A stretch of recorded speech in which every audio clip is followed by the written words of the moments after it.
I feel like crap today. All right, what's up, YouTube? So as you can see, we're doing this remotely for the first time in Old a long school. time. Yeah. Because I'm sick, so I'm in quarantine mode. Because I do not want to get Phil and I that. got a big weekend, especially Yeah. Phil. Well, yeah, but we both, I mean, Sunday, you got to be better by Sunday. I have to be. Oh, dude, I'm gonna be better by Sunday. Trust me.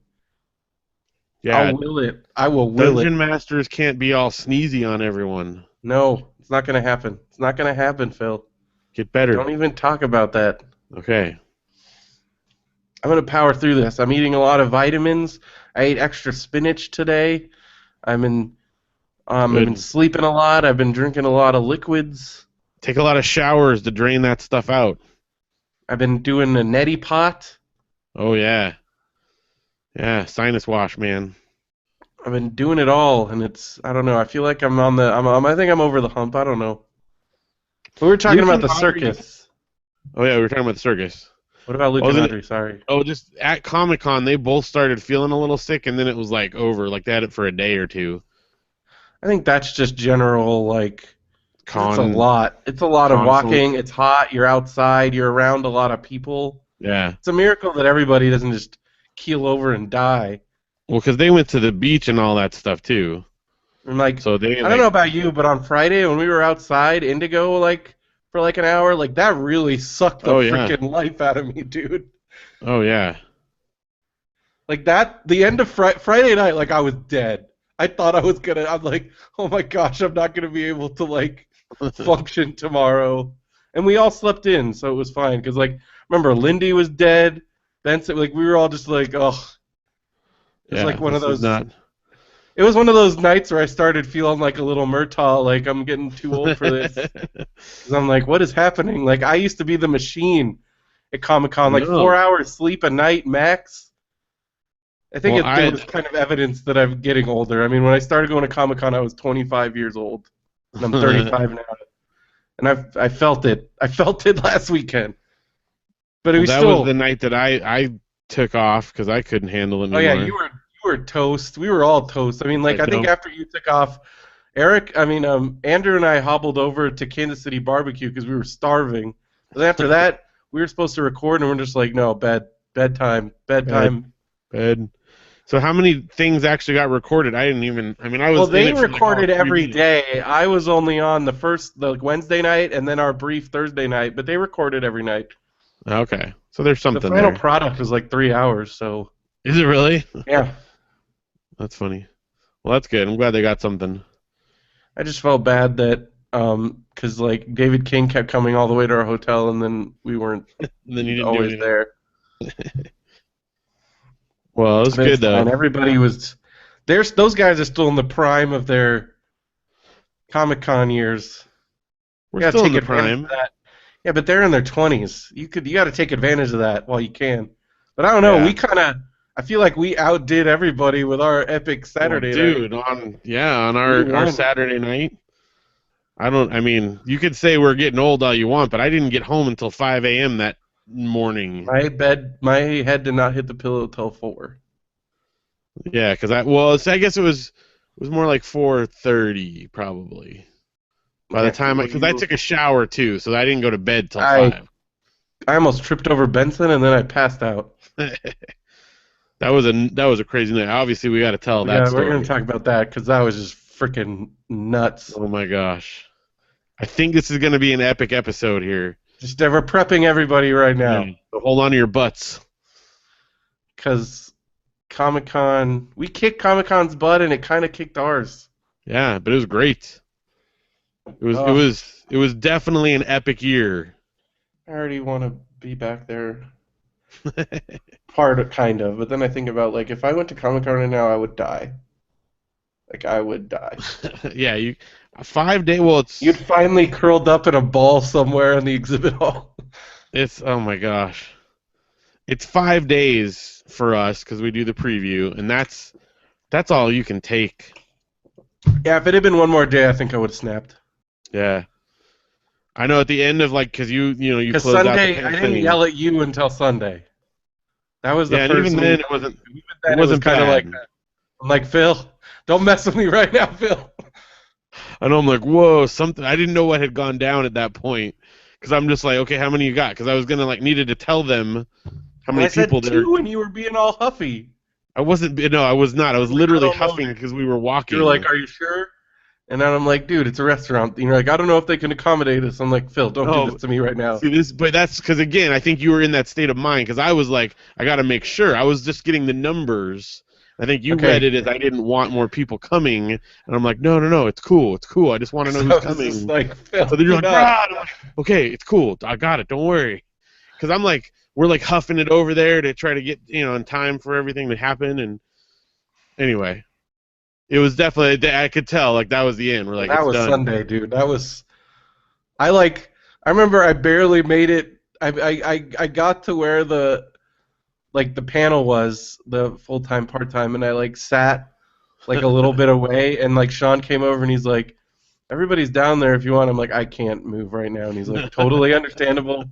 It's Sunday, because I was on my DS. That's when I got my last puzzle piece. I'm just like, I'm good right here for the next 20 minutes. I'm not gonna move, and I Yeah, you didn't. got your last puzzle piece. I got Like my the last last plant. possible minute, I got that last puzzle piece. Well, Because for I was, me, because it got to the point where I was just getting no more puzzle pieces, no more puzzle pieces, and I was like, no, because like you got to find those people to have all of they them, have them all, right? and I was like, if it doesn't happen here, like who knows when we'll have all to start using coins every day, and then that's a crapshoot. Yeah, because then you get ones that aren't new. Well, that last panel for me, because I was with the kids and Janelle. We were like pushed it to the last second to get the t-shirts and all the stuff.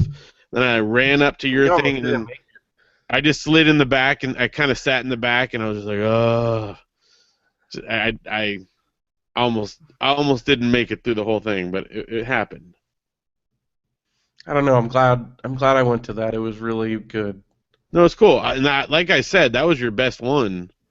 I think that was the best Well, one you got, at least of the ones I I've don't know seen. why, if it was because I was real tired or if because we did the whole like one person per question thing, which was genius, or Yeah. like one, I rocked that panel's world, Yep.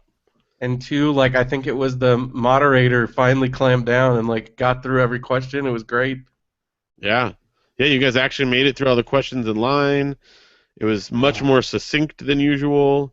And because you had such a smaller, you had 6 people on the panel still, but because there were so many fewer people than you normally have, everyone actually got a chance to say stuff. So Yeah. And I thought that that was new guy, good. Steven, that was sitting next to me was awesome. The Photoshop Yeah. guy, Yeah. he was really cool. Yeah, it was good. You got some positive feedback from the people because then our friends Katie and Oh, yeah. We fired them up. others were in That was there. great. So It's and always then nice. what's her friend's name? She already did like a Sahoko. website. Yeah, dude. We'll talk about that. That's amazing. Yeah, definitely. I know. I've been I tweeting haven't other written her back stuff. yet because I've been running still, but I'm glad you did, and it looks really good.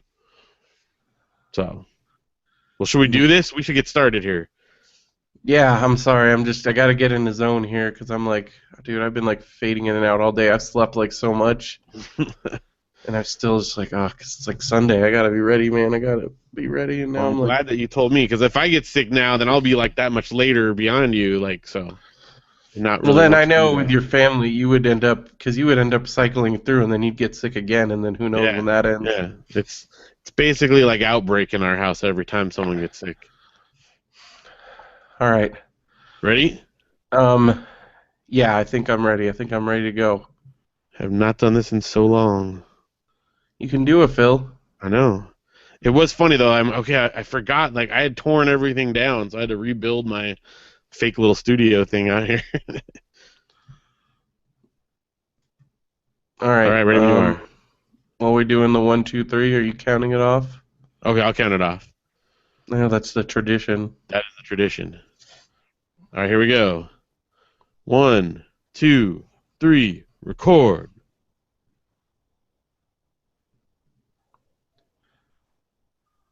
Hello and welcome to another episode of Radio BrendoMan. I'm Brendan Creasy, And I'm Phil Vecchio. and we survived Comic Con, Phil, Yeah, barely. we're back. We broke on through to the other side. We kicked Comic Con's butt, and it kind of kicked ours. In a good way. in a good way, but also I'm sick.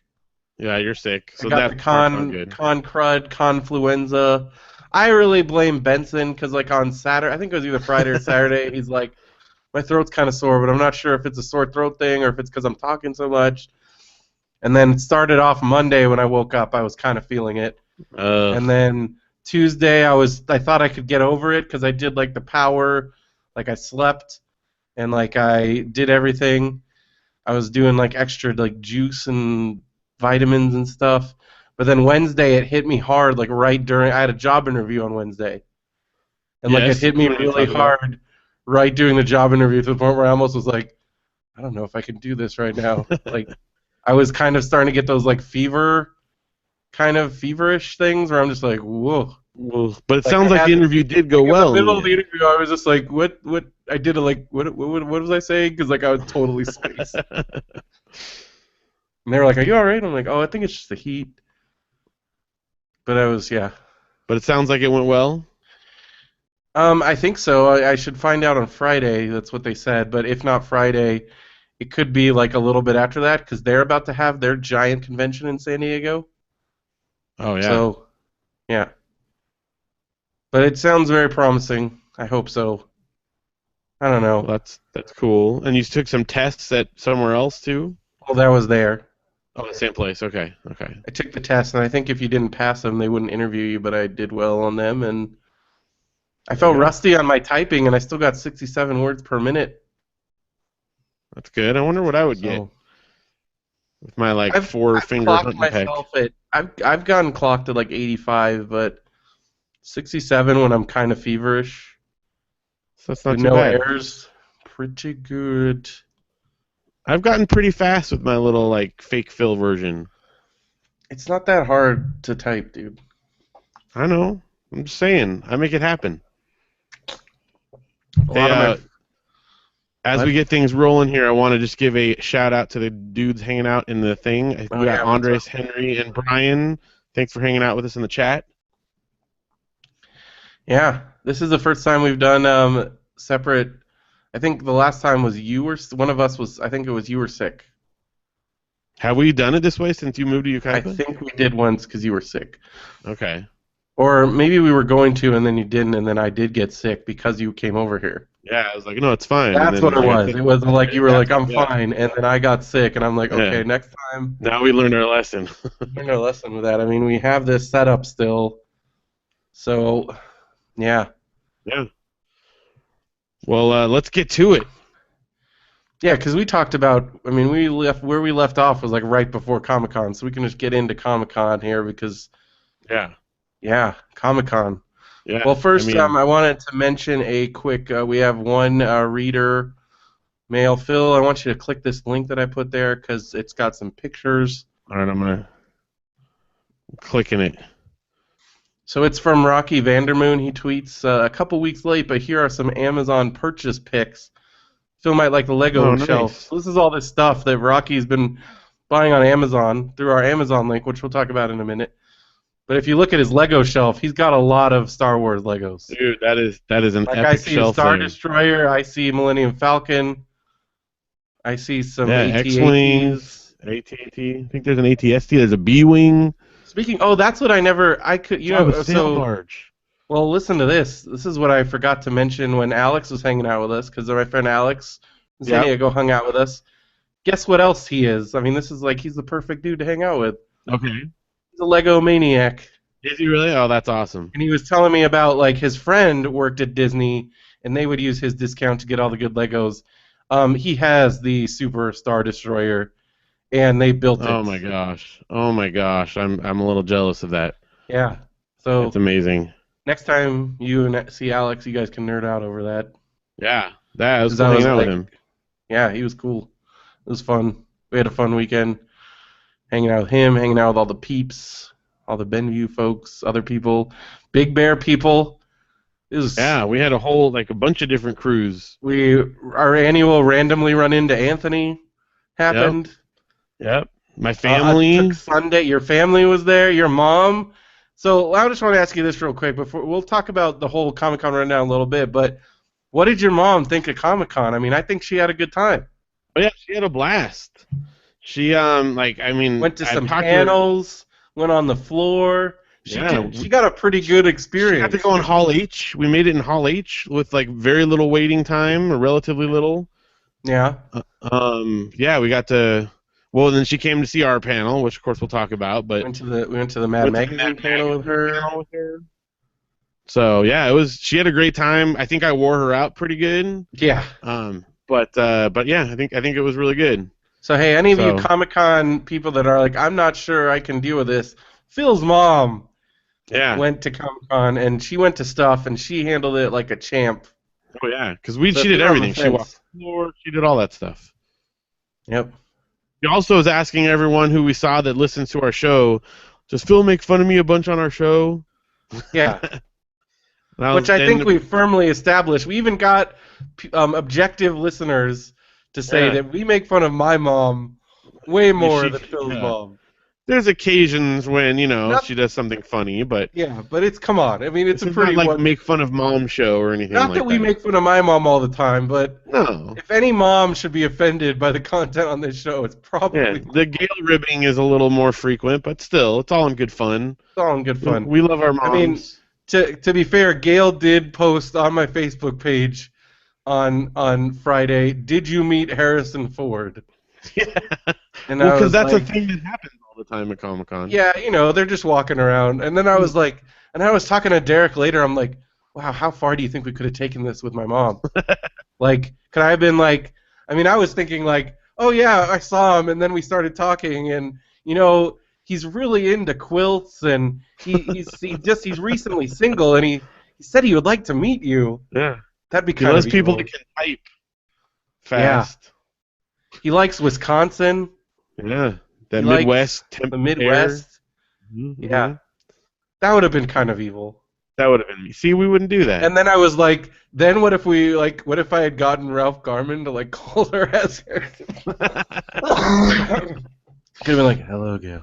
Hi, nice to meet you. Okay, so one other, since we're Josh, talking about your late. mom. Why aren't you in the same place? Because I'm sick. Oh, yeah. Brendan's sick and I'm not going over there. So we're doing it old school. Josh just joined us in the chat here. One other thing that your mom did that was funny, and we'll move on then. But Janelle posted a bunch of pictures of our stuff after Comic-Con. We went to the Botanical Gardens in Encinitas. And she took a picture of the kids in front of the sign that says, like, whatever, Botanical Gardens, and posted it on Facebook. And your mom's comment was, is this the San Diego Zoo? Yeah, right in front of the picture. It says Yeah, Botanical that's pretty Garden. Well, maybe it could have been a botanical garden at within the zoo, yes. I think she was confused because it used to be called Quail Botanical Gardens, Ah, okay. and now they made it the more tourist-friendly San Diego Botanical Garden. Well, see, there you go. So there is reason. But out of context, it was kind of funny. So I kind of had to be like, no, Mom, that's that. He was like, well, it looks because it does look way different. There's like way more stuff for kids to do. Yeah, it's really cool. They got a whole It used playground. to be just like, hey, kids, look at these plants. Because I went there many a time. Because it was also right by my mom's friend's house. Yeah, like it was really cool. Really. Yeah. One of my mom's best friends when I was growing up, she actually had a very successful poinsettia business. Oh I yeah. think they still do. Well, if you didn't notice, there's a lot. Poinsettias are very they grow really well in that area. In fact, there's a poinsettia lane. I did not know that. There's a lot of poinsettia nurseries in Encinitas. Well, But you also got to go. I'm jealous because you had an even better Comic-Con experience than I did. Well, You got to go to Luz. I did get to go to Luz, and I Don't tell me you went to Bear Toes. no did not. Oh, no, if because you had done that too, I would have been real ticked off. we had eaten beforehand, and we were going to, but it was like nutsos down there, and we're just like, let's we're gonna go During the somewhere else. summer, it's a crazy town. Yeah, it was, and there's the parking is limited. I got the only spot that was open at Luz, but I got some good stuff at Luz. I went deep because the kids had their DVD players, and so Janelle came in with me real quick at the beginning, found a couple kid DVDs in the bargain bin, and then let them watch their shows in the car, and she played her 3DS in the car. So I got like an hour and a half. You hit the jackpot. Oh man. my gosh, dude, it was awesome. Ugh. So yeah, as you Did you know, spend? like So where did you spend more money, Comic Con or Lose? lose easily. Oh my god. Well, and not counting like food, like on actual stuff Yeah, at but I'm talking Comic about Con. stuff. Yeah, definitely at lose. I spent 4 times as I was much as I actually did. surprised to see Phil get out his wallet at Comic Con a few times. Normally, Yeah. Well, I mean, well, I bought a couple of those sticker packs for the kids, which are like $1 yeah. each. Listening to Phil managed to convince the Panini guy to reopen their booth. It's at seven. What was it, like 6:59? It was like 6.59, yeah, right before the floor And closed you're at like, I 7. need to get my kids these My kids stickers. need the stickers. Yeah, and he did. He opened. He was very nice. And I'm like, I have cash. I just want those ones right there, and he got them for me. And then I bought that comic from that guy about the DB Cooper comic. But you never went back and found the comic that you said was the most hilarious thing you've ever read. No, I didn't. So sometimes some things get lost. There's only so much time. If only you had this thing on your phone where you could mark the things that you liked. I know. Well, because I had the app. I had my Your app. app is BrendoMan.com. Yeah. Okay. So Brendan filtered out. He went through all the programming beforehand, as you guys probably saw on BrendoMan.com, and kind of did his breakdown of like the highlights that he'd like to do, including specifically stuff that I would like. And since he's already pre-filtered it for me, my Comic-Con app was I just had his website up, and then I wanted to see, what was How do you coming know I up. didn't miss something? I trust you implicitly. Wow. So I knew you would find all the stuff I wanted. I did a I little didn't. glance through the booklet when we first got there, like on preview night, to I make sure there was use the nothing Comic major. Con app. I didn't even look at the book this year. The Comic Con app is amazing. It has everything. You can search it. You can favorite things, so then you go back to just your favorites. I Or you can freaking just look loved at it. the pre-filtered stuff. It's the only thing is that app is only good for me. It doesn't really help anyone else. Well, it also isn't up to date because you did go to a panel that ended up being canceled. That's true. Actually, I went to If 2 you panels that were canceled. if Well, you one of had them I the didn't app, you I would didn't have actually get into. known. Well, that one, okay, the one we got in there with my brother David. We got in Which one was last that? minute into this panel, and we got to, we're the last couple people that got in, and then we sat there for 15 minutes, and then they canceled it because the Was that people the didn't get there. comics one? No, The, that was like, the Industrial Light and Magic one, oh, okay. and so that one got canceled. And then the comics one was the one that I went and scoped out ahead of time that we were going to go to together, and that was canceled. With Scott Shaw, So yeah, which that would have but been cool. in spite of a couple of disappointments, overall it was pretty epic. So Oh yeah, so did you open up your Twitter? I mean, I'm sorry, did you open up the link? yes, I did. Yeah, look, I So checked it Rocky out. Vandermoon posted some Amazon stuff, and what has he got? Oh yeah, we talked about the Legos. That's what Yeah. I guess we stopped at the Legos. He's also because you notice I noted I forgot that like somebody's been buying statues and stuff on Amazon, and I guess these are a lot of Looks like those. those are his there. Got some sick Yeah. statues. I also see a Thundercats lair and a next to a Castle Grayskull, next to a what appears to be I'm guessing that's the Ghostbusters firehouse. Yeah, There's also I see a giant Boba Fett ship. Like holy cow! there's some good stuff in here. This guy like Rocky's really got some cool stuff. He also has lots I of see. minions. Is that like stuff. a Morgul blade up there too? I don't know. I think Something that's like what that. that is. And then I see a Iron Man mask, and what is that other one? Is that Deadpool? I can't tell. I don't know. It's small on my thing, and I don't want to mess with it and ruin All right. something. Well, then he's also got some cool drawers with Minions stickers on them because I guess his Yep. kid loves Minions. And then there's a picture of his kid with like tons of Tons of Minion minion stuff. stuff. You got Which is Minions super cute. pajamas, Minions bedding, little plush Minions, big plush Minions. Looks like maybe 2 years old, I'm gonna guess. Super cute. Pretty cute kid there. Well, thank thank you you for for buying sharing all that that. stuff. That's awesome. Yeah. If you guys want to send us pictures and stuff you buy, we'll comment on it as My well. favorite thing that somebody sent in was the cat snuggie Yeah. or the cat hoodie. Yeah. That's right. Well, yeah, that's awesome. Thanks for supporting us with that. Yeah, thank you. Speaking of supporting us, you should check out Stitcher and listen to us on Stitcher. You If you go to should. radiobrendo.com, click the Stitcher link. That will take you to our page. You can add us there to your playlist. If you haven't signed up for an account, you can sign up for a free account, and you can access Stitcher on all your devices, including your computer and mobile devices and other stuff. And use the code BrendoMan if you haven't signed up for a free account yet. And you can listen to all kinds of podcasts, including all the great Benview Network podcasts. Many of which are on the are represented on the. Yeah, if you go to Megacast. radiobrendo.com, you can get the link to the Megacast, which if you've already subscribed to the Benview One-Offs feed, you should already have it. Incidentally, I think I made it into about 7 minutes. 7 minutes total. Me actually talking probably like 3 minutes. So Well, that's all right. That's cool. There, other people are saying entertaining stuff. we were all grilling you about the condoms, and we'll talk about Yeah. this in a minute, but yeah, it may have been our downfall. Yeah, that's what you get. Oh, I wish Josh was there. I feel like he wouldn't have stood for any of that. We'll talk well, about it. you know what he would stand for? What would he stand for? A good deal on hosting. Oh, yeah? Yeah, he would. I think Josh would stand for that. I think Nope, he said he wouldn't have. Nope, wouldn't. That's okay. But I would Well, I stand don't think for he that. wouldn't have stood for... I think he's talking about what happened in the free soda room. Oh, he wouldn't have stood for any of that nonsense. That's true. But you could get a good deal on hosting from DreamHost. Yeah, if they use won't our kick you promo out of code. their hosting. No, they'll let you host talking. anything you want there, pretty much. I They think. won't have a baby right next to it. It was like what time did you say it was, Phil? I'm sorry, I gotta touch on this real quick. It was at least 10:30. It was definitely after 10:30, bedtime. free soda room. There's a baby, and you're complaining about people making noise. And Not me, the lady there. you need to not do that. And I'm a little upset.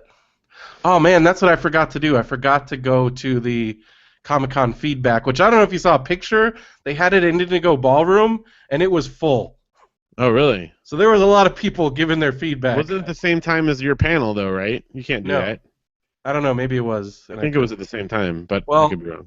I want to go in there and be like, if you guys are going to be kicking people out of the free soda room for recording podcasts, then you need to have a podcast room or something. Podcast lounge. He did suggest we could have gone to one of the game rooms because those are open, but Yeah. then we I would can have. see them having issues there, too, though. Then, well, yeah. Why is that better? Yeah. I don't know. That was kind of. I don't know. I think it was a I partly combination. think that if we went in there next year, we'd be fine. It was just an unfortunate where the whole place was empty, and then that lady sat right next to us because we were there first. Yeah. Well, and That was also her fault. I think that the subject matter that Derek happened to have brought up immediately. Hey, we were going to talk And- about that anyways, and we kept talking about it. We just didn't record it. Well, right. That was well, bogus. I Henry think Smith that's the also other brings thing. up, is there free soda in the game room? No, there's not. No, that's right. We were there to enjoy free soda. I think the other thing, which although I've never seen any rules about recording in there posted I or looked written it up. anywhere. I looked it up all over the place. There is nothing mentioned. I feel like we could have taken that to the bank or something. I don't know what we could have done. But we did have a very much. Andrew brought a much larger setup than we've had I before. don't think that has anything to do with it because we've had microphones. Josh said another point. Babies are the literal worst. Oh, Josh, you would have been you would have flipped out. Well, anyway, I handled it really well. To be fair to me, that was. Like, everybody was impressed. There was no Brendo Hulk out. There wasn't. There was some like steaming underneath the. Yeah, the but surface. when they closed the free, I was way more upset when they closed the free soda room early that one year and we had to stop doing popsicles. That's true. Well, anyway, All right. Well, if you want to start a Go to website DreamHost. about that, go to DreamHost. yeah, use the promo code Radio BrendoMan, right? You could have your babiesaresstupid.com. If you want to do that, it might be available. Josh, you should grab that real quick. And you can save $50 off your whole order if you use the promo code Radio BrendoMan, and you'll get a free domain registration. So you can also have babiesardumb.com. I'm talking about a specific baby here. You could have a whole like empire of anti-baby taken. stuff. Oh, he just checked and it's taken. Josh thinks babiesardumb.com. Josh thinks babies are dumb. I bet's available. You could grab that. You know what else you can grab is lots of sweet deals on free shipping from Amazon Prime. Yeah, but that Amazon Prime Day, I gotta say, was a bit of a letdown. That's true. That there was That definitely, was a huge hype up for nothing event. Because it yeah, was like, oh, everything. hey, all the stuff that you would want today, it's all on a wait list. Yeah. Like anything that I was even like, oh, that's interesting. But it was like, it was basically like preparing us, and then it's like, oh, here's all this crap. Like, no I did not offense. come across anything I definitely I was needed just a for little sure. disappointed. Yeah, But but Amazon Prime is still awesome. yeah. Oh, look at Brian over here, got Oh, a Brian got 55 a inch. 55-inch TV. Ooh. Dang, Well, hey, at least somebody got something. that's good. Good for you. Good for you. I bought a book for regular price on that day I because bought books went uh on sale. I bought some Wii U. Dude, okay, in case I forget, there's a this is totally dumb and not totally related, but there's a sale on this game. You can buy a game on the Wii U for a penny and on the 3DS for 10 cents. Wait, what? It's called I've Got to Run. It's like one of those like eternal I'm not runners where you just jump, buying but one of it's those only a games. penny. I was like, I gotta buy it. It's a penny. Phil, you're such a sucker. 10 cents on my 3DS. I can delete it when I don't want it anymore. It is on sale because of Iwata's death. Oh no. Well, that's sad. You're profiting off a man's death, Phil. No, it's honoring him. Okay. Yeah, I honored him with my penny. Trust me, I'm wearing a Splatoon shirt right now, if you can see in the video. I spent most of the time on the day that he died in the Nintendo room, That was a so major bummer that he it died. was. But I honored him by playing all of the things that he was a part of, so there you go. Yeah. And I bought a game for a penny. So I guess like right now Miyamoto and some other dude are running the company, but it sounds like Miyamoto's gonna be given the nod. Yeah, I mean, that makes sense. Well, he's the only one. I mean, he's been there the whole time, as long Yeah. as I don't know. It's just if you again, everybody should read the Console Wars because I don't know. I feel like I know. Yeah, I was curious because Josh just went out. Will Miyamoto? No way will Miyamoto take it because he's not really a business dude. He's more of Yeah. a. But Game guy. but I don't know. With the Japanese, they have their weird way of guilting. I don't know the whole saving face thing and all that. It is funny though. I mean, Just reading about the politics going on at that place in in the console wars, like it's pretty nuts. Wada it was like his father-in-law gave him the job, huh? and then oh wait, no, that was some other dude. See, Josh knows. Josh is correcting me. I'm tired. Yeah, Arakawa was. I'm thinking about Arakawa.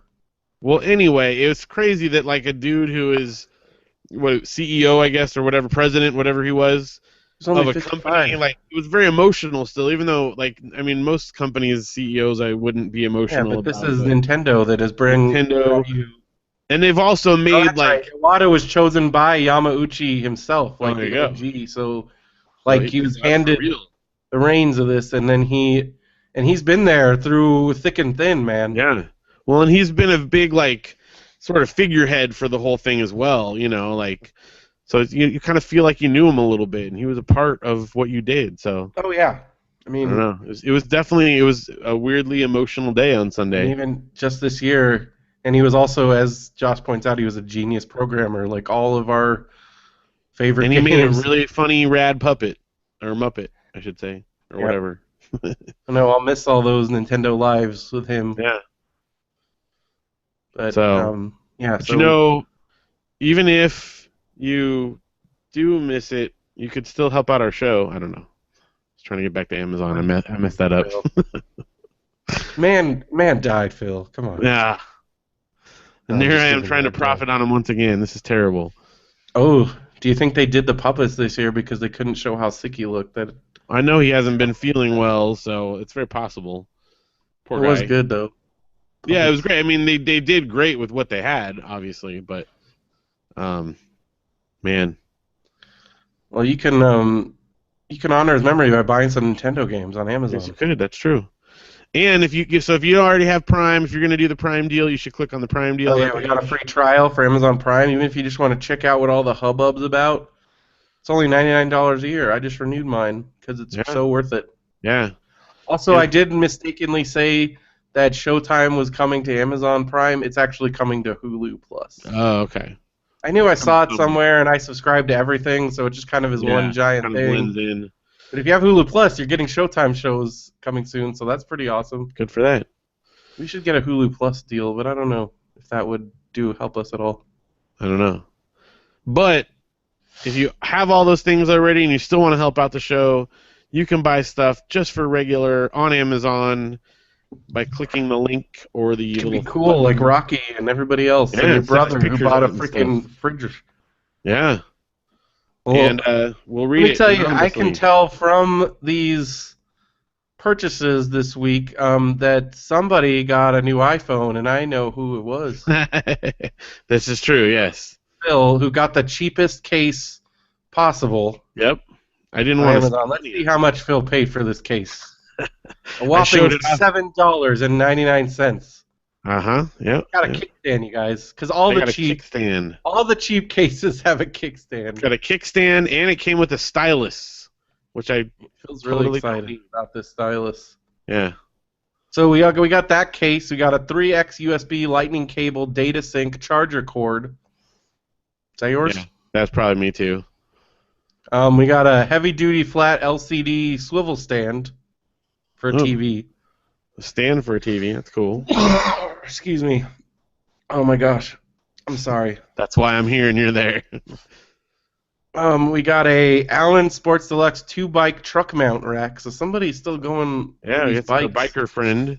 And we got a bicycle light set, 5 LED headlights. See, you need those lights because riding at night is scary. Dangerous. We got an Origin complete light bar, and I don't know what this is. Let me look what this is.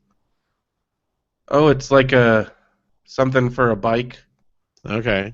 like a Maybe bar to go to with like. the bar with the lights that they bought or something. Well, you like attach it to your handles, I think, so you can like rest on them or something. Okay. I don't know. Something to attach. You can attach things onto your bike with them, maybe. This just in. Janelle's sending me notes through the window that I'm supposed to answer. Oh, great. Um.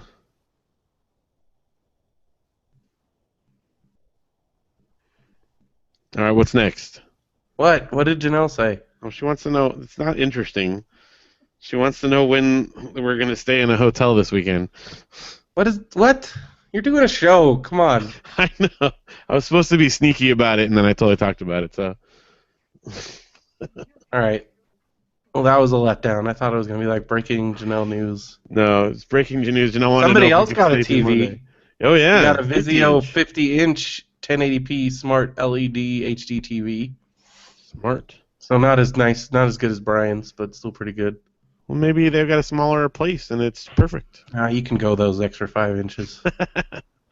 I always love going over to your place when you were with John because you guys had like the hugest TV and like 70-inch. it was like watching a movie theater screen I miss right in your that face. television. I miss it so much. Love that thing. Oh, it's beautiful. We had surround sound. Yep. It's freaking sweet. Okay, this is funny. The category for this next one is shoes. Yeah, but it's sunglasses. How did that wind up in shoes? I don't know. Amazon's dumb. Sometimes. No offense, Amazon. Well, that's weird. I think it's because it's under I guess because the master category is clothing, shoes, and jewelry. Okay, so maybe And then just women, and then whoever listed accessory. it. That's the master category. Okay. Then it goes women, accessories, sunglasses, and eyewear accessories, and then sunglasses. Well, I'll tell you, that's my secret. I'm gonna give a little secret here to the listeners. 2 pairs of sunglasses for $13. Nice. Can't go wrong with that. One of my secrets of getting good deals on stuff to resell on eBay It's is miscategorized. look for the ones that are labeled incorrectly, miscategorized. That's your deals there. I got some good stuff this week so that we can sell it Typos. at the LA typos, yeah. Any of that stuff.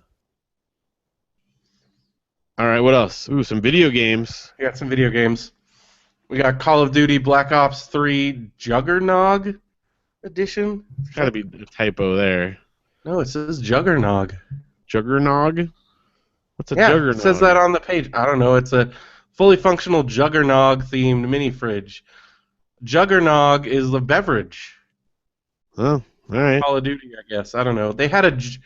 I guess this isn't coming out for a little bit, but um, somebody dropped a lot of money on this, Sweet. and they had a giant Call of Duty thing at Comic Con that I didn't. It was one of the offsite things. Oh yeah, yeah. I didn't really go to any offsite stuff this year. Well, except the I didn't have any Saturday night time. thing. Yeah, but we didn't go to like any of the. We didn't go to Nerd HQ. We didn't go to Geek and Sundry. We didn't go Oh, to. Didn't even go check out the Lego Dimensions. Like that was I right know. across the street. There's There's only just so so much much time. stuff going on.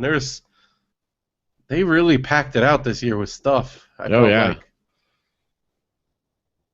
Yeah, Nerd HQ was at the Children's Museum, and Geek and Sundry was at the Petco Park this year. So like they were both Yeah, they grew quite a bit. ginormous. And Nerd HQ had like Star Wars Battlefront. They had the Sony virtual reality thing. They had like all kind. They had like the special panels. Yeah, they're like mini cons. So like Yeah. it was just too But much you don't going on have at to Comic have Con. badges to go in those ones. No, So that's don't all. need a badge. And that's why it's getting even crazier and crazier out Well, there yeah, because because everyone can there's go. so there's 150,000 people in the convention center. There's at least that many out in downtown San Diego, like Oh yeah. double. Yeah. It's like it's just freaking nuts, man. It's cool. I mean, we'll talk about it in a minute, but we saw the aftermath of Comic Con in the Oh my Gaslamp, and it was gosh. not pretty. I have seen the apocalypse We have seen firsthand. things, man.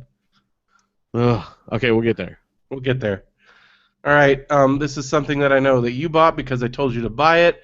We got a USB charging cable for Nintendo 3DS. Yep. That was the best purchase I have made. Told you. It's how I got through the convention without my 3DS ever dying. So that was pretty rad. Yeah, dude. And that was how much? Let's look. That was cheap. Because Amazon. $4.24. Yep. Shoot, I Worth should it. buy one right now. I have my little like portable charging bar thing that my brother got me.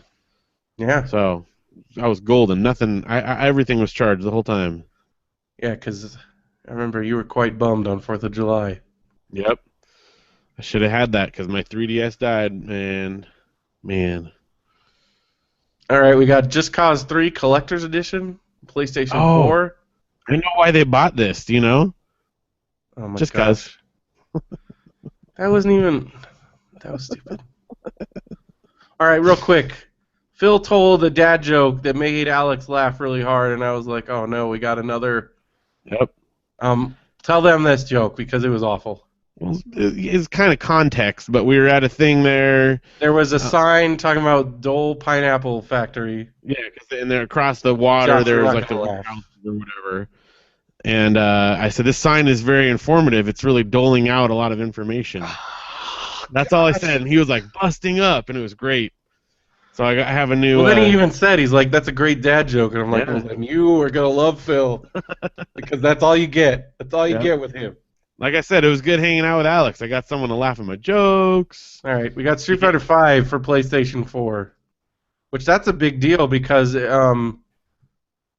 that is the PS4 exclusive.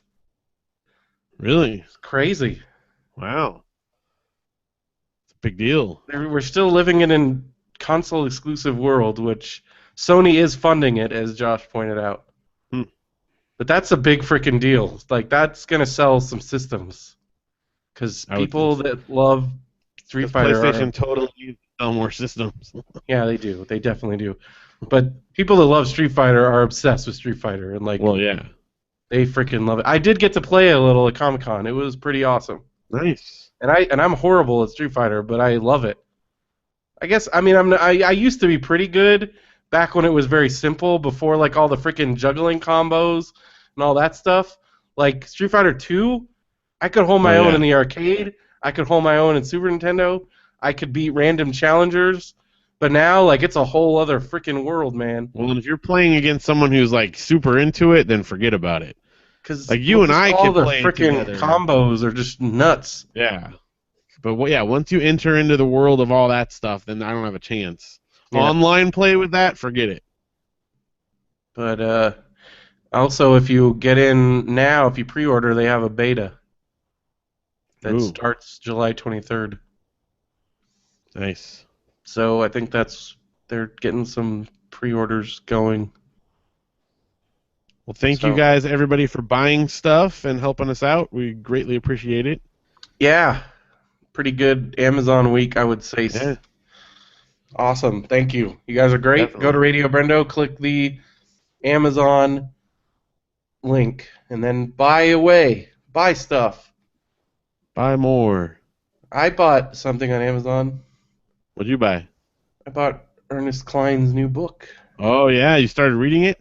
Well, because they were talking about it at Comic Con, and I really made me like, because like Yeah. I'm only one person away for the new Stephen King book on the digital on the The library, so I'm library. like, so I was gonna buy that, but then I'm like, well, Armada. Oh, excuse me. Armada's not even on there yet, so I just bought it, and plus, I wanted to support him, and so Oh far it's yeah. awesome. It's like a kind of like a Last Starfighter type thing. Perfect. I'm It's so glad. Oh man. They had a uh, really cool like arcade cabinet there that was all yeah, decorated like it. Did you see that? yeah. Oh, I actually entered the little contest to win it, and I normally don't do that, but in the off chance I could have had that cabinet in my house, I thought it was worth it. Well, that's every. I mean, that's like we've made the vinyl, or we're gonna Yeah, make the that's vinyl. it. Now I just need the silver Now it's spoons like room, and I'm good. you need the Silver Spoons room. Yeah, that's all I So need. you get the arcade cabinet first, then you get the train. Is that the plan? I think the arcade cabinets come first. Yeah, And then you get the door that opens with a remote control. yeah, I yeah. wanted, dude, I wanted That's all the that element. stuff so bad. Seriously. And even then, I mean, And back you in know the what else is '80s, that was crazy? really Like cute, and I still don't have it. yeah, I was watching an interview with Alfonso Ribeiro. That train was 100% real.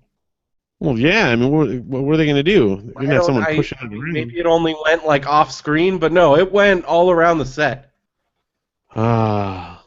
and he Well, you got to definitely have ride to have it. the arcade games first, because if it's just an empty room with the train, I don't think you're as cool. But It's if you're true. riding a train around an arcade And you game, get then like, you're because he cool. had like Miss Pac-Man and like all that stuff, and Yeah. Were those real? I bet they got to play those all the time in between oh, takes. dude, Ricky Schroeder was just rocking that. Ah. Lucky. Serious, seriously, man. Oh, Zach Eastman said he tried to get in the Hangout, but he couldn't get it to work. Huh. Sorry, Zach. Keep trying. There's a little bit of room still. Well, There's also room in our Facebook group for anyone that wants to join. lots of good stuff going on in there. People posting Yeah. things, cool Did you see things. that video Matthew posted? Matthew posted a funny video. I posted about freaking Shanghai Disneyland, which looks Yep. insane. Yep. That Tron ride, dude. Holy I crap. can't. Yeah. Okay, so here's a question. If you won a free ticket to any Disney park around the world, which one would you go Right to? now, I'd have to say that one because one, that Tron ride looks insane. That brand new Pirates ride looks nuts. There's a water ride with like a freaking dragon on it.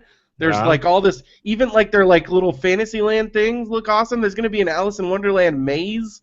There's gonna be, dude. There's a brand new Buzz Lightyear attraction. Which can you imagine Buzz Lightyear 2015? Oh yeah. I think it opens next year. They said or 2017. I thought it was. Yeah, I Anyways. thought it was 16, but I don't know It's for either sure. next year. Plus, there's a Marvel thing. Like, But although Tokyo, as Mark Tokyo's pointed still out, cool. well, Tokyo. I mean, I want to go to Disney Sea. I don't know. Disney Sea is probably my ultimate. But like now, this Shanghai Disneyland just looks It nuts. does look really really cool. And like, but then also Mark pointed out the Hong Kong Disneyland's getting that Iron Man ride.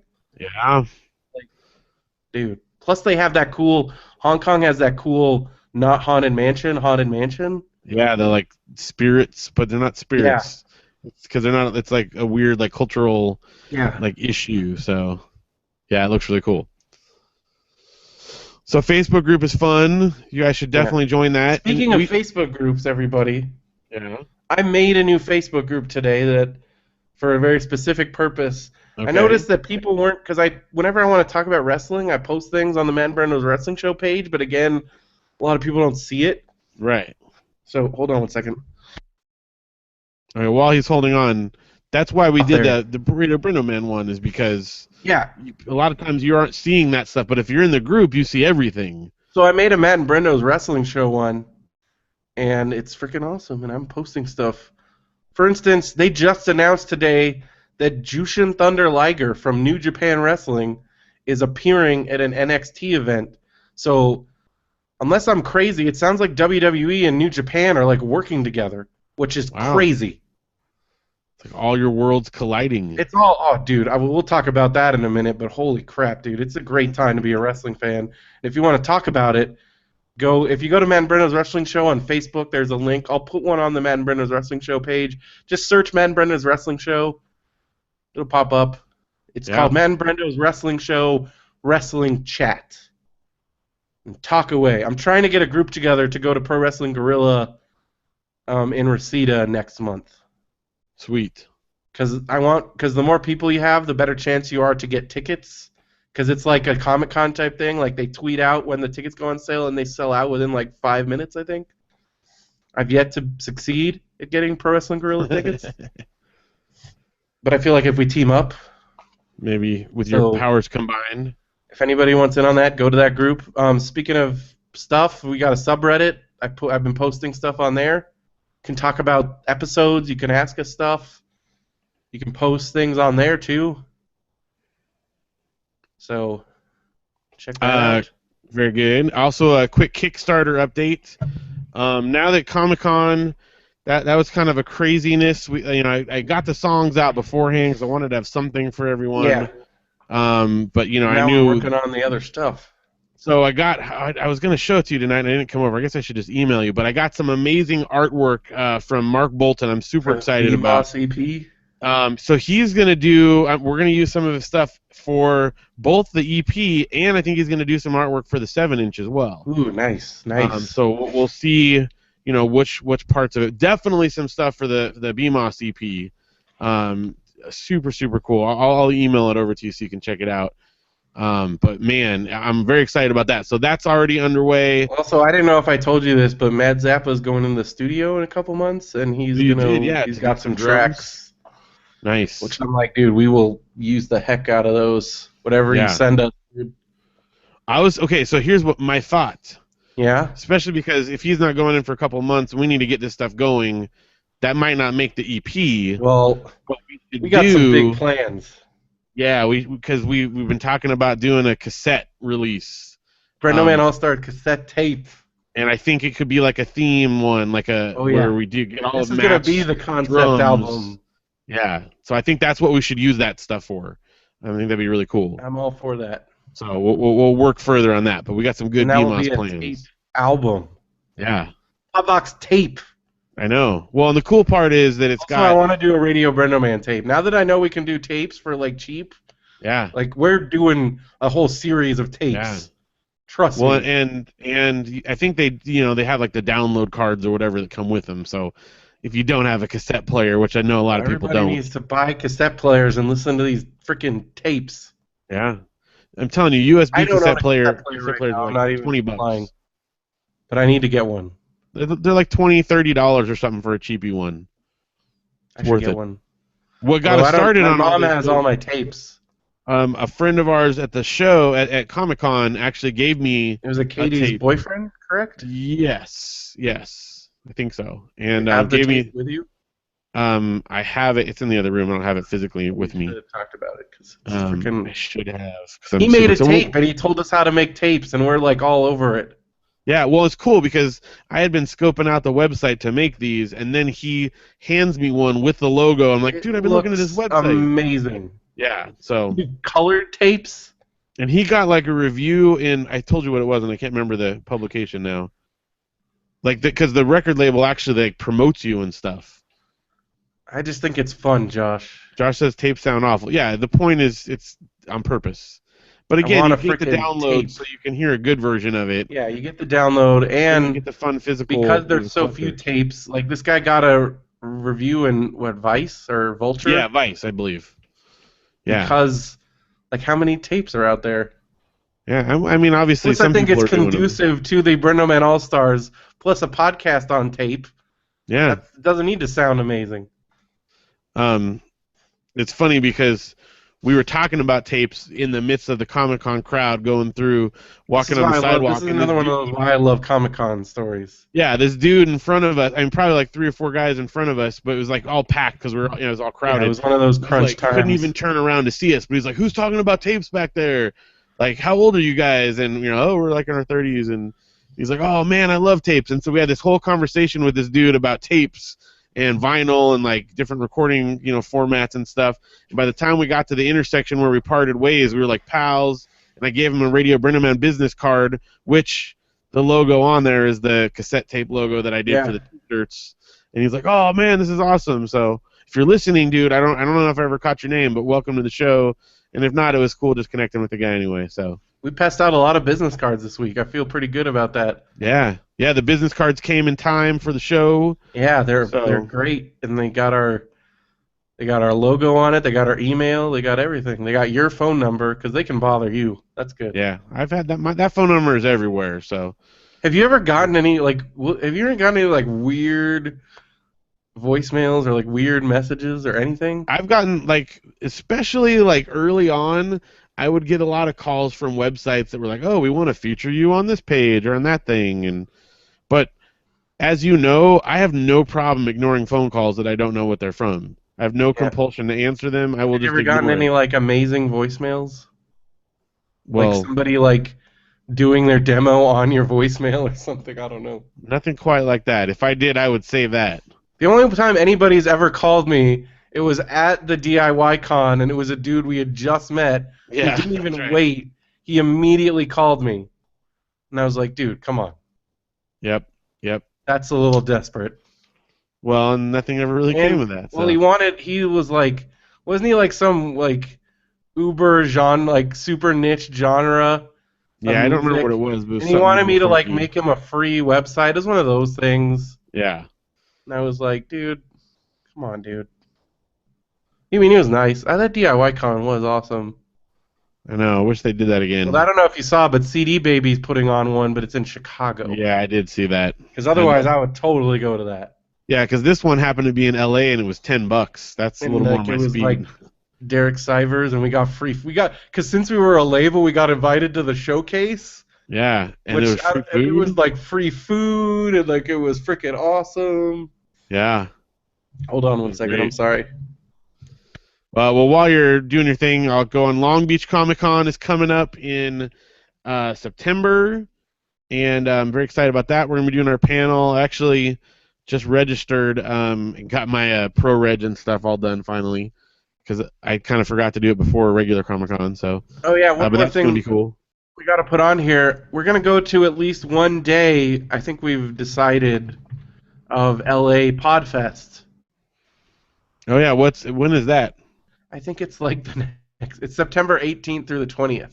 So it's the next weekend. Yeah, we should definitely try to do that. At least one day, and then Andrew had clued us into possibly volunteering, so we're gonna try and do that.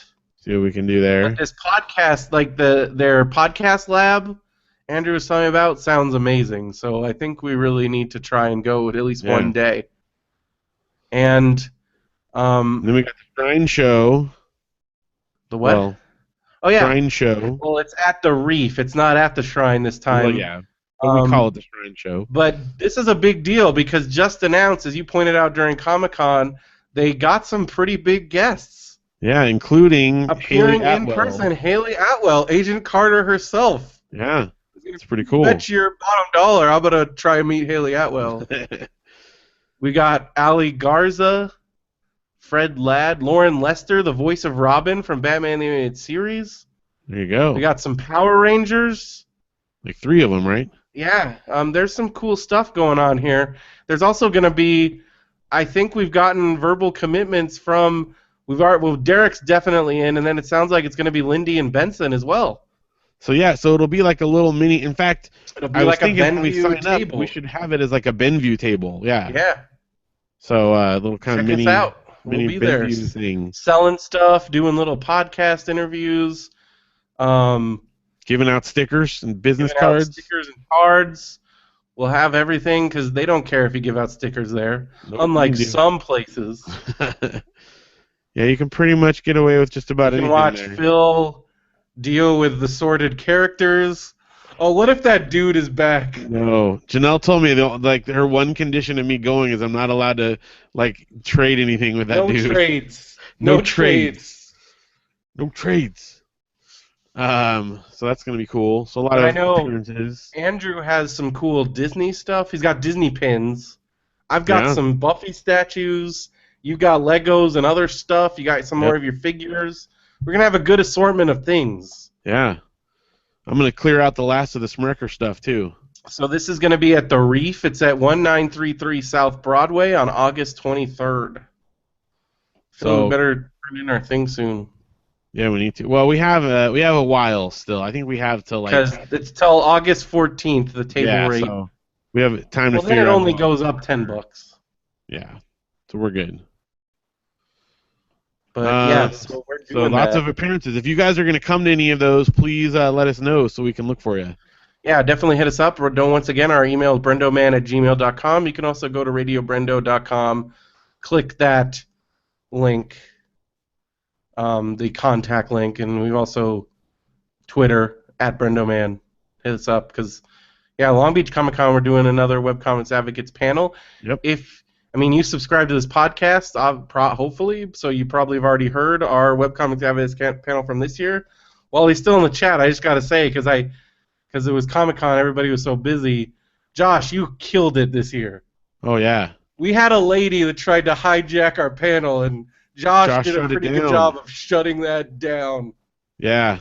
So well, and you've seen in years past, Brendo, without Josh. Oh, it's a mess. When we had someone try to hijack the show, they just full on hijacked our thing. Like Yeah, we got you and I full sat on there going hijacked. like, And this what do we woman, do? she was like, "You guys are making books. Let me tell you about books." And we're just like, "Oh my gosh!" Oh no, not again! It's happening again. And then Josh was there. able to be like, "Okay, yeah." Moving along.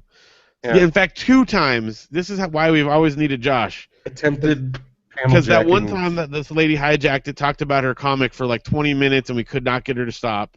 And then another time, we would go around, especially like when we first started, just to try to drum up people for the audience. We'd go around to all the booths of different that people. one was the worst. Yeah, of like people who did web comics and be like, "Hey, we're doing a web comics panel. You should come check it out." And our kind of, our hitch or not hitch, our plug that we allow people to plug their stuff. And so, we're like, "Oh, you can come and talk about your web comic." Well, apparently this one dude misunderstood our whole idea of like doing the quick, jump up and plug your thing. And so he walked in the room and came straight up to the front and sat down in one of the panelist chairs. Yeah. And we didn't know what to do, and we didn't have Josh there to kick butt, and so we just let him sit up there. Dude, we were such wusses. What was wrong with us, man? No offense because I still see him at cons. I know, I see him there, and I don't want to talk to him anymore because it's just weird, but because he was one of those guys that because again, one of the reasons why we do what we do is because a lot of people in the comic world can't talk a lot. I don't know. Yeah, the idea of talking for 5 hours like we do is not something they would want to do. This guy, yeah, he talked, but it was didn't nothing. Say much. Anyway, so those 2 times in the past, I think that's what, man. Well, that was where we were like, we need something here, and that's where. Yeah, we need someone that can just shut down this nonsense because we're not doing it. Josh does an excellent job, so thank you, Josh. Not to mention our own nonsense of keeping us going on to the next thing because you and I tend to get hung up on something or distracted or whatever. Yeah. So. Well, it was great, it was great. Yeah. So this is perfect. You can check us out. We don't have the schedule yet, but we will be there. Long Beach Comic Con. Yep. Hold on, let me get the date on that so we can put it on here. I think it's the 12th and 13th. I'm pretty sure of September. I just did my registration today. Yes, it is the 12th and 13th. And we'll talk about this. I guess we can talk about it now, but we were told that it was one of the most successful late night panels ever. Yeah, because I was a little worried, again, as we talked about, because we were at late night. It didn't start until 8:30, and the floor closes at 7. So, we were like, is anyone going to even show up? And it wasn't, to give you a little context, there was 58 people, I think was our final count, which it was a smaller room than we had last time, so it felt full. It wasn't like a huge hall where it was, crickets in there. And I went up and talked to the Comic-Con lady afterwards and was like, oh, how was it? And she's like, oh, that was great. You guys had an amazing turnout for like a late night thing. Like, this is wonderful. Like, you guys did a great job. So hopefully, I'm hoping that I think if we because can get locked into that spot, I'm happy with that late night spot. I'll Like, take it. that's cool. And it Also, makes it so there's less very things little going on, so competition. we don't miss out on stuff. Yeah, we're not asking 'Cause our friends or we're whoever not to miss asking out our on friends stuff. to miss out on things.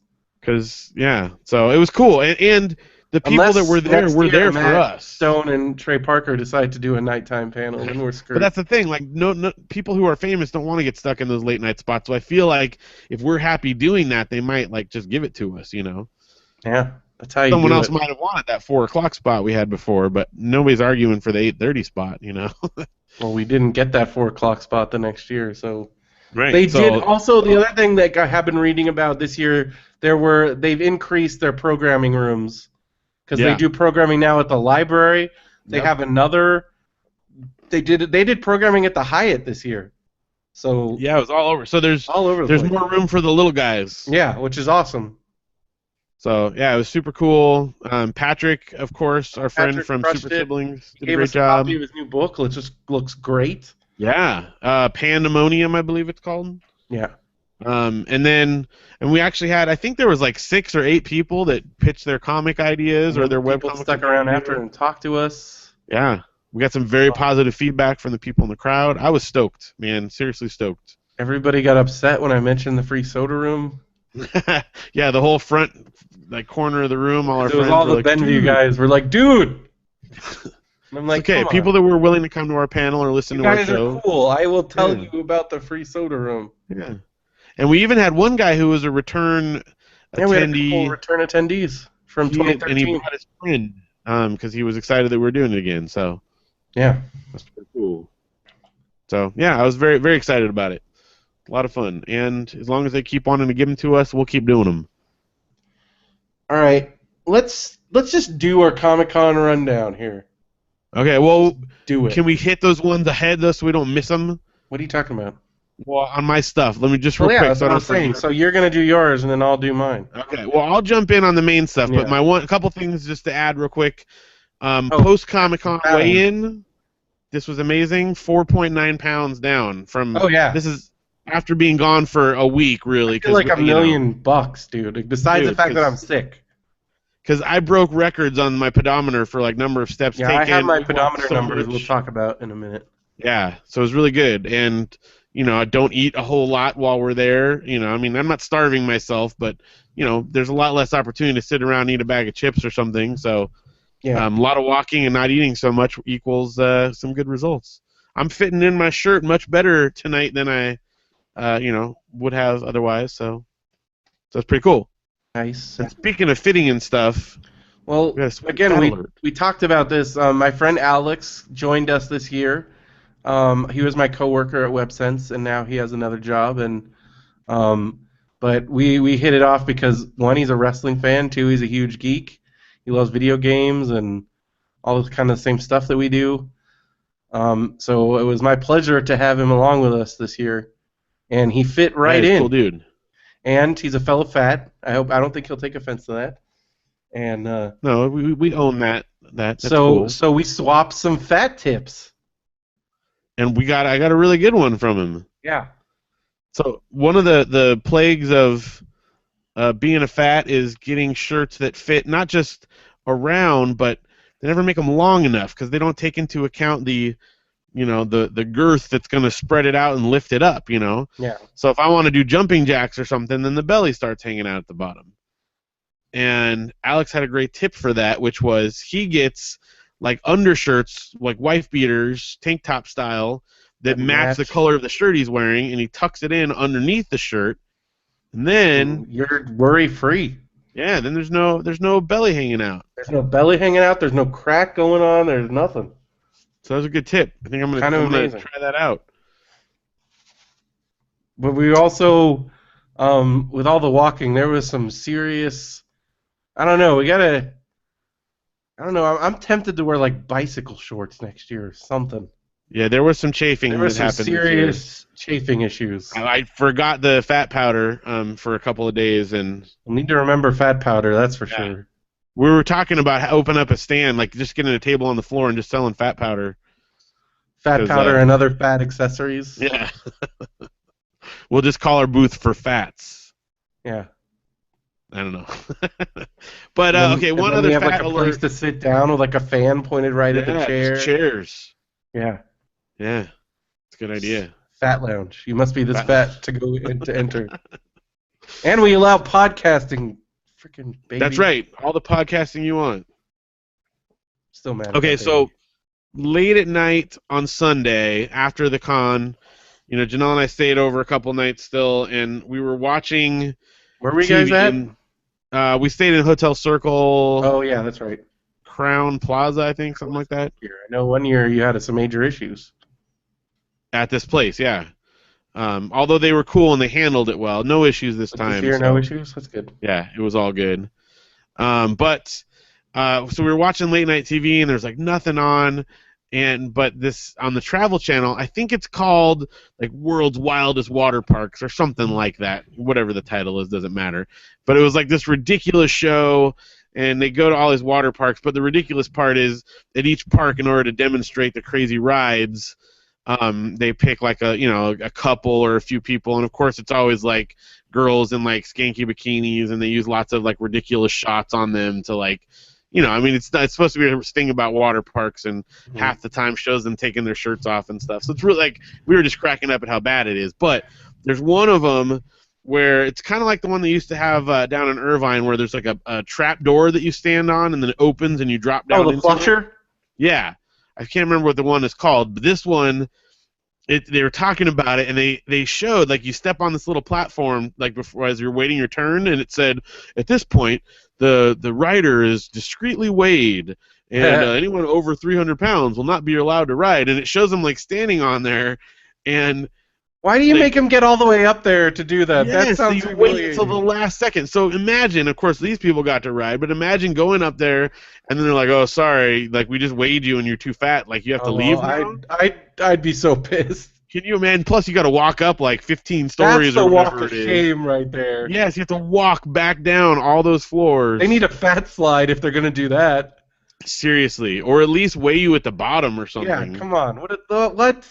Because it may be discreetly weighing you, but there's no discreet way to tell you that when you're at the top and send you back down. So Oh my god. beware. If you're at a trapdoor one, you might get weighed. I don't know. I feel like water parks in general are not super fat friendly. Especially they don't let you wear shirts on the slides.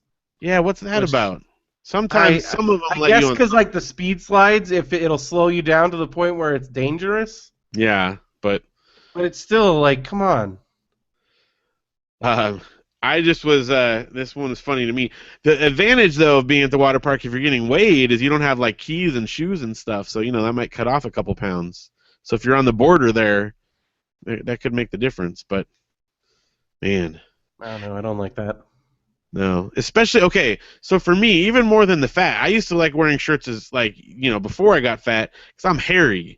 And there is nothing worse than riding on a, because you think your shirt gets stuck on the water slide. yeah. Imagine having a hairy back. Well, then for me, it's like I've gotten second-degree burns on my back and shoulder before. Yeah, the because sunburn issue. Putting on sunscreen, especially for fats, can be tricky. Yeah, and hairy fats, forget about it. It's not even worth the effort. I just wear shirts. So that's for me. It's more of a. I'm not ashamed. I'll walk around full Brendo, not full Brendo, but like I'll walk around with my shirt off. Because I know some people, and I respect that, are like very much shirt on. But Yeah. I'm whatever. But it's more of like a sun protection thing for Yeah. me. Oh, that. Well, Because again, I've seen, I am super white. I have barely any pigment in my skin. Even this year, I was complaining because you saw me. I was putting on sunscreen like every 3 hours. Yeah, but we stood outside for an hour, and you were like toasting. Yeah, I still was getting fried, man. It's like that Seinfeld episode where Kramer puts the butter on and gets all sunburned. You kind of started looking like that, even though you're putting the oil on. It Every was just morning, I like put on sunscreen and then I reapplied. I reapplied at least 3 times a day, and I still managed to get some pretty good burns. Josh is surprised. He said in the chat that given how much I hate hair, why I haven't waxed or lasered that all off. My cheapness overwhelms that, I think. The Oh, dude, force can is you within imagine me. Phil getting his back waxed? That would Okay, be. wax the pain. There's absolutely no way I would do that. But laser, that's not so bad. But that is not cheap to do. There's no way. Like I Yeah, couldn't. how I much would couldn't. that cost? Do they charge you by like the square foot or something? Yeah, Like, because Janelle, I mean, I don't think she'd mind me saying, has had certain things like lasered a yeah, couple times. That stuff is not cheap, and it takes like multiple sessions, especially if you have like darker hair. So like, yeah. How yeah, many it would take. sessions would it take for you?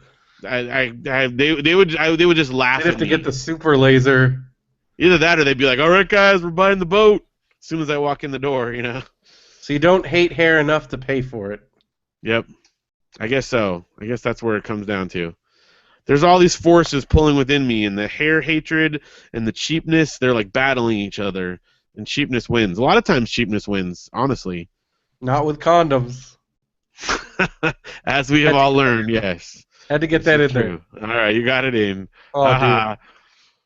Ah, All right, it's time. It's time to do our full-on Comic-Con rundown. yeah. We're doing it. We just had an hour lead up to it. But now Yeah. it's time to actually get into it. All right. Starting with Wednesday, the train continues to be awesome, Phil. Yeah, Oh, I you had, love it. you had some cool people there. Well, it's just nice. You get there. They've got if you're because I do the business class, which you're not fighting for a seat, and you got way more legroom because again I'm tall, Yeah, so those seats can be a little crammed. It's worth the extra because it's like $20 extra, but let me tell you, it's worth the it. best. There's no chance And, you're going to be standing. oh, and traffic was horrible this year.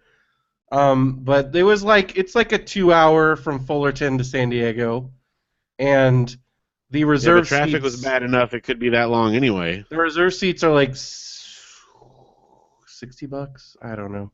It was worth it, man. I'm telling you. Yeah. And you get and there's no stress, and it was just great. And if you sit in the business class, you tend to sit near. There's a lot of Comic-Con level celebrities that take the train, Yeah. and they take business class because it was definitely less than $100. Like even I think both ways it was a little bit over 100, but one way. I mean, the train Okay. has gotten a little pricey. Yeah, it's more than it was when I took it a few years ago, but it's But still though, if you're going to pay for parking or any of that other stuff, yeah, you're and going to be parking at the spending. train station is free. So Yeah. You know where else parking is free? At the ferry station, which is a good tip. that is a good tip. If you On the Coronado side, though, not on the. on the Coronado side, correct. But it's $5. It's like $4.75 each way. So if you think of it as paying $9.50 for parking, it's not a bad way to go either. Josh is saying he should do. I'm telling you, it's the best decision ever made, especially for.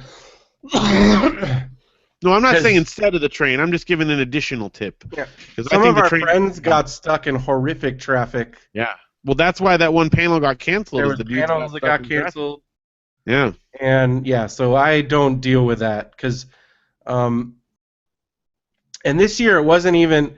This year I think it was just general San Diego traffic because the races didn't even start until today, so it wasn't horse racing even. Yeah. Josh said it took him over 3 hours to get down. Yeah. Well, So imagine sitting and you get free. If you're in the business class, you get free food. You well, get, on the train you can do stuff. yeah, you don't can have do to, stuff. They got plugs. You can plug in. You can. There was dudes working. There was a dude that was clearly like putting together some last minute Comic-Con stuff. Like I think he was putting together a video for a panel or something. It's always interesting watching people watching on the train to Comic-Con. But the coolest thing that happened was right behind me, and I remained cool the whole time. That's good. Whereas Jonah Ray of Nerdist and Jonah Radio fame, and oh geez, excuse me, I'm sorry. He was with it took me a while to figure out who this guy was so he kind of sounded like T.J. Miller, but from Silicon Valley and other stuff. Right. And he had like red hair, like bright red hair, and I'm like, oh, I know this dude. And his name's Zach Perlman, and he was from the American in-betweeners. He was by far the best part about it. And he was Okay. in that movie, The Virginity Hit. And yeah, he's really funny. Oh, we gotta mute somebody here. I think Steve there just joined in the chat there. Well, welcome. Hello. It's not letting me. Oh, there we go. There we go. You got it. All right. So But you already, yeah. before you even got to the con, you got to hang out with So some I didn't cool really. folk. I didn't want to make a scene because they seemed like they were having a good conversation, but it was like having my own little private podcast because You got to listen to it. they were so funny and they were talking about funny stuff. They were just being real funny, and I was like, this is awesome. And Nice. and then I got to give props to Jonah Ray that he's not afraid. He's not above promoting his own stuff because when we got off the train, because I noticed a sign over in the baggage area, and I was like, well, they wouldn't make Jonah carry that sign around. And sure enough, he had a sign for the meltdown with Jonah and Kumail, and he was just carrying it around. So that's That's some cool. guerrilla marketing out there. Also, I found out Nice. they did a meltdown show somewhere, and if I had known about that, I probably would have gone to it, but I didn't. I did, and then Well, later we I got to see saw some cool stuff still. later on the way to Indigo Ballroom, I saw Jonah and Kumail, and I was like, Kumail, you're great, and he was like, thanks. So that was awesome. That was all I got out before because they were in a hurry. I think they were going to a panel that I think Kumail not moderated a bunch of panels this year, and so yeah, so that was cool. And then, but then the one person that I saw that was being super incognito, and another person I would have loved to talk to was John Daly from Curl Show. Oh yeah. But he was like headphones on, sunglasses, like don't bother me, because it I was the, super early. Like our train left at like 9.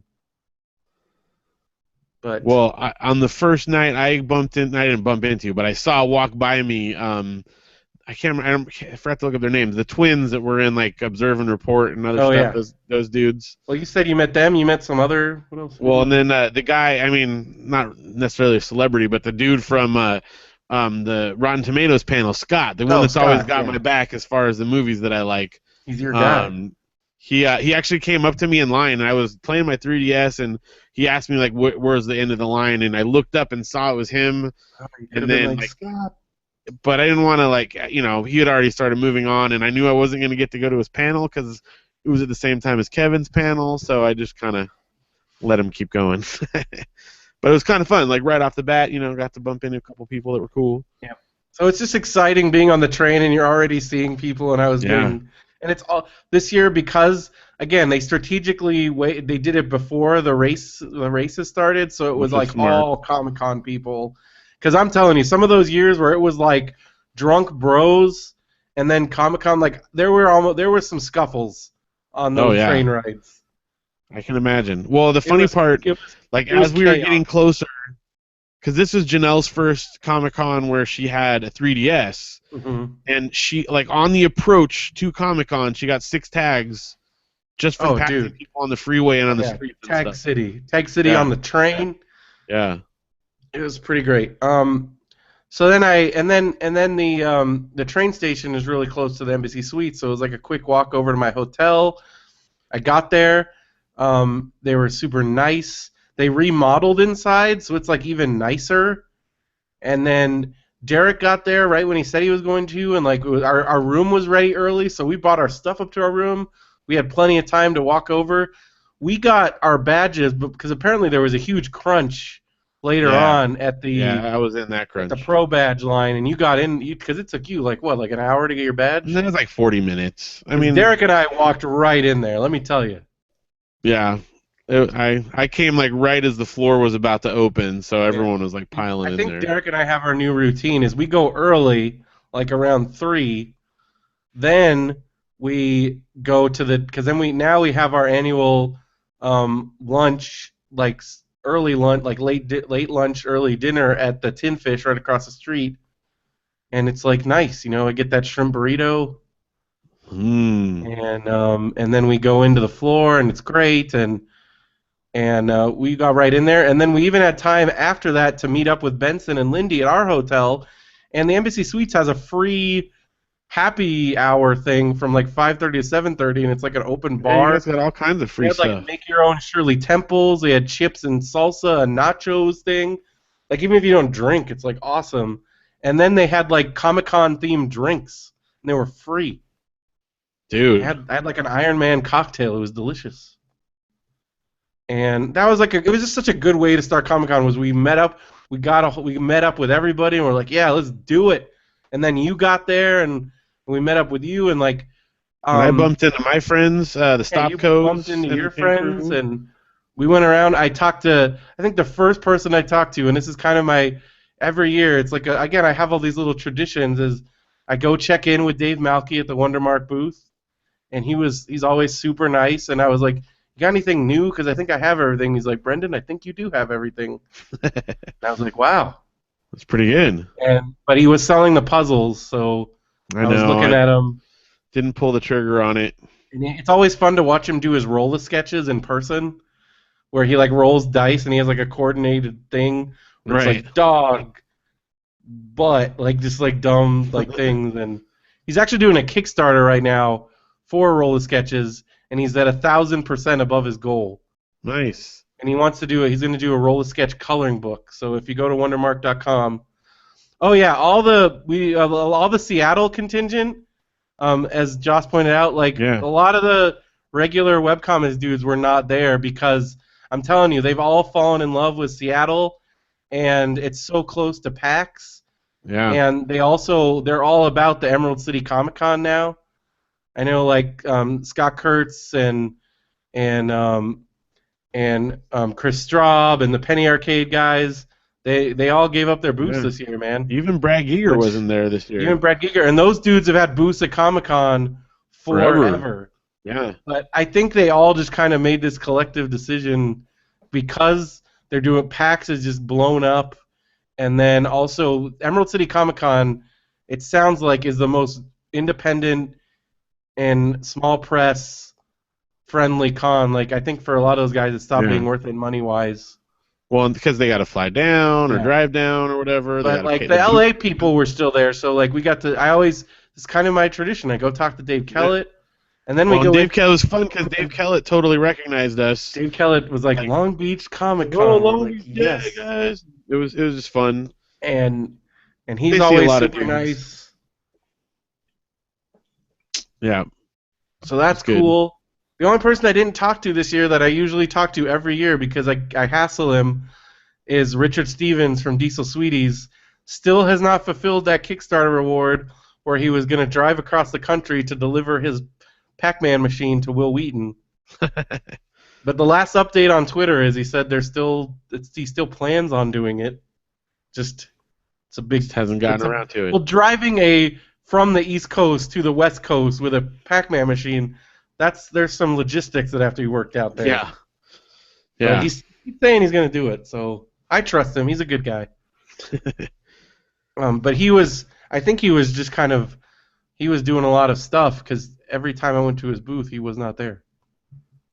But hey, good on him. Also, somebody that was busy at Comic-Con because every time I went to the booth, they were not there was Jonathan London. Got stuff to do. Got a lot of stuff. Yeah, also they go, oh no, Brendo's coming. Get out of here. Now, to be fair, Jonathan did go home. This is what a power Comic-Con person Jonathan is. He actually took the train back up to LA on Saturday because he had to do something, and then took the train back down the same day to finish out the con. That's commitment. He also organized the 5K at Comic-Con. Wow. Yeah, so he's doing a lot of stuff, and he had a lot of good people at his booth. He had Orlando Jones. He had a bunch of other dudes. Nice. When I went by there, Chris Gore was there, which I still can't look at him after we watched him violate that woman. It was still pretty gross thinking about it. It's just weird seeing him every time and thinking about it. We watched him put his hand someplace. Context. Give everyone context so they know what you're talking about. All right, we have told this story. WonderCon, it was like what 3? You weren't there, Phil, but it was me and Benson and Topher, and I don't know who else. Were you there? No, it was Derek. Yeah, I don't think I was there. Chris Gore is this dude. He has a podcast. He's Film Threat. He actually bought Film Threat back so he's in control of Film Threat now. He was on Attack of the Show, and we watched him do something to a lady late at night at one of the bars by WonderCon, and it was really gross. Put his hand All right. somewhere. That's not good. High fives, right? Yeah. Yeah. Ever Don't since high I've seen five. that, I'm like, ugh. I don't know. All right. Well, Anyway, so that was cool. Embassy Suites is cool. We got to play Mario Maker Wednesday night, like right at the yeah, Nintendo booth, because of course Phil's like, oh, I Nintendo. gotta go to Nintendo. And they We did were their kind same thing where they have like one game featured on the floor, and then they have the Nintendo Lounge next door. But Mario Maker is freaking Oh amazing. my gosh, I played it like several times throughout the weekend, and it's really really fun. The like the combinations You of can stuff you put can do are anything just into insane. anything. You can put like a boss inside a question mark box. You Yeah. can there's all kinds of new stuff. Like there's a power up that turns you into 8-bit Link. Oh Like yeah, and then there's you can be the Wii Fit trainer. And I did find out that like depending on which you can use this original Super Mario Brothers, you can do Super Mario Brothers 3, you can do Super Mario World, I think, and then new Super Mario Brothers, I think are the ones. And the things you can do in each one, like you can't are wall jump in different. the original one Yeah. or whatever, so it changes fundamentally the gameplay, even just within the thing you've already built. So It's gonna be so awesome, dude. and like some of the levels, it's way more like a puzzle game for a lot of them. Like you have to solve like how to get through the level a lot more. Like and some of the stuff they had pre-built were just it was amazing. So And I then can't wait. we also got to make a level, and Yeah, that was cool. very fun. Wednesday night we also went to our regular place, Berkeley Pizza. It's freaking awesome. They have the best deal. It's my opinion, my best restaurant for eating because for $9 you get 2 slices of deep dish Chicago style pizza, which is fan freaking tastic. Phil, have I ever taken you to this place? I have not been there. You guys talk about it. We gotta take you there, because for $9 you get 2 of these fat Chicago slices, and you get a soda with free refills, Man, and it's right awesome. there. And it was great because we've been telling our friends. So as we walk up, sure enough, all the Agents of Guard dudes and girls are there. So it was like a whole like, hey, hey, hey. That was fun. And I saw those. We hung out with those dudes quite a bit. Nate and Justin and all those guys. So shout outs. They came to our panel. That was cool. Definitely. And check out agentsofguard.com for they've been putting up their articles. Excuse me. So if you want to read about one of the other funny things we went to check out was the Scream booth for the TV show, Right. because they did this crazy thing where they were just spraying people with this blood gun, Yeah, I don't understand why you would want to do it. because they don't give you like a poncho or anything. They just spray you with this. It's So there's all like, these people walking around with their shirts just soaked with like I fake guess it's blood. like you go to a Guar concert, but then you got to walk around all day with Yeah, that. Or like walking around the con is nasty enough as it is. Like I just saw this. And some people it was like worse. Like I saw this little girl and she just got destroyed. So I thought that was it was fun to watch. yeah. Just watching them blast people with this air blood gun. That was And right then by the bear photo thing. Yeah, they had the bear photo thing because the Adventure Time guys are promoting their new show, I think it's called Bear Bears. something like that. And That's then fun. the other crazy booth this year, which we had some fun with, was the Walking Dead booth this year. Was like a walkthrough maze, Yeah. and there were zombies all over the place. Even if you didn't wait for the maze, you could still go up and get pictures with them. And you could get scared by them like your mom did, which was awesome. I got a fantastic picture of my mom. She was like, she wanted to pose by him, but she was kind of freaked out. She's like, okay, tell me if someone comes up behind me. Well, I'm like crouched in the crowd trying to get a good angle so you could read the sign up above her that says Walking Dead still. And as I'm doing that, this dude comes up, a zombie guy, and like, "Ugh," and she just starts screaming and runs into the crowd. And I got this great shot of I'm her, sure like, your her sister hands loved up and, oh my hearing gosh, about yeah. that because she Such loves a Walking good Dead. picture. So, yeah, so that was cool. And I remember we thought there was like no line, and then we got in. It turned out it was just a line to take the picture, and the Yeah, line for the maze was one of those crazy wrap around the whole entire yeah, hall on the walls and lines. And everything. I'm like, I'm not waiting 2 hours to go through what looks like a 1 minute walkthrough maze. So, But plenty of people did. but it was still pretty cool to watch and see all the zombies and stuff. And there Yeah, was a lot of cool booths this year. Again, there was a lot of the usual like Comic Con isn't about comics, and I would say a good 2/3 of that exhibit hall is comics and comics yeah. related stuff. I And bought comic. there were so many comics panels, so everybody needs to shut up. It's like it's just kind of the go-to thing that people that don't really know about it are like, oh, I'm gonna make this joke because I've heard other people make that joke. It's like saying Saturday Night Live isn't funny anymore, but not having actually watched it. Saturday Night Dead, as they made fun of that on Yeah, Ryan's World. yeah, there you go. Like how many times is that headline? It's a Still joke kicking. now. All right, and then we had our MegaCast day one. Phil had to go home because he had his like island hotel. I had to get back on the ferry before it closed. So we recorded back. Our room was perfect because it's a 2-bedroom suite, and we had like a giant table, and it was perfect for recording. And you could check that out at BenviewNetwork.com. Go to the one-offs feed, and we are there. So night one was cool. The night one, I think it was Derek and me and Benson, and Chris Gutierrez made his return to Comic-Con. Yeah, we haven't seen him for a while. Yeah, so we had a good time hanging out with him. He met Will Forte on Thursday, so I was super jealous. Yeah. It was awesome, though, because I actually went back to the room to drop off something, and it was like I almost gave him the Comic-Con mojo because he You passed it immediately along. went and then met Will Forte, like, right away. So, because so Thursday, my highlight of Thursday was I met, like, right now, if you ask me who are my top 5 current active favorite wrestlers, it would be the Young Bucks, Matt and Nick Jackson. It would be Kevin Owens. It'd be Sami Zayn, and it'd be Finn Balor. And on Thursday, I met all of them. Got my picture with all of them, talked to them. It was freaking nuts. Because I've never come anywhere close to getting into that WWE signing. And I think people are afraid of it now, because even if...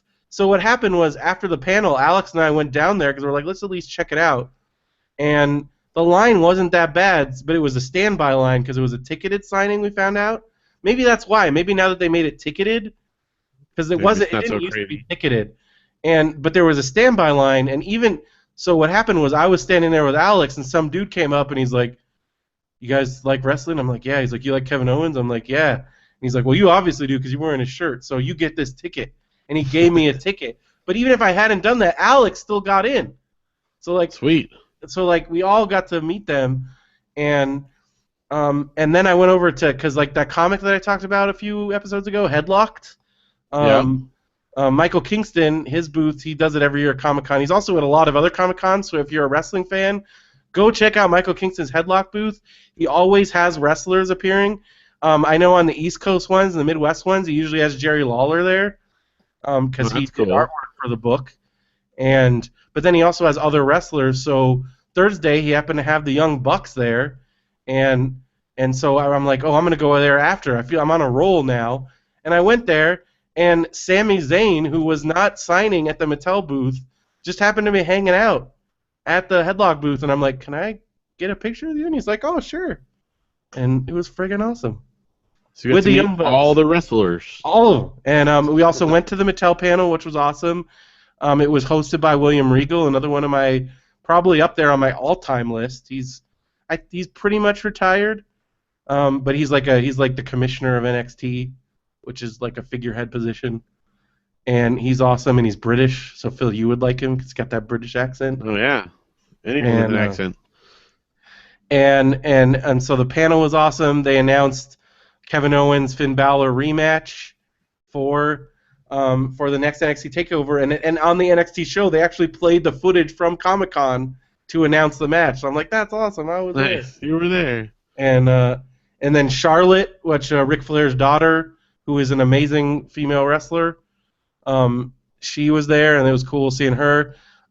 She had a really touching moment because they were talking about who inspired them, and I don't know if a lot of people know this, but Ric Flair had, like, everybody knows Ric Flair's oldest son, David, because he was terrible. He was a terrible wrestler.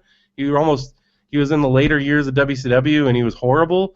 But Ric Flair had a younger son named Reed who was an NCAA champion wrestler, and sadly he passed away recently.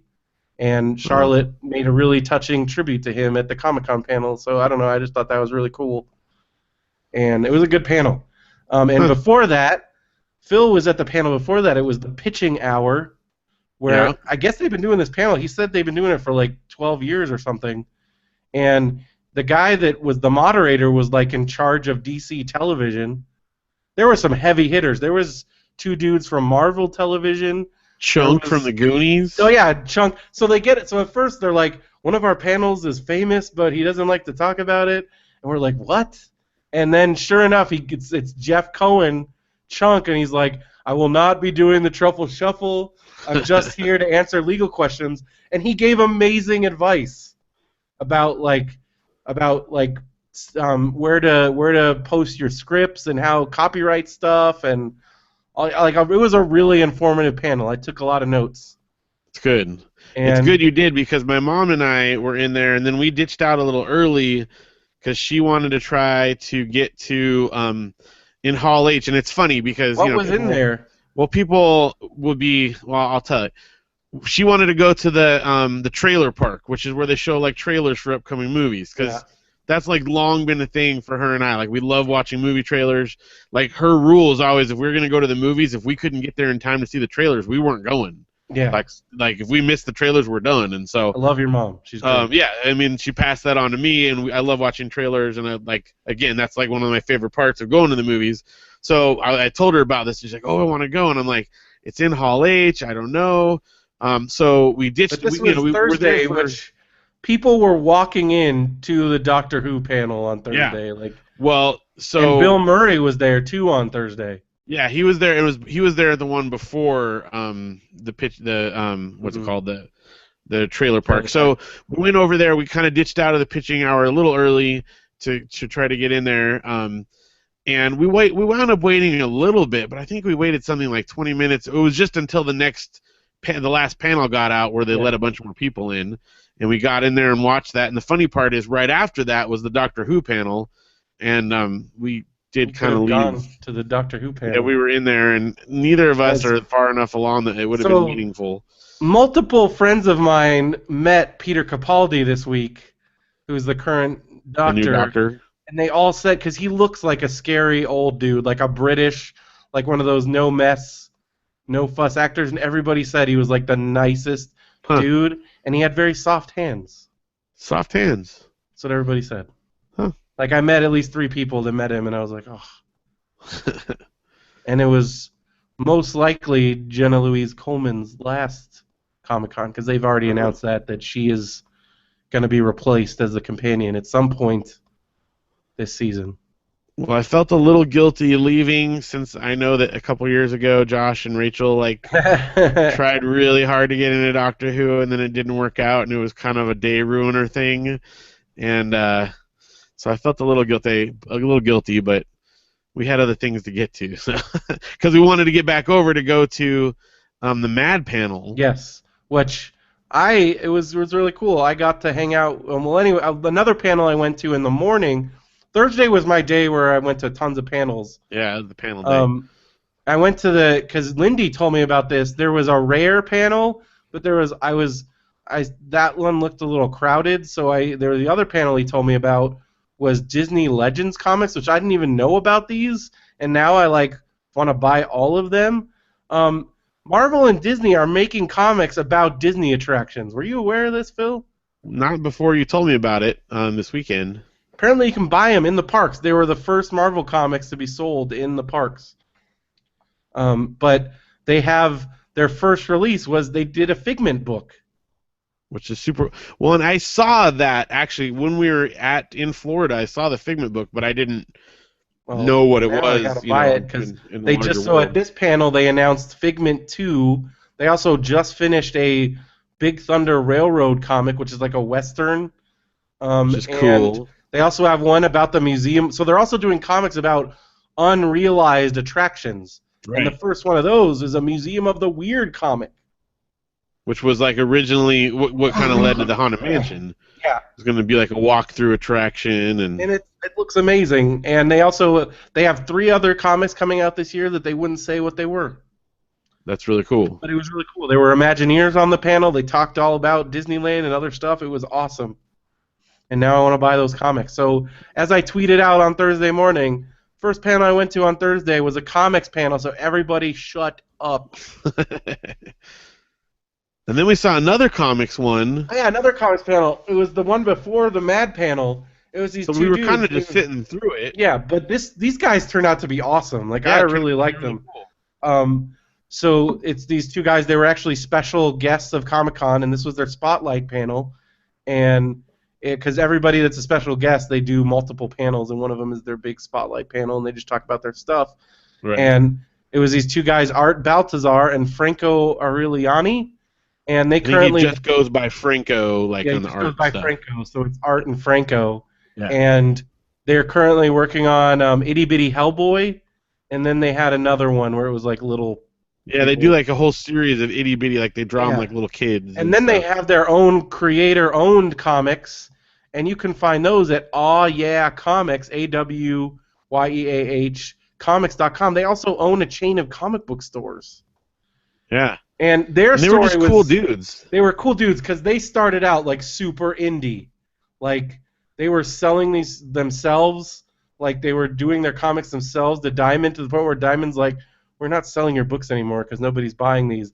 They talked about they had this technique that it still works at Barnes and Noble, which I was know. nuts. I'm tempted to try something like this. So they paid to get a barcode, like a working barcode on their books, because they discovered that the way Barnes and Noble and Borders reorder stock is when there's one book left on the shelf, they just scan it and then it automatically orders more books.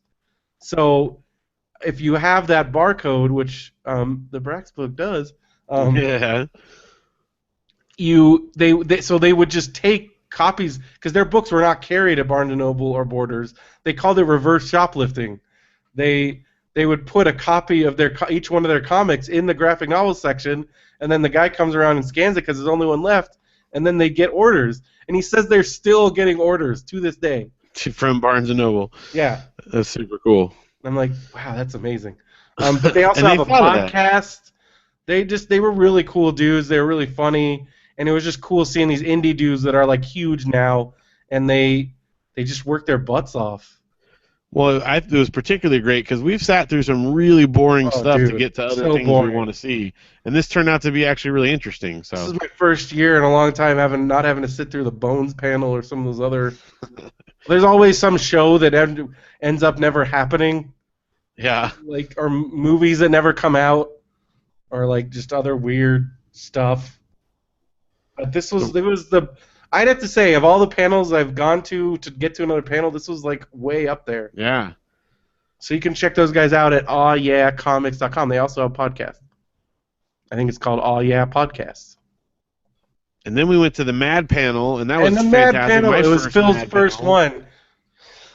And it's the first of many. Like it's definitely dude. one I'm going to prioritize. Ever since Derek took me to it last year, I'm like, oh, this is it.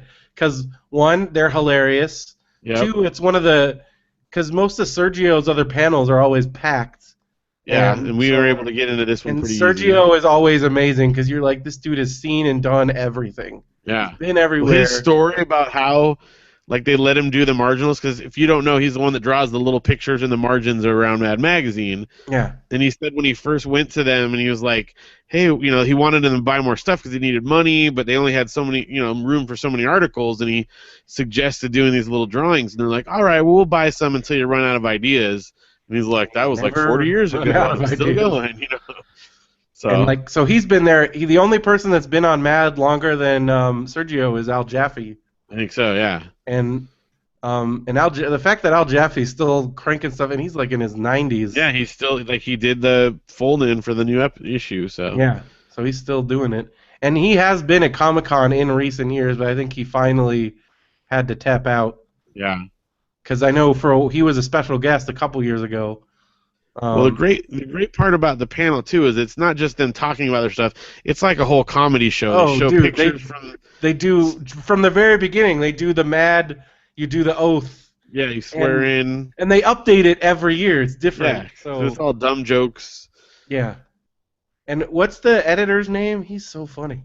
Um, uh, Come on, Philly. Here. I'm just gonna pull out my recent issue of Mad Magazine here and cheat. And I will Well, tell you. anyways, the Well, other anyway. cool thing. Well, anyways, he was funny. You can look that Yeah. up. Well, all of them were. He like was the moderator of it. Yeah, and then it's like a few. They got a good mix of like old guard guys, and then like some of their brand new talent. And they said next year they're John gonna have. Ficarra. Yeah, he was hilarious. And next year he said they're gonna have a lady. So that's great. Yeah, that's right. Yeah, they're trying to get more females, and they've already started getting some in there, but it's kind of notoriously been a Well, he dude's said club they're over the trying to years. change that. So yeah, And it's also awesome because they give stuff away. Everybody that asks a question gets free stuff.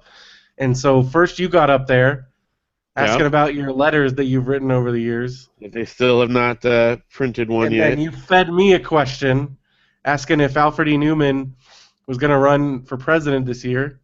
But he said, I don't even know if he needs to because there was a lot of Donald Trump jokes. There's a lot of that. Okay, a brief side note, and we went to a used bookstore today, and you know this place, and the dude there is very quirky. But there's a lady that was in there while we were looking at books, and I didn't hear the whole conversation, but he made a crack about something about Trump, right? And the lady totally got offended and went off on him about, oh, I support him and he's done great Dude, stuff it for is our country. Ukaipa. Dude, and like I was like in Which the back, like, oh my that gosh. makes no sense to me because, like, first of all, I remember somebody posted like he should at least, even if he doesn't win, they should give him a cabinet position. And I'm like, No. he should talk about the economy. I'm like, that dude inherited all his money and he's gone bankrupt at least 4 times. So no, he Yeah. shouldn't. I think he's a pretty safe, like, so I felt bad for the I poor guy. almost think that he's a plant to like ruin the Republican ticket or something. It's that bad. It's that all the stuff that keeps coming out of his mouth. Oh yeah, it's nuts. Well, for Mad, they're having a field day with it. So. Oh yeah, I mean to them it's so much great material, you know. But they had my favorite thing that they had, because again, they're equal opportunity offenders, just Yeah. like Trey and Matt. Like Yeah. that's where you get that true greatness. And my favorite thing that they had was from their political. They did like a bunch of fake movie posters, and it was Mad Max, but like Hillary was Furiosa, and Bill was Yeah. Mad Max with the face mask on. It was really funny. I laughed.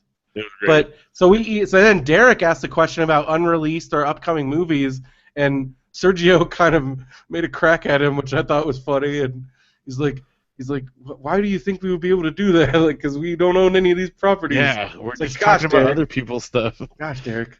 But he they got did mention the Spy versus Spy movie, and there seems like they're still working on that. What's the dude's name? William Gaines. So there sounds like they're still working on a biopic. Yeah. Because his daughter was there, like sitting Yeah. right behind us. William Gaines' daughter was there, which is awesome. Like, if you never read about William Gaines, I don't know. There was this like 20-page thing in New York Times a couple years ago. I think I sent it to you. Yeah. Where like it was when he died, and like because he did the Mad. And this is I'll probably ask him about this next year.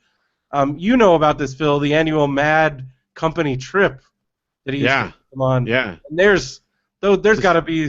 I want to ask him like, what's the worst place you went, and like, what's some stories that you can tell? Yeah, because it sounds like they get nuts. They go weird places and Because he used to take the whole staff every year. And then he was a character. Yeah. Well, and he would always be. He was one of those like figurehead type guys that was always like in different comics. They'd always take pictures because he was kind of a big fat dude with long gray hair and ponytails and. He's like Harry Knowles, but for Mad Men. Yeah, so they would always use him as like a photo subject for funny stuff, Yeah. So anyway. And then the thing that did amaze me, that makes me want to, we need to plan a New York City trip because he did say they give tours. Yeah, he said just come on by. We give tours. Like, How holy amazing crap, would that dude. be? Well, I'm worried that it would, like, have you ever seen The Simpsons where Bart goes to the Mad Magazine offices and then it's like super boring and he's like, what? No, that's awesome. But Well, we need to I do think that it and then would, go on a, we need to do that. and then go to World of Nintendo while we're there. Oh, yeah. I mean, holy cow! We had a lot of I good actually asked a conversations bunch of with the Nintendo employees this year. yeah, and I asked them like, could we get a tour up in Redmond, Washington, and they said they don't do them there. But we did give one of the Nintendo dudes our business card. Yes, yes, we did. We He passed was out a lot of actually business like the cards. head of customer service, so he was very appreciative when we were complimenting. Yeah. So that was And we cool. talked about how much I go on about Nintendo on the show, and he's like, "Oh, that sounds really great." And I'm like, "You want to listen to it? Here you go." But speaking of that, that was our first trip on Thursday was the Nintendo Lounge. I Yep. believe you were able to get a shirt like immediately. Yeah, well, because I had gotten the ticket from the night before, and then I got a couple more. I mean, we just did a couple of the short lines, and I got my shirt right off the bat. Yeah, I got They were mine on Friday, but it was big still it was. Mario 30th anniversary shirts. I was worried it was going to be another Smash Brothers situation because that year you had to actually like win a tournament. Yeah, This year it I was back to the play 3 games. get a shirt I think people complained. probably because man, I tried really hard on that Smash Although Brothers. I do miss, I remember the first year, it was like crazy because like you could get all kinds of stuff with the tickets. Yeah, Like yeah, they were you like could choose. pillowcases and bags and. I I mean, think at they least they like have the shirts. simplified. I think it And probably was too nuts for them, you know. and we got to give super props because they did have a secret box of 3X shirts, Yes, they did. and we both got 3X shirts. I Well, felt bad. especially because they're like the athletic fit, so you Yeah, gotta like you actually the because two X's are I wish tough. we were there because Alex got there on Saturday, and they told him that they were out, but I'm like, did she look underneath? And he's like, no, and I'm like, oh, that box was probably still there. Yeah, So you I had to feel ask like, for the box. but he still was like, I gotta understand. And they're cool shirts. They got an 8-bit Mario on them. It's for 30th anniversary of Mario. They got the Comic Con exclusive logo on them. It'll definitely be Yeah. in my rotation. Oh, definitely. It was really cool I looking. wore it on Sunday. That was my Sunday shirt. Yeah, that's right. Um, and then we went to so after we went to the Nintendo Lounge, we went to Joe's Crab Shack, which we discovered people at Janelle Comic Con. discovered it. Yeah, Janelle discovered Joe's Crab Shack. I mean, I knew it was there. I just never even thought it because I'm like, that's gonna be crazy because it's right behind Comic Con.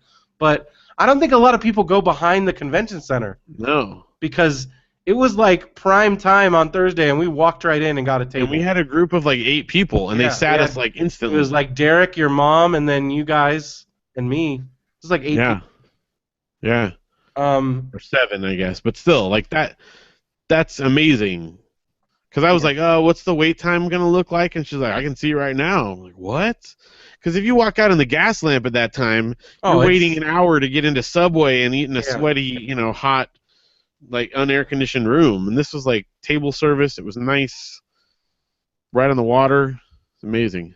It was, and it's beautiful, and they were super nice, and the Yeah. kids, they have like this dessert thing where you like paint stuff on a Rice Krispie treat, so that occupied the Yeah, kids. there's like caramel and chocolate and strawberry sauce, and they give you a paintbrush and they paint it onto your thing. And it was good food, man. Yeah.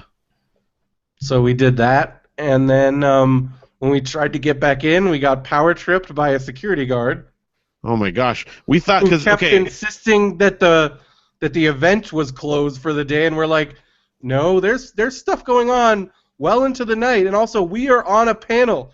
Phil had and to he's get like, out no, the program guide. I had to like show them the book, He point was to being my a real name smartass book, about it. and yeah, I was a little, Well, but I no, had to the point to guy my name. was. The guy was. Because he's But like, I I was like, love that this you're is my name in the book. This is my name tag. We're supposed to be in there right now. He's I like, thought we were gonna miss our panel.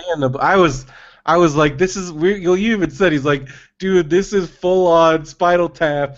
Well, yeah, because once we did get in, all the doors We were finally locked. got past him, and then all the back doors were like, we're like, what is happening? We're running through these empty hallways trying to find a door open. And even when we did finally get in, there was a security guard there that she's like, you guys are lucky. That door's supposed to be locked.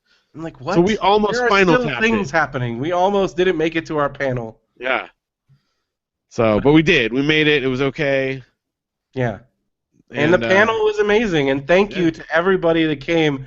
Yeah. Every year, I feel like We are overwhelmed by our friends, but then also there was plenty of non-friends there. Yeah, it was But it was great. nice to have that whole front row of friendlies. Yeah, you got them. You know, they'll support you. They'll Reassuring. laugh at the jokes. Yes. And again, we got very positive feedback. We had people coming up. It was fun. We had a couple people come up and say this was the most entertaining panel of the show that we've been to like all day, and we're like, oh, thank you, that's really cool. And so then when we were going down the escalator afterwards, I told my mom that someone said that, and this couple that was behind us on the escalator was like, yeah, it was the most entertaining panel of the show. You guys were great. So we got like multiple people that were very complimentary, Yeah, it's always nice. which was really cool. Like, you know, because it's I again, feel good, Phil. I feel good about it. yeah, I feel like it was solid, and I'm hoping that good word gets back, and maybe we can get locked into that spot. That'd be amazing. Yeah, it'd be really cool. So then afterwards we went to the free soda room, and we've already talked about this, but we recorded 7 minutes, and I knew this was coming, and I think Phil had an idea that this was coming, but Derek started off the megacast grilling Phil about those condoms. Yep.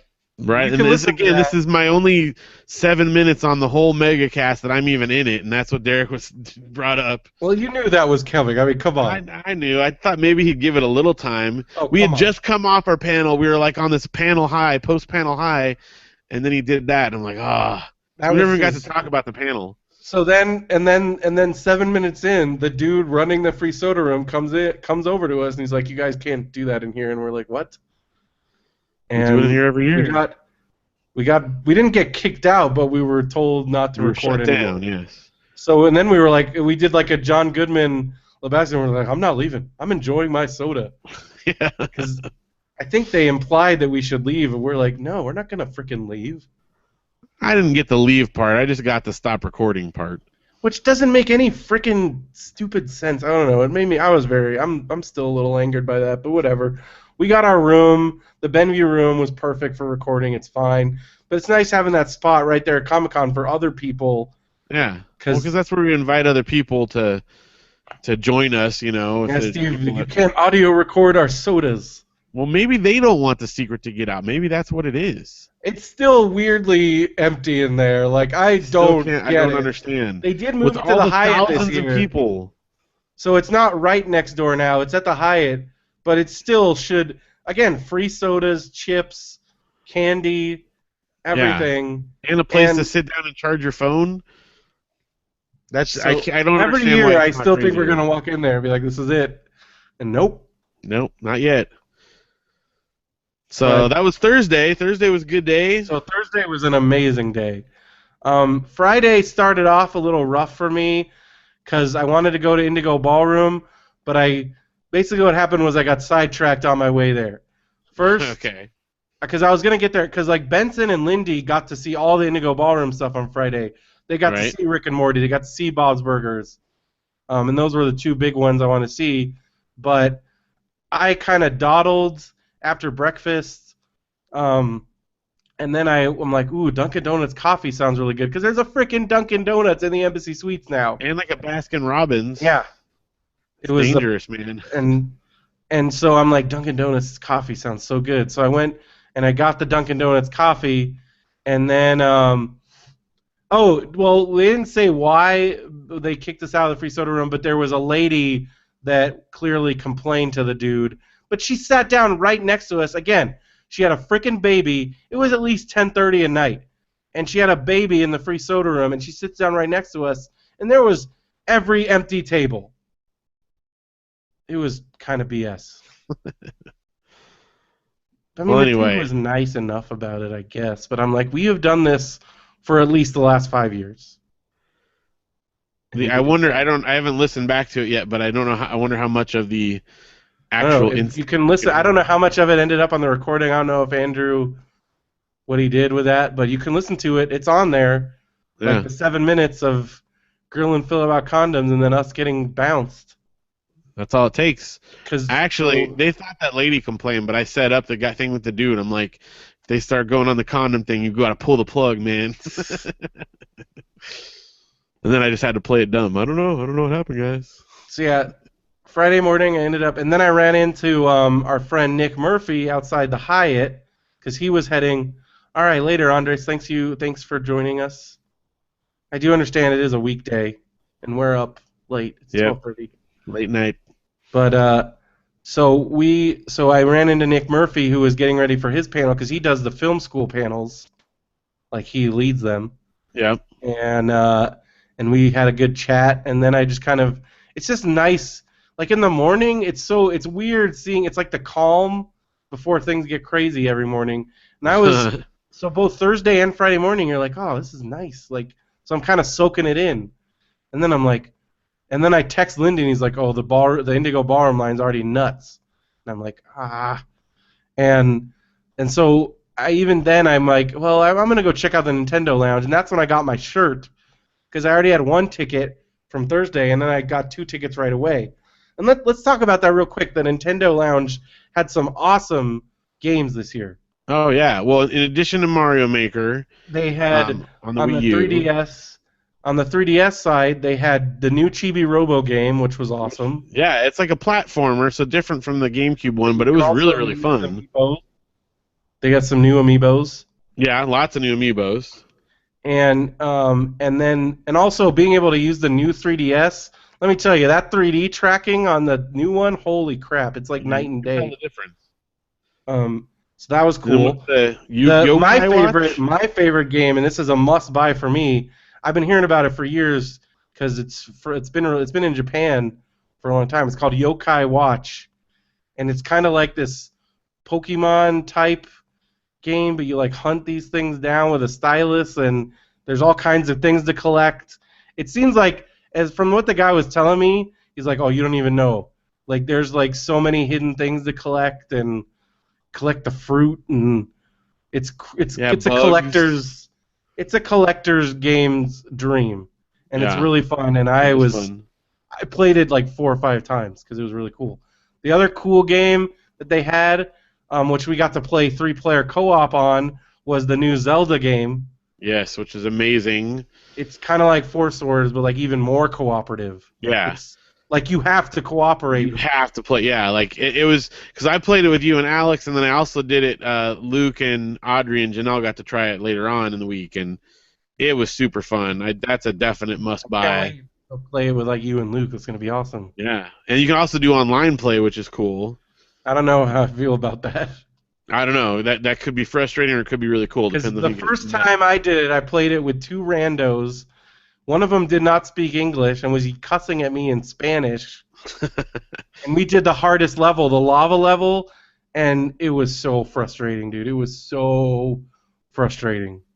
Well, I thought because when Luke and Audrey did it, well, they didn't. We didn't quite line up because for some reason the line was really unbalanced. So we could only do two at a time. So Audrey did it, and then Janelle and Luke were on one, and I had to like brief Luke, and I thought we were gonna have like a meltdown, but it was fine because Janelle has played some Zelda, but not very much, and she did not get like this stuff to do or like use the blower thing, and she did, I tried to coach her, but they did not complete the level. And Mhm. Luke was like, "But I wanted to complete it," and Mommy kept messing up, and so we talked about like teamwork and blah blah blah, and he held it together, but it was close. I thought we might have a meltdown there. Um, but it was kind of fun seeing Janelle like she's like I don't know what to do, it's stressful. Yeah. So, but really fun. I also played the Yoshi's Woolly World, Oh yeah. which looks stunning. Like just visually speaking, it is super cool. It's another very co-op-y one though. I played with this guy, and they had like timed demos, so he had like 10 minutes to get through the level, but there's tons of hidden stuff. So we were like going for like 100% completion, and we were right before the end of the level, Ran and out of the time. time was up, and we were like, oh man, that was so close. And he's like, there was no line. He's like, hey, you want to go again? And I was kind of going over to meet you or whoever. I was Yeah. with you, and I was like, sorry, I gotta go, and he was like totally bummed, but. But that was a fun game, Yeah. and So it was cool. Nintendo Lounge. yeah, They so also great. had like Smash Brothers Here and in Nintendo Splatoon, Lounge. but it Yeah. was good. Oh, and the photo booth thing was really cool. Oh yeah, you got turned into an amiibo. Yeah, you gotta post that. Yeah. 'Cause that was really fun. Right. This whole time, by the way, my brother David came down and joined us for the day. Oh yeah, you guys And walked a ton. You walked all over the dude, floor. this was my day, my record-breaking day. I think on my pedometer it was like over 23, almost 24,000 steps Dang. of this on this day, and that was just before midnight Yeah. on that day. So it was. Yeah. There's a lot of walking back and forth on the floor. We also, this is the day that we got into that ILM panel, and then that was canceled. Yeah.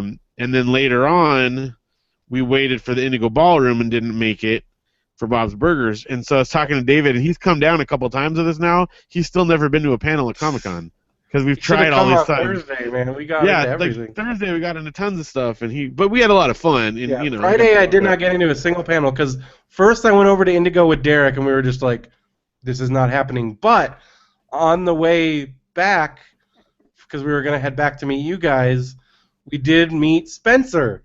Yeah, that's cool. From if you watch Harmontown, the movie, or if you listen to it, or again, he was on Community. He's Annie's brother, and he was so cool.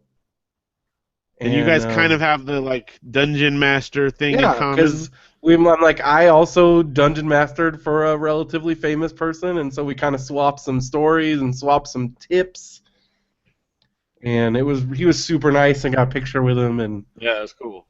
So that was cool. That kind of made up for like going over there and like realizing that we're not getting anything. And then during that period, I met up with you and David, and then we met up with Jay. Yes, so that was cool. We got to hang out with Jay for a while. I always call it his hustling that he does because he's the master at like exchanging autographs and other things for free stuff. Not to mention, he also spent a ton of money on things. Well, it was funny. He was showing us his stuff, and he's like, "Yeah, I just got this and this," and we're like, "Okay, that's reasonable." It was like all these Star Wars toys. And we got this and this thing. We're like, "Okay." He's like, "I kind of went crazy at this," and we're like, "Oh, that's not that bad." And he's like, "Then I spent like $700 on other stuff," and we're like, "Oh, geez." Oh yeah, when Jay gets on a roll with the toys, it's pretty crazy. So it was cool. It was just fun hanging out with him because we hadn't seen him in a long time. And this is why I'm super excited. I mean, we're playing D&D again. Yeah, and Phil's joining the Black Box crew. I'm getting in on it. And I think the key thing was Phil has agreed to be our permanent healer. Which is what I was already doing anyway. So as soon as I told Jay, I'm like, this guy's a healer, Jay was like, oh yeah, totally. That was my in. And you said I still get to keep my character name. Yes. Hey, if Jay gets to be Deadshot, you can be Elf Rond Hubbard. Elf Rond Hubbard, that's my character name. No, Derek was being a little He was like, no, that's dumb. I'm like, whatever. Derek's name is Vilkebach. I mean, come on. It's a good name, but... I know it's stupid, but it works, because Elrond, but he's an elf, so it's Elfrond, and then Hubbard, you know, come on. So that's going to be exciting. We'll talk about that next week. Yeah, that'll be fun. Sunday we're doing that. Super excited. So I'm just super excited to play D&D again, and I'm super excited to hang out with Jay, and that was fun. Then we went to the Kevin Smith panel. So we did get in one panel that day, except David had to leave right beforehand because he had to work the next day. So that's true. He still didn't get into that. So this has been much publicized on the internet. Oh, dude, that's a great name, Steve. Orc Lesnar instead of Brock Lesnar. I like that. That's clever. But so Kevin Smith talked about it a bit. He was very self-deprecating. In case you didn't hear, at the end of the Star Wars panel, JJ invited the entire Hall H to a secret Star Wars concert right behind the convention center. So the entire Hall H, all 6,500 people, right before Kevin went on, left. So when Phil and I and Andrew and some of the other Benview guys and Derek and Benson walked in, it was basically empty. And we were talking to some of the other View Askew staff that we knew there, and we were all kind of like, I don't know if he's gonna, because I'm like, I think he's gonna. Well, like, what if we've been going for years, and he has talked frequently about how his biggest fear is walking out and having the hall empty because no one wants to come see him. But the thing, because there is a picture floating around online, and I'm 100% positive. I don't think it's straight up photoshopped. I think they took it before they let people into Hall H. Right. Because when we first walked in, it was empty. Yeah, and so you could have snapped a picture. Even when he started talking, so they were still letting people in, because there was at least I'm gonna say there was at least 3,500 people in that room. Yeah, oh, easily. It was more But than half full. right, and the Um, great part is that all those people were there specifically to for see him. Kevin, and they were all stoked. And Kevin was just, I think he took it in stride in a way that was so empowering that Phil and I both got really emotional. Well, there was a combination of things because he It was started out with that. multiple things. He started out with this By whole being like like, this is he my faced his fear, and fear. I'm doing it. Yeah, And and that on was the other side, it's not that bad. You can do it. Like face your fears, and already we're like, yes, we can do And this. then he brought Harley out, which for Phil, like again, this is a big deal because I remember seeing. I mean, I wasn't there, but in like I think when Harley was like 2, Kevin brought her on stage, and now she's participating in a Hall Yeah, H she's panel. starring in the And movie, again, and so she's this is a talking about it. girl that I saw have a panic attack, having to do a little skit in front of like 15 people, and now she's up there in front of Hall H, and she crushed it. Yeah, you could tell she was a little nervous, but she did amazing. She was so great, and so that was emotional. Just and Kevin, you could tell had the total like proud dad moment because Yeah. he was filming. I think he was videoing. Oh yeah, Like, videoing and snapping selfies with her and stuff. And so father-daughter stuff like that hits me right in the feels already. and then he did it, and then he was also doing his usual motivational stuff. Like Yeah. he's the People were only. coming up and telling him about how they encouraged him, and like the question, people were like, "Oh, I did this because of you. I wrote this because of you, or whatever." And that was just, it was cool. And he showed the Yoga Hosers trailer, which was, I thought it was awesome. Oh yeah, it's insane and It's looks great. nuts. But I am excited. You're excited for that movie, which is always exciting for me. Absolutely. Oh, I will definitely see that. And it looks great. Johnny Depp's in it. Justin Long's in it. Tons of people are in it. Natasha Lyonne is in it, which I did not know that. So that's cool. Kevin's in it as the what are Kevin the little is things the called? Bratzi. Bratzies, It's a yeah. bratwurst that's a Nazi, and And it's so like, but they're this little- tiny. They're tiny, and it's so They're weird. tiny. It's like it's insane and so weird, and it's just great. Looks great. Haley Joe Osment's in it. Yep. The trailer was great. The music was great in the trailer. I thought that was cool. Jen plays Harley's mom in the movie. In the movie, right? She also, her and Jordan produced it, which that's awesome. Jay is in it. Yeah, Jay's in it. Everything would just look great. And then, oh my gosh, Kevin pulled the heartstrings. He told a story about Jim Jacks, the producer of Mallrats, who passed away this year. And oh my gosh, it was a. He told it on Smodcast, but I think I know I listened to it, but I guess I had put it in the back of my brain. And also, I met Jim Jacks a couple times, and he was an amazing dude. So. I'm sure that you could catch, like, I don't know who records it or whatever, but it's worth listening to this story. Like, it was an amazing story, and it was just like Phil actually, I think he looked over at me for like reassurance, to like, because I started crying because already all this other stuff had been building up. Then he's telling the story about his friend that died and how he's like going to make this movie in his honor and stuff, and he told it much better than we could recount here. Talking about Mallrats 2, because Jim Jacks has been trying to get Mallrats 2 made since Mallrats 1 came out.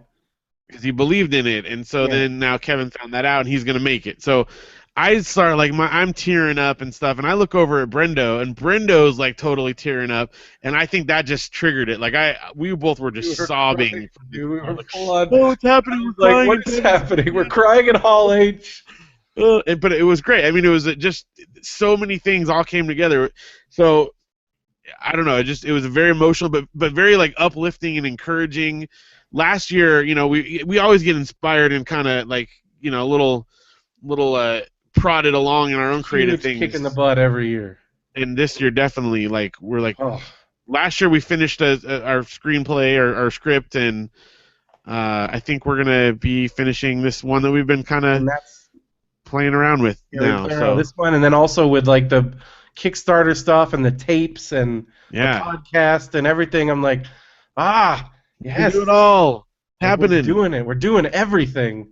It's just it makes you feel so good, and I love Kevin so much. He's the best, and it's the most I've ever cried at Comic-Con. That's for sure. And I want to give special thanks to Josh Roush and his wife Evie, who hooked us up with that this year, and Jordan Muse, and so thank you guys, Yeah.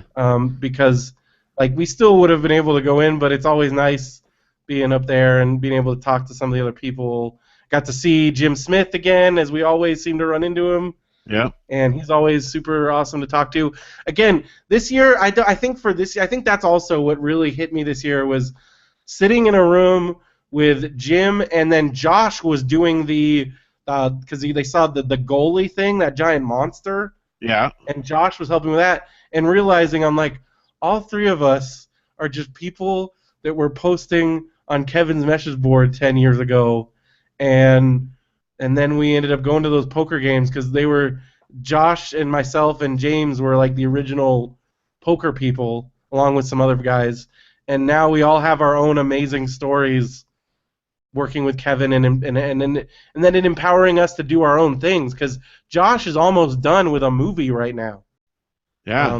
He's actually, it was sad, he was talking about on Twitter the other day that he might have to sell some of his music gear to finish his movie, and I'm like, and it's sad, but it's also like sometimes you got to do what you got to do, man. Yeah, to get that thing out. Get that thing done, and so that's always, it's just cool to see us, see everybody, because again, I've known these guys for 10 years. Well, it's cool too because we didn't get to actually like talk to Kevin this year, but Alex went to a signing. Oh yeah. And you told him like, hey, tell him BrendoMan said hi, and so he was asking Alex about our panel and like said, oh, that's awesome. Signed a bunch of extra stuff. Signed a bunch of extra stuff for him. But I think he was really excited that you were there and doing your thing, and so that was cool. I will never forget running into Kevin in 2013 when we were, because we hadn't done our panel yet when I ran into him, and I was kind of nervous. And I mean, I told this story last time, but he grabbed me by the shoulders. He's like, you did this, Brendo, and they can never take that away from you. And I don't know, having like your hero tell you that is so, I don't know how to describe it. It was, so every year, again, it's like renewing that passion. And yeah, it's part that, it's part Kev, but it's also a big part of it is just, I mean, I talked about this with my friends on Sunday night that I always have dinner with. It's like, these are our people, and like we don't have to worry about. And I think your brother had some moments where he discovered this too. Like, you don't have to worry about, oh, someone's gonna make fun of you for saying certain things. You can talk to strangers there about anything. Yeah. And like, because I love that so much. Like it's like most of the time I feel like an outsider, even it's just a fact of life. I'm a weird dude. Like, I don't know, like, not in a bad way, but like I'm just not, like, we're not into things that normal people are, not normal, but just I don't know how to describe it. Yeah, I don't know if that just makes not sense. General audience things, maybe. Like, Phil and I, that's one of the reasons why it's so great having, because we can always geek out with each other, but it's so nice being somewhere where you can geek out with everybody. Yeah. And everybody is there to geek out and be themselves, and it's just, and that's very empowering. And well, yeah, and just everywhere you look, even, I mean, we've had some of the best conversations. Like I was saying, the guy that we met walking down the street, like just random strangers, you'll just connect with, and it's it's amazing. I mean, cool. We'll tell some other stories coming down the line here, but yeah. So then the other thing that happened was some of the Agents of Guard crew were camping out for Hall H, and then some of Derek and I's friends were also there. So they did this new system where they gave wristbands at like a certain time. They had said it was 8 p.m., but it never ended up being 8 p.m., and people would camp out all day for the next day's wristbands because it got you into the first panel. When David and I got off the ferry at like 10 in the morning or 11 in the morning, there were already camping there for the next day's panel. Yeah. That's nuts. So they hadn't. So this was after Kevin's panel. So this was like 11 o'clock, and me and Benson and Derek were walking around. And we went, and so there's the island. Everybody calls it the island, but it's like a park behind Joe's Crab Shack where they had Awesome Con every year. Yeah. And imagine that, but with like 1,000 couple thousand people like camped out there because that's one of their holding areas before they give the wristbands out. And it was like a freaking apocalyptic shanty town, dude. I was like, this is awful. Like, so we met up. We actually ran into our friend James Noir, who was there with his short film, which we'll talk about in a minute. Yeah. But he was there with his friend and his friend's girlfriend, and they were saying, "Oh yeah, we brought a bunch of food. We had to pack it all up because that whole place is infested with cockroaches." Oh gosh. And not to mention, I don't know if you were around on Friday night, but it got really cold on Friday night. Yeah. Well, Like, I mean, so I people, took the ferry across and it was freezing. I just remember seeing these people. They like if they had been able to make like barrel bonfires, they would have done it because they were crowded around. They were huddled together with like blankets, trying to keep warm. And I'm like, this looks horrible. Yeah. Well, again, So, watching let from me the tell ferry, you. we could see on the island. It felt like coming in on Ellis Island or Oh yeah, something. it looked nuts. Like, It was like I'm like, oh my gosh, this is like the dark underside of Comic-Con, and like this is what you have to do to get into Hall H. Like, no, wait, nobody should have to do this. no. And so this is where I might be getting a little controversial here, because I've heard a lot of varying opinions on Facebook today, because Warner Brothers got pissed off that people pirated the Suicide Squad trailer, and they were making a whole big stink about it, so they finally released the trailer in its original form. But let me tell you something. Having seen what these people have to go through to see that stuff, I know some people would argue, well, that's special. They get to see it. People shouldn't have to stay in the freezing cold for 12 hours just so they can see some exclusive footage. They need to let that stuff out, man. Because I've seen the hell that one would have to go through to see this stuff, and nobody should have to do that. Plus, like, don't they want people to know about their movie and be excited? I don't get it. I agree. I don't get it. And they're trying to say, like, oh, it's special for Comic-Con, and people are saying, oh, by pirating stuff, you're ruining Comic-Con. I'm like, I think this whole camping out thing, like, somebody is gonna die. I mean, I'm serious. Like, seeing the conditions and, like... They're just sleeping on sidewalks. They're, it just looked it looked horrific. And I'm it's like, definitely people not my style. shouldn't have to do this. Well, I know Comic-Con has announced they are doing a streaming channel. Right now in the program, they said it was going to be archive content, but I think they should do like a digital pass or something. Yeah. And show like Celebration, like Star Wars Celebration did. Yeah. But even if they charge for it, like BlizzCon, People would pay. People would pay for that. Because, again, like, I will never do that camping out thing, but I want to see that footage, and it shouldn't be some exclusive thing like bonus, like, because that's what encourages this camping and all this. Like, it just seemed horrible. Plus, every single person there has a video camera in their pocket. There's no way they can prevent that from happening. Yeah, so they either need to decide, okay, this is what we're doing, or not do it. Like, you can't fight that. It's gonna after happen. Seeing these freaking island camping areas, somebody, like, it looked very dangerous. And after all that, you still tried to get me to go in a porta potty one night after knowing what's going on. I went by a porta potty, and I'm like, Phil, how much to go in the porta potty? None. There's no way. No way. So that was Friday night, and then we were gonna record.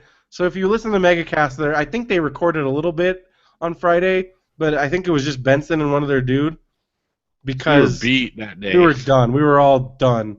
I remember Lindy was like freezing. He like got under the blankets and he's like, "Oh." We're like, "You still gonna record?" He's like, "No, we're done." But it was still like Friday was good because of the Kevin Smith panel. And then your friends got to go to that Star Wars concert. They did, and it's funny because as I was walking over to the ferry, they were coming back, and I bumped into them. We had a lot of great like bump-ins with them. Like every day, every single I just day. wound up bumping into them, which is considering how many 100,000 people plus are there, it's kind of cool. Yeah. And so they like felt bad because like they were. We were kind of showing them around, and like they were like, "Oh, I'm sorry," and like that's the rule of Comic-Con is that you can break off at any time. That's right. And that's the law. No getting hurt for being ditched or any of that stuff. It does not exist at Comic-Con.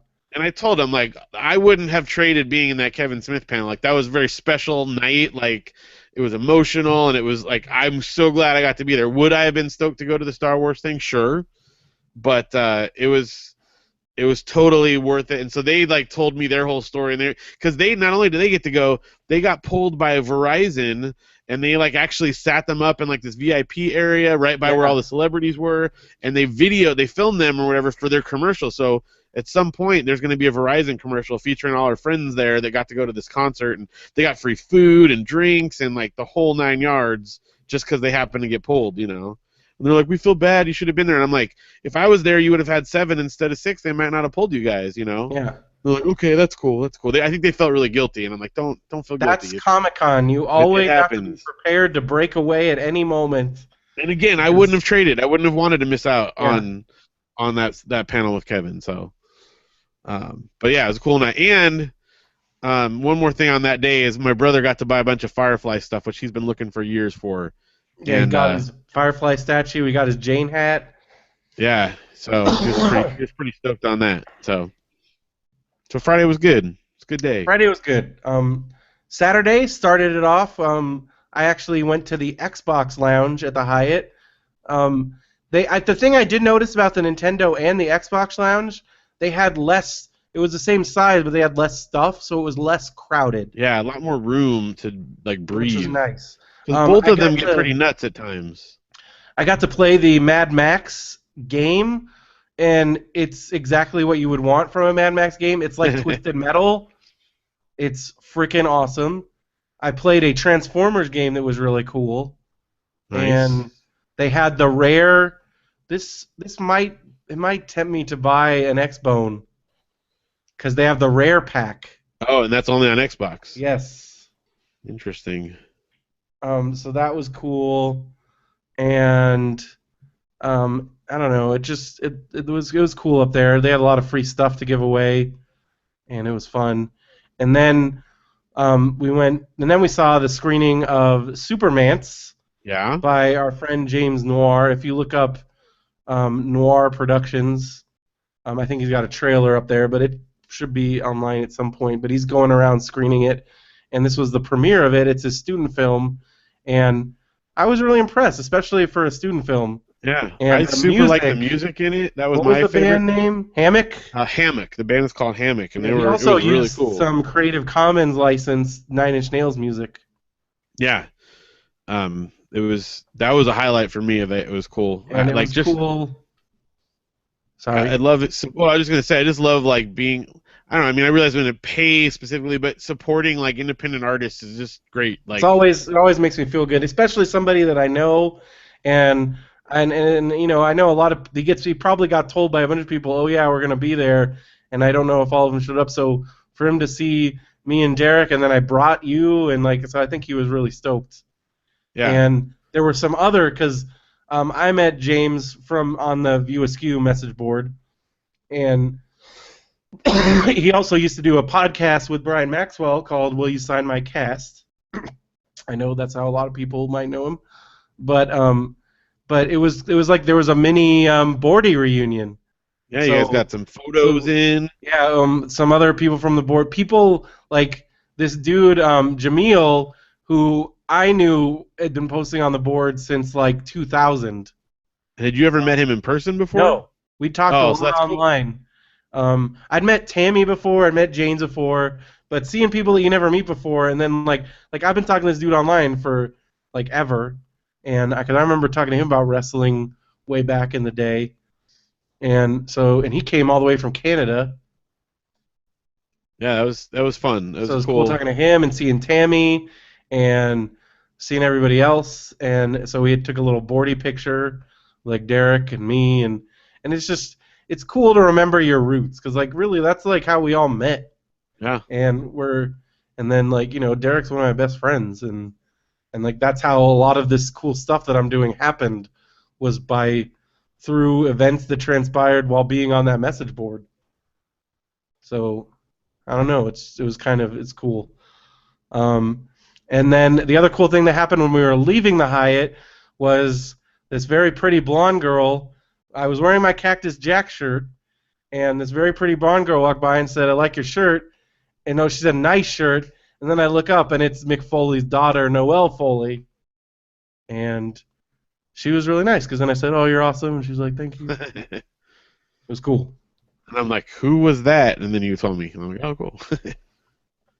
Well, it's just weird seeing her all the time now because she's been making some appearances and doing some stuff with her dad. Because if you've seen Beyond the Mat, where Mick Foley is getting destroyed by The Rock at Royal Rumble and his two little kids, she's one of the little kids, and now she's like much older now. So it's crazy. There's another wrestling dude that you bumped into on this Oh yeah. day. I know, not Booker. Well, we'll talk about that one too. But who's that other guy upstairs? Oh, well, that was Eric Watts. He was on Tough Enough, but he's also Benson and I have seen him wrestle a bunch, and he was super nice. We got my Yeah, he picture got a with him. picture with you and stuff.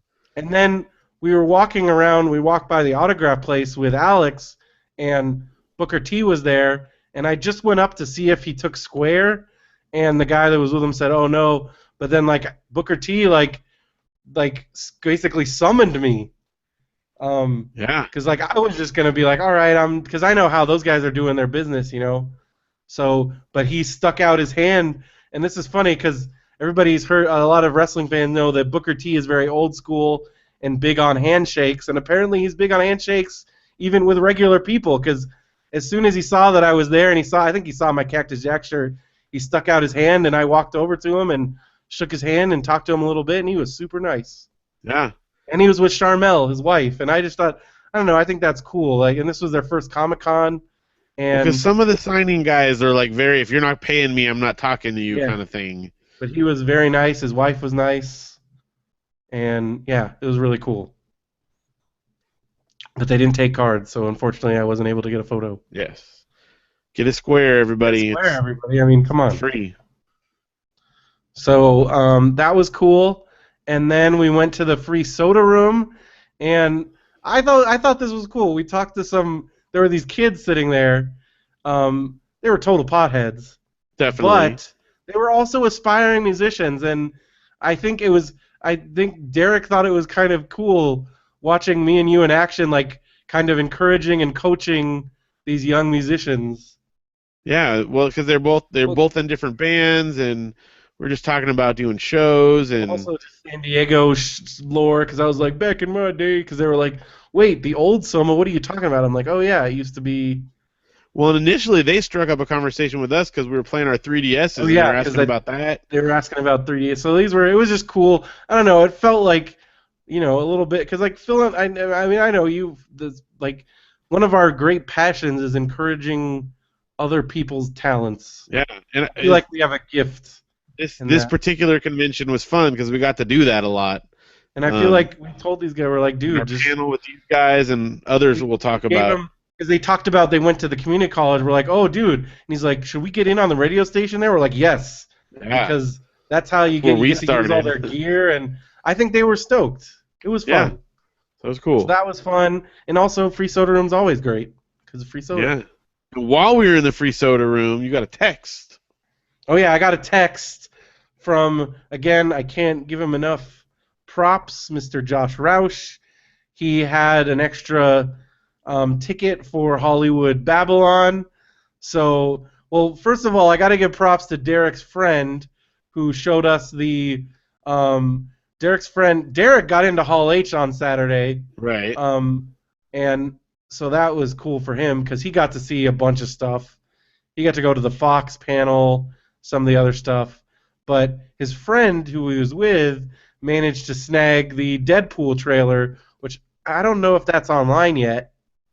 I don't I know, think but it is in we its bootleg form. But holy crap, the Deadpool trailer is amazing. yeah, looks really really good. It's super violent. It's exactly what we were. It's like everything we hoped for from Yeah, Deadpool.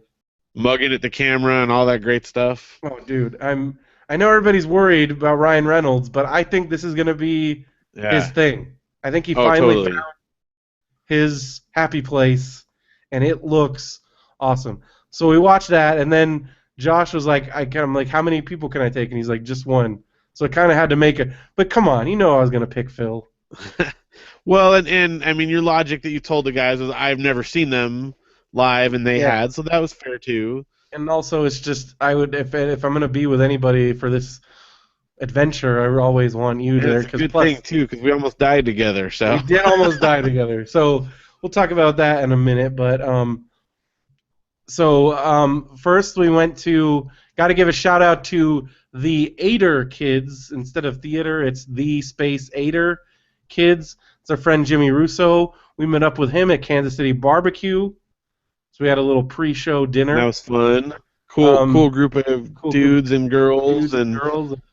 they had shot they were shooting some stuff for like some Yeah. sketches, If you and go to their YouTube channel, you can see the trailer for their Comic-Con stuff. It's pretty funny. And that's Kansas cool. City They kind of Barbecue is another one of our musts hit up eating the spots. Top Gun It's a place. Top Gun place. I mean, come on. They got Goose's piano.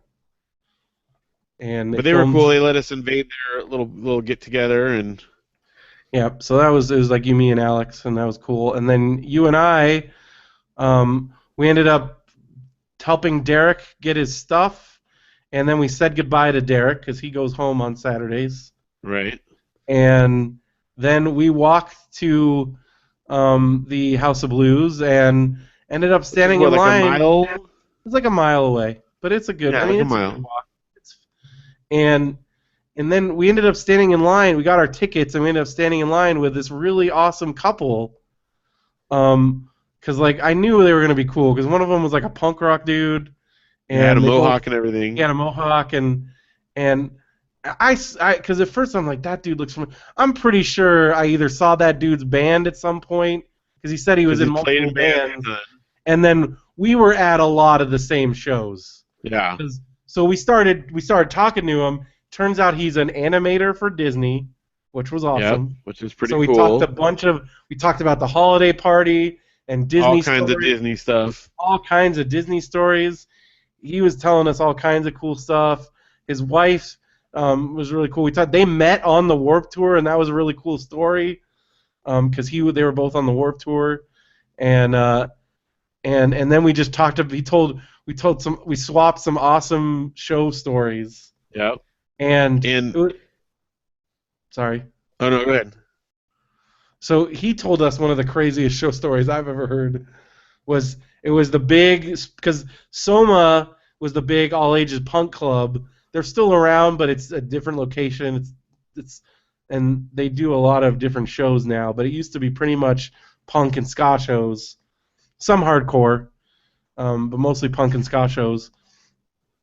And so their big show was always their New Year's Eve show at the sports arena, and they would just have every band you could imagine playing, and they'd get some big headliner.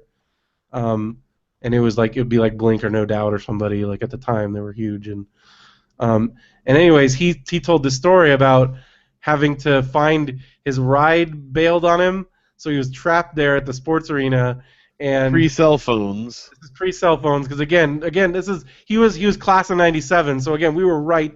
I'm positive we had to have been a bunch of the same shows, and because I went to at least 2 of those New Year's shows. But so he ended up getting a hold of his buddy who posted a thing on a message board, and a dude from a message board was like, "Oh, I'll come down there," and there was a dude with a van with no seats, Yeah. and he's like, "I either get in this van or I call my parents and pick me up. So either my parents are gonna kill me or this guy is."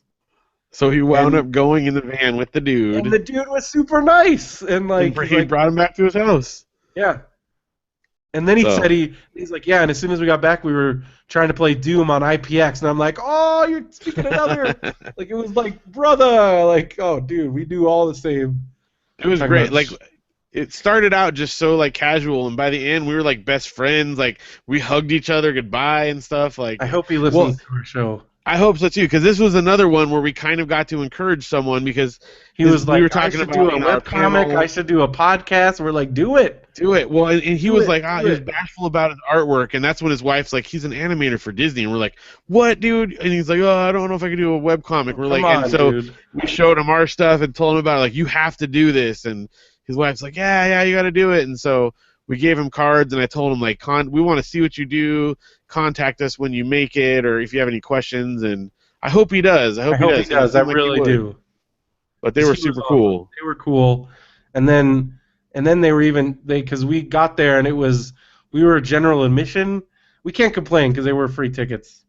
I think it was real quick. I think it was Greg and Christina, if I Okay. remember correctly. So if you guys are listening, what's up?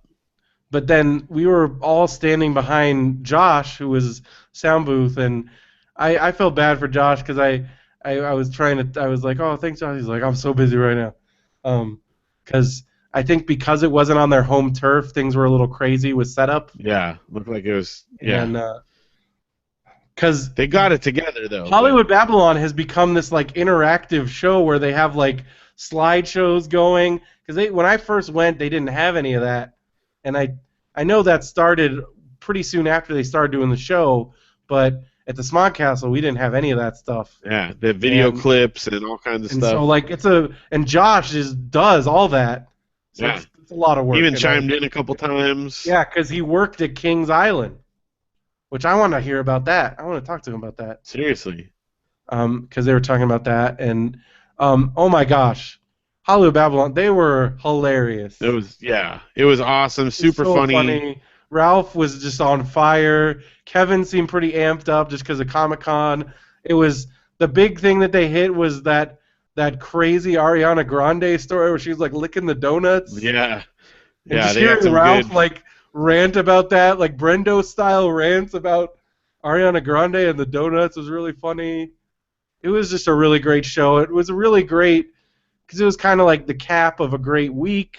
Yeah. And it was cool seeing Josh, and we got to talk to him a little bit after the show, and then we kind of went through a walking nightmare.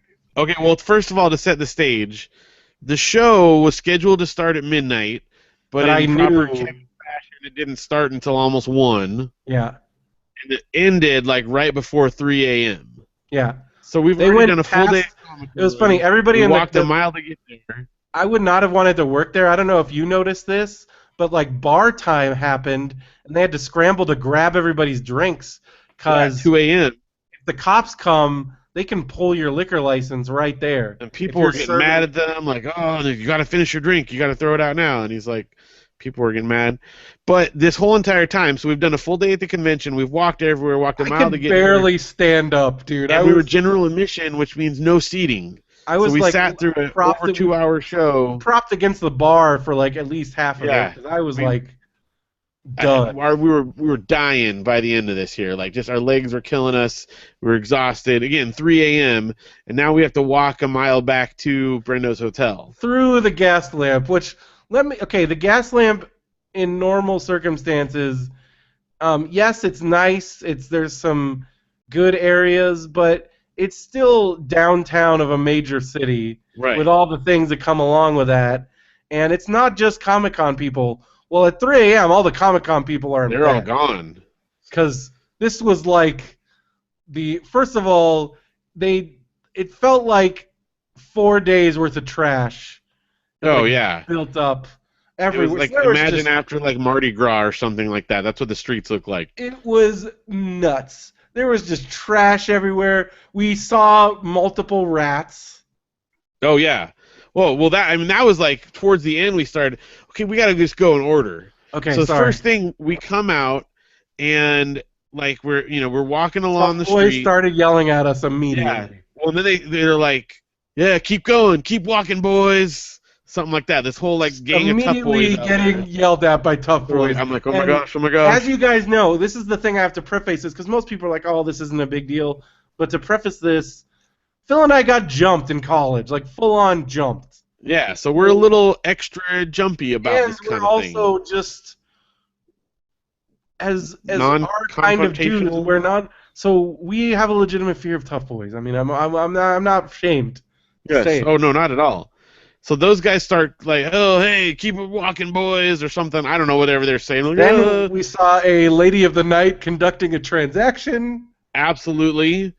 Like, at first I wasn't sure. I thought maybe it was someone dressed that way. And then the dude's like, that's too much. That's too much. That's a lot of money. And then they were like, Oh, and then no, right after those guys were yelling at us, we came around the corner and there was a chick like full on puking outside of the Oh, bar, the worst puking. like giant. And I didn't know what was happening. I looked The point over where and you I'm could like, see a Philip, you pile don't of it get on the out of ground. here, I'm gonna start throwing up. I almost ran in front of like moving traffic to get away from it because I was so freaked out Oh by yeah, the I had to barfing. grab Phil out of the You're like, street don't walk in the street. I'm like, ah. because I think we were getting yelled at by Tough Boys the same time she was puking. Yeah, like they like shouted at us and it ran us into the puking girl. So we're like trying to get away from them. Then we Dude, go by the I lady of the love the way you night. put it. Like this could have been a maze at Universal Studios without any extra things, and it would No, have no, been. with no It additional was stuff. freaking This is worse than the scary. Grudge maze or the Walking Dead maze. Forget it. This is Gas Lamp at 3 a.m. maze. We went through it.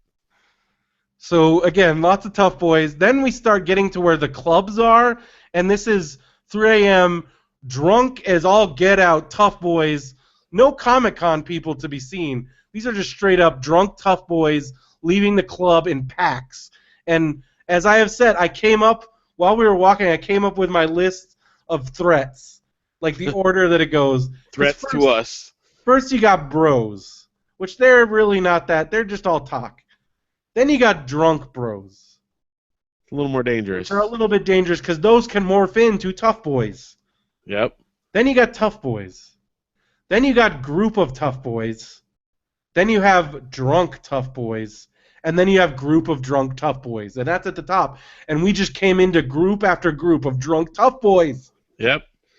So one of them, we're crossing a crosswalk, and first of all, this car pulls up to the crosswalk, and they're like thumping like super loud rap music, and this dude inside is like totally smoking out, like you can't even see him in there, and it's like really really loud, and so coming towards us is this group of drunk tough boys, and they start like rapping and dancing to the music, and like get One up of in them our gets face. right in Phil's face. Starts, like right in Phil's face. I wasn't sure. I thought he was gonna punch me, but it turned out he just kind of did like a dance move at me to like freak me out, and I'm like, and we kept walking, so we survived that.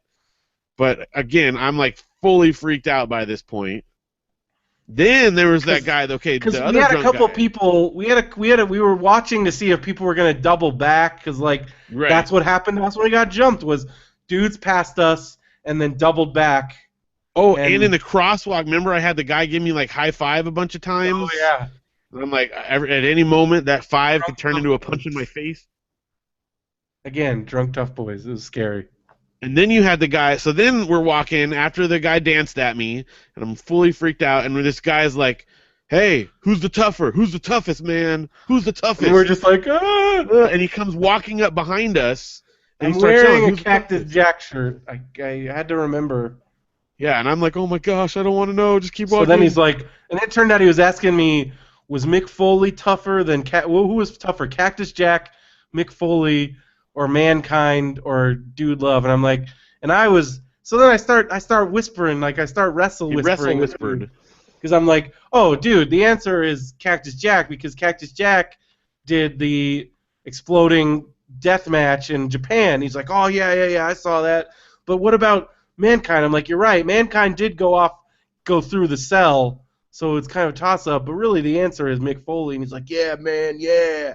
And then he went on his way. But it was kind of touch and Well, go. because he was walking like right by you, and like it's what those. It felt like with those guys where he's pretending to talk to you, and then he's just gonna start throwing punches or something, or worse. Because again, at any point we could have been attacked, and probably nothing would have happened. Yeah, To the like the. Oh, there were no cops well, we saw cops later on, but there were large stretches where there were no cops. well, yeah, because later on we saw them like arresting someone. We walked by. Remember the drunk dude? This is earlier. Dude, that was earlier. And the Well, it was paramedic funny guy was because there. it was funny on our way to House of Blues. That was still we saw tons of drunk Comic-Con people, Right. and they all Then cleared out by like one. Yeah, this is the rest. The way that we became like that we kept our sanity through this is we kept riffing on the Saturday Night Live bit that Bill Hader does, where where he talks about the club with Stefan. Like you got tough boys, you got freaks, you got geeks, you got like just you got drunks, hip hop, Flash Boy. I don't know. We kept making these dumb jokes to like keep us calm, like keep our Because nerves down. if we hadn't been doing, there would have been a point where we probably would have run like little girls and gotten I felt like separated. running so many times. I almost did run in the street. So then we get to possibly the freakiest thing I think that we This was saw the whole time. legitimately the freakiest thing that we saw. This is where we like talk about like your horror maze. Like we walked into The Shining. The last stretch was horrifying. We walked into The Shining. So we're walking by this art gallery, It was and I a can't Chuck remember. Jones gallery. Chuck Jones. They had like Chuck Jones art gallery, and like the big wide windows are open, and there's all these like rich like hoity-toity people in there. They're singing karaoke, and like obviously wasted. And as we go by, like one of them tears a painting down off of the wall and throws it on the ground, and they all start like dancing on it and singing and like. And I kid you not, it was just weird. And then I told Nick Murphy that story, and he flipped out because he was in that gallery, I think, earlier in the day, and most of it was Alex Ross original artwork. There was no painting in that gallery cheaper than $6,000. Well, this is people that were rich enough to dance on We watched somebody dancing art. on a like. And it was so ridiculous. And if they can do that, who knows what they can do. It was seriously like the moment in The Shining when he opens the hotel room and the furries are doing their thing. Yeah. Because we walked past the window and I'm like, did we just see that? Like, and we actually went back to the window to look and make sure we weren't like hallucinating. And sure enough, like they were just having this like crazy really party. Weird. It was really weird. It was really, really weird. And then we saw another very scary thing. Yes. This is where legitimate, because some of these tough boys we encountered, they might have been drunk bros. Because, again, the lines are blurred. Hard to tell. You can't tell that in the dark. Well, then we saw some legitimate tough boys. Because these dudes, they were wearing like camouflage. Yeah, like shaved heads. Shaved heads, camouflage, carrying a mag light. They were shining the light into storefronts. Yeah, going up to storefronts, shining the light, and like coming towards us on the street. And at this point, I'm like, if it's gonna happen, this is it. This is it. Like we were getting ready to run. And remember, like one side of the sidewalk on one side of the street was closed, so we were all on one side, but there was nowhere else to go. Yeah. It came out. I mean, fortunately, they went past us. But I'm like, dude. Us, but it was. Oh yeah. We kind of did the like look down at the street and just keep walking forward because they totally did, and they were still shining they're looking in the windows, seeing what they could steal. Sometimes it pays to be 6'4". Oh my gosh, that's the only reason. Pounds. That's the only reason. If we were smaller, I think they would have gone after us. If only they knew that we would have been such easy targets, man. Oh, yeah.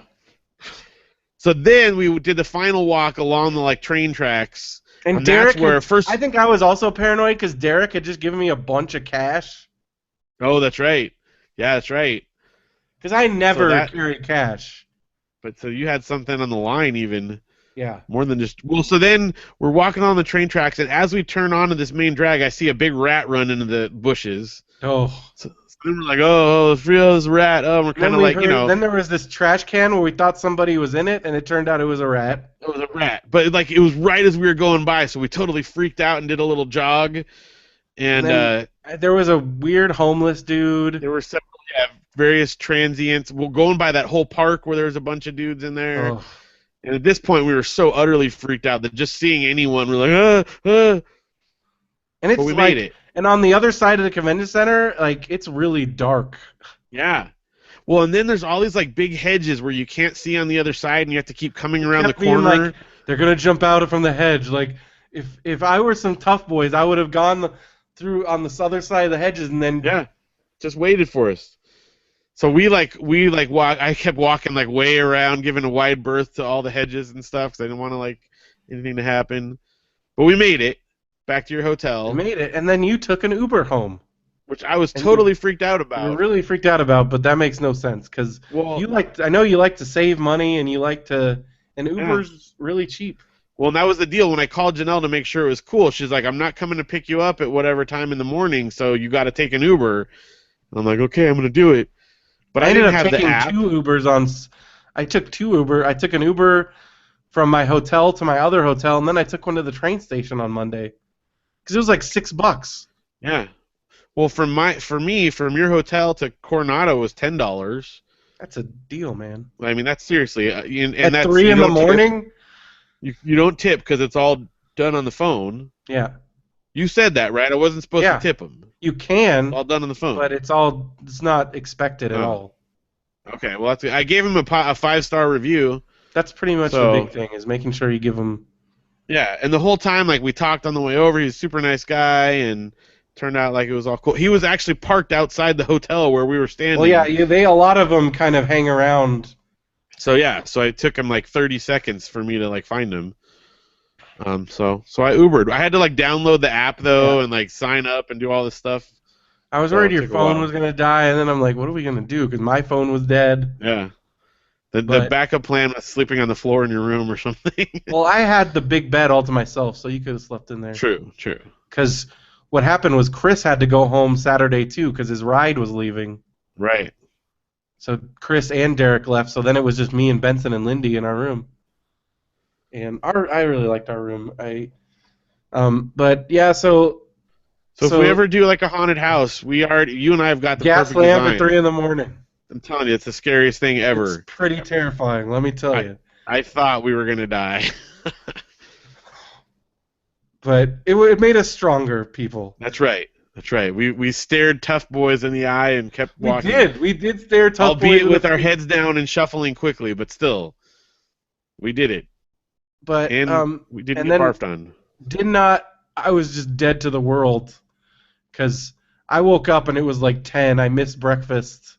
Well, because this by the time we got back to our rooms, it was like 4:30, right? Yeah, And I took a shower because I was so gross I didn't want to climb in bed, so I didn't get into bed till like 5 a.m. on this night. So it was a late morning. yeah. I got up around 10:30, and then I walked around the floor a bit. But I was like, so I was done. Yeah.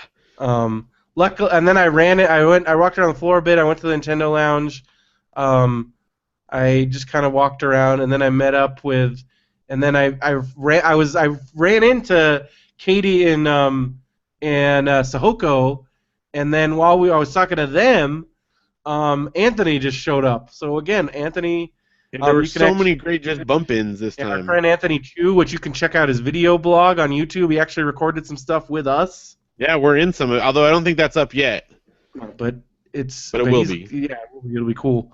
We'll post links on Radio Brendo when that comes. Is it Anthony Chu? Does he have a. I know I forgot his channel. It's like Anthony's Adventures or something. We'll have to We'll post put a it. link up. I'll find it and put it on Radio Brendo on the Facebook and stuff. So check that out.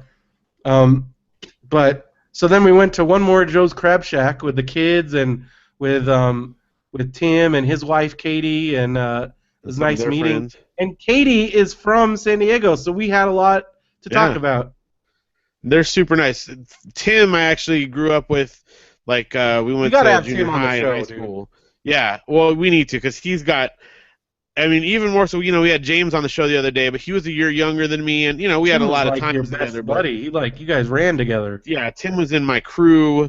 Tim was with me when we went to see Batman and Robin. Like that's how far back we go. Like, Yeah. yeah, like so. I did a science project with Tim and went to like the county science fair. He was in all my classes. So yeah, he's got some tales. He went on all the trips to Mexico with me. He headbutted our Spanish teacher. So we should have him on sometime. That'd be fun. But it was cool. And then his friends would come down from San Diego, from Sacramento, Yeah. and I knew that area too, so we had a lot to talk about. And again, Joe's Crab Shack seated what 8 right, of us? pretty much right away, and the No, food 10 was of us great. this time. Yeah, there was 10. So yeah, And Joe's Crab Shack. I was just feeling tired and bummed out, and Audrey came over and she's like, Uncle Brendo, it's been so good hanging out with you, and I love Comic-Con, and she got up on my lap, and I instantly felt better. That was like And one of the cutest pictures. You and posted I it. took a selfie of us. It's very cute. Sometimes all you need is a little Audrey and Luke love, She's and wearing her little My Little Pony shirt, and Yep. they had such a good time. It was so cool seeing them on the floor and being excited about stuff, and just Luke well, was. they did the perfect amount because they came. Janelle came for a little bit, and they came to our panel and they went on the floor a bit, and then Sunday they hung out for a little bit and we went to the Nintendo Lounge, and it was perfect, just the right amount of time for them Yeah. at this age. And it was just cool to see him, especially since I remember when we brought Audrey on the floor when she was like 1 year old, and Yeah. It was cool. Even kids. Audrey's at the age now where I can show her these pictures from when she was a kid, and she understands like the context and how cool it Uh-huh. is. Because I showed when I was hanging out with Luke and Audrey at when we saw Inside Out. They were like, "Oh, show us some of your pictures, Uncle Brendo," and so I got to show them the one of me and Audrey outside the convention center when she was like 1, Yeah. and I just thought that was cool because I'm like, here we are, this 5 years later, and now you're a big girl and it's crazy, and I don't know. It's overwhelming sometimes. It is. So I know for you it must be that much more because I mean these are your kids. I know it is, but I just enjoyed it so much. Like, and It's just they cool being appreciate. able to really enjoy it because they actually are into it, man. Yeah, well, like Luke, there's a dude that was in really good Spider-Man costume, and Luke like got to take a picture Oh, with him, and he dude, was so excited. Like, it was you could just see awesome. it. And then he got to play the new Zelda game before it came out, and his mind was just blown. Like, just so My much great other stuff. favorite thing that happened on Sunday was Katie, Tim's wife, had bought some special My Little Pony thing, and the Yeah, look on Audrey's face when Katie showed it to her was like, she "Whoa!" kept like, "Can I see that again?"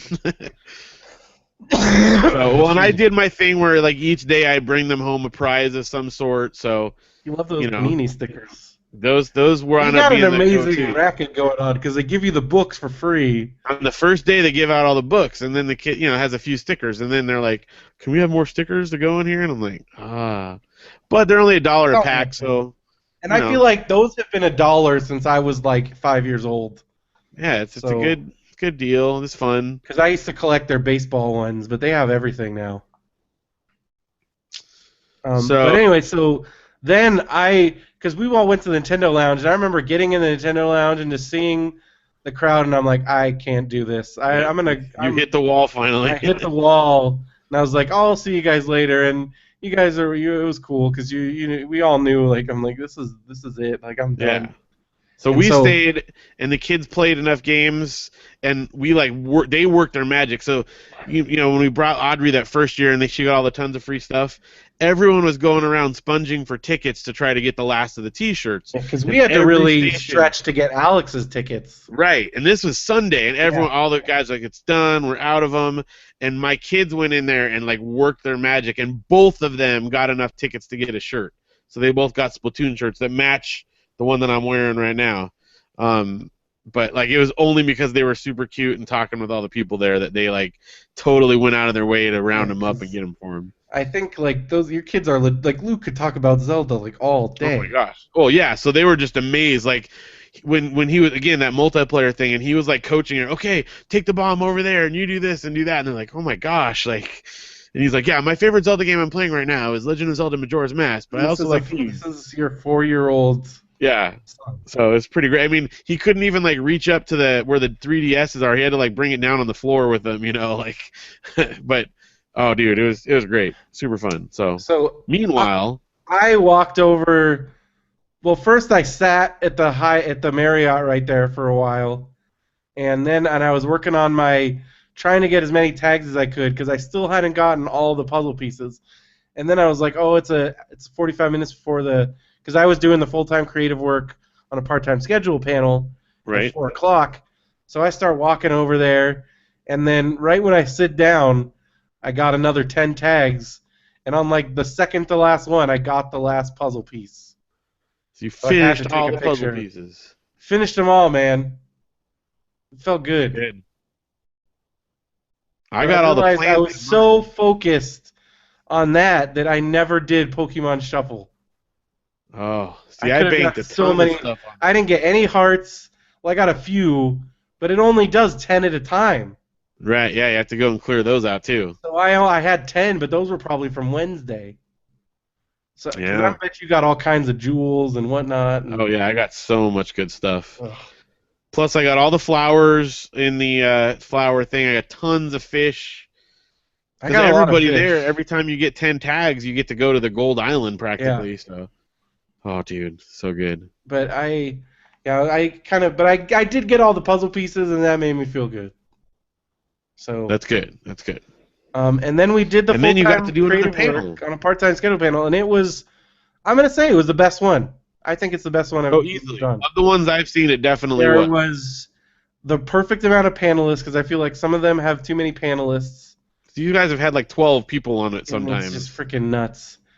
And This time you everybody, had 6 plus a and moderator. our moderator was really on point this year, and like Yeah. he made sure that only one person answered each question, so we actually got through all the questions. But And also everyone got to actually say something. yeah, and I feel like I really rocked it this year as far as encouraging people and giving Definitely. out the advice. Alex told me when I was doing my, because every year now I push Todoist, Yep. TODOIST.com, and Alex said as soon as I said that, everybody had their phones out. Oh So I yeah. don't know, that made me feel good. Well, and Katie and Sahoko were like they were going on about how great it It was. was great to see their enthusiasm because let's talk about Sahoko for a second. That's Katie's friend. I guess they both went to school together. Yeah, she's from Because up or Northern yeah, California, I want to and say they're now. like their design. They both do graphic design, and Sahoko is actually an amazing. She's an artist, Yeah, so she and was asking me questions. You were getting grilled by other people there, and she was asking me questions just generally about our stuff that we do. And I mentioned something, I don't know, a website or something that she wanted to take note of. And so she opened this book, and I thought it was like this art book she had bought on the floor. And then I looked closer, and it's her well, notes. she does this visual note taking technique. It's spectacular. I mean, I was like, you could go They're sell that right now, just yeah, your notes, and people would buy it. It's beautiful. because it's like this crazy. So if you go, we'll plug her blog right now. It's Sahoktopus, ISAHOKTOPUS.blogspot.com, and she's only got 3 posts up, but they're all from her Comic Con panels, and she posts her sketchbook pages. And it's spectacular. And She the also best got part is, some really cool original artwork from Matthew Inman of the Oatmeal on one of them. But, mm-hmm. but she did Well, the one. best. Oh, go ahead. Sorry. But she did one for our panel, and it's like all the information in like this cool visual format. Yeah, it's. I mean, again, and so the best part is I was talking with her, and she was like, "Yeah, she's in grad school, and so she's busy, but she does this art and design stuff, and she'd love to like get it out there, but she just didn't know how." And I was like, "You just got to do it." And so she was asking me about doing it, and I'm like, "You do a blog," and then you came over, and like she started this blog and is getting stuff out there directly because of us encouraging her and kind of guiding her in the way of doing it. So I'm super stoked that she did it. It's beautiful work, and I'm excited to see what else she puts up there. So yeah, Yeah, I so saw everybody go Sahoctopus, check right? that out. It's Sahoktopus. Yes. .blogspot. Blogspot.com. Very cool, and that was Awesome. great. It was cool. Like they kind of had their whole little entourage, like Tim and Katie and their friends and stuff, and I had a great time hanging out with them throughout the weekend. Yeah. It was a great group of people, really, really kind, and all of them came to our panel and are all super encouraging about it and stuff. And they came to yours. They were all there for that, so um, that was really cool. Yep.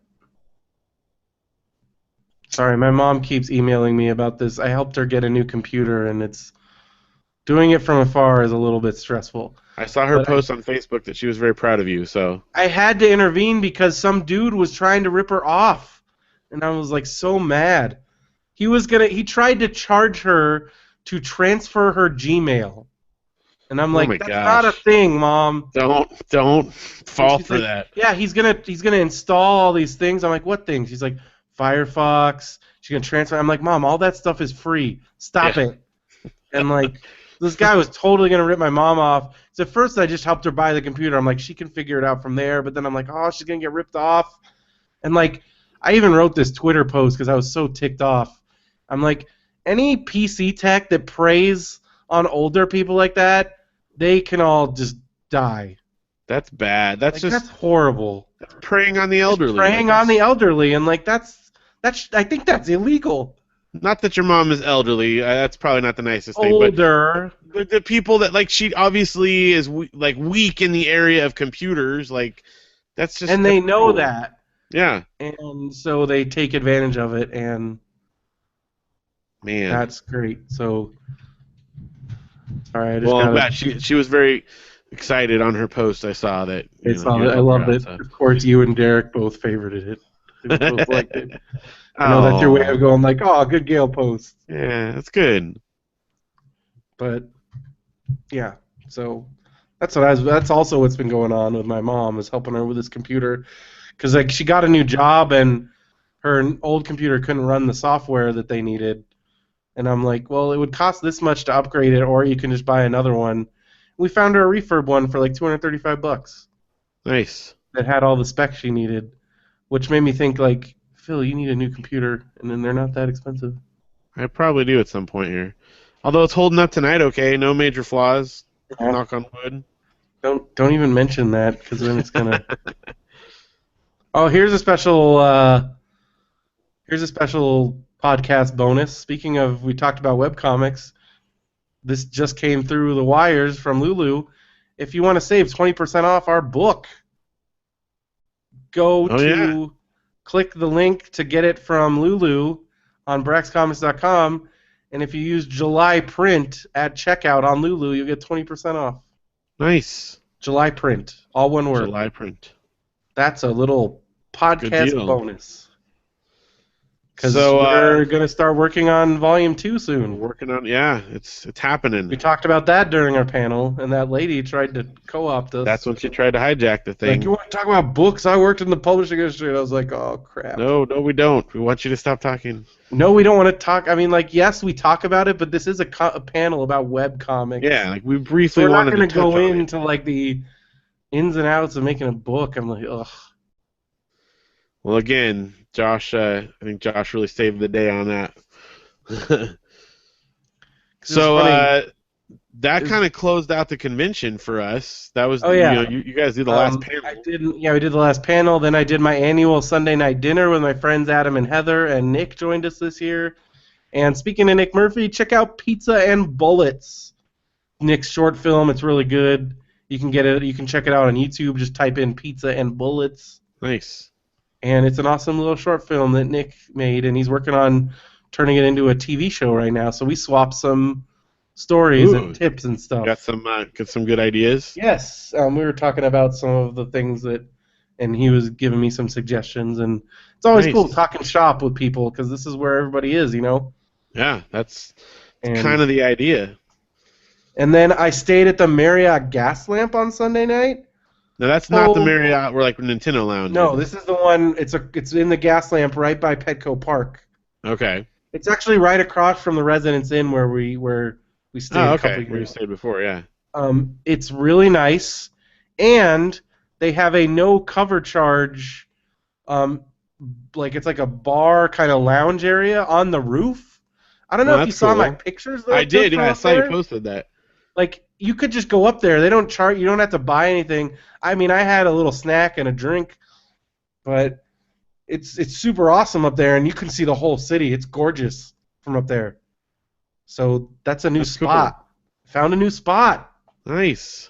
Because it was cool to hang out up there, and they had a lot of nice lounge chairs. And again, like, you could just take pictures, and like I took a picture from above Petco Park, and it was empty, and then I took a picture of the convention center, took some pictures of Coronado, and that's cool. It's really cool. And we extended our stay too, but we went up to Hotel Circle, and we stayed at the No, I can't remember what it's called now. You stayed at Crown Plaza, I think it was, which is cool. We had a lot of fun at the pool there and stuff. I got this on a hot wire, and it was a pretty good deal. Yeah, we hot-wired this one too. Sunday night, Comic-Con is over, so the hotel prices go back to normal.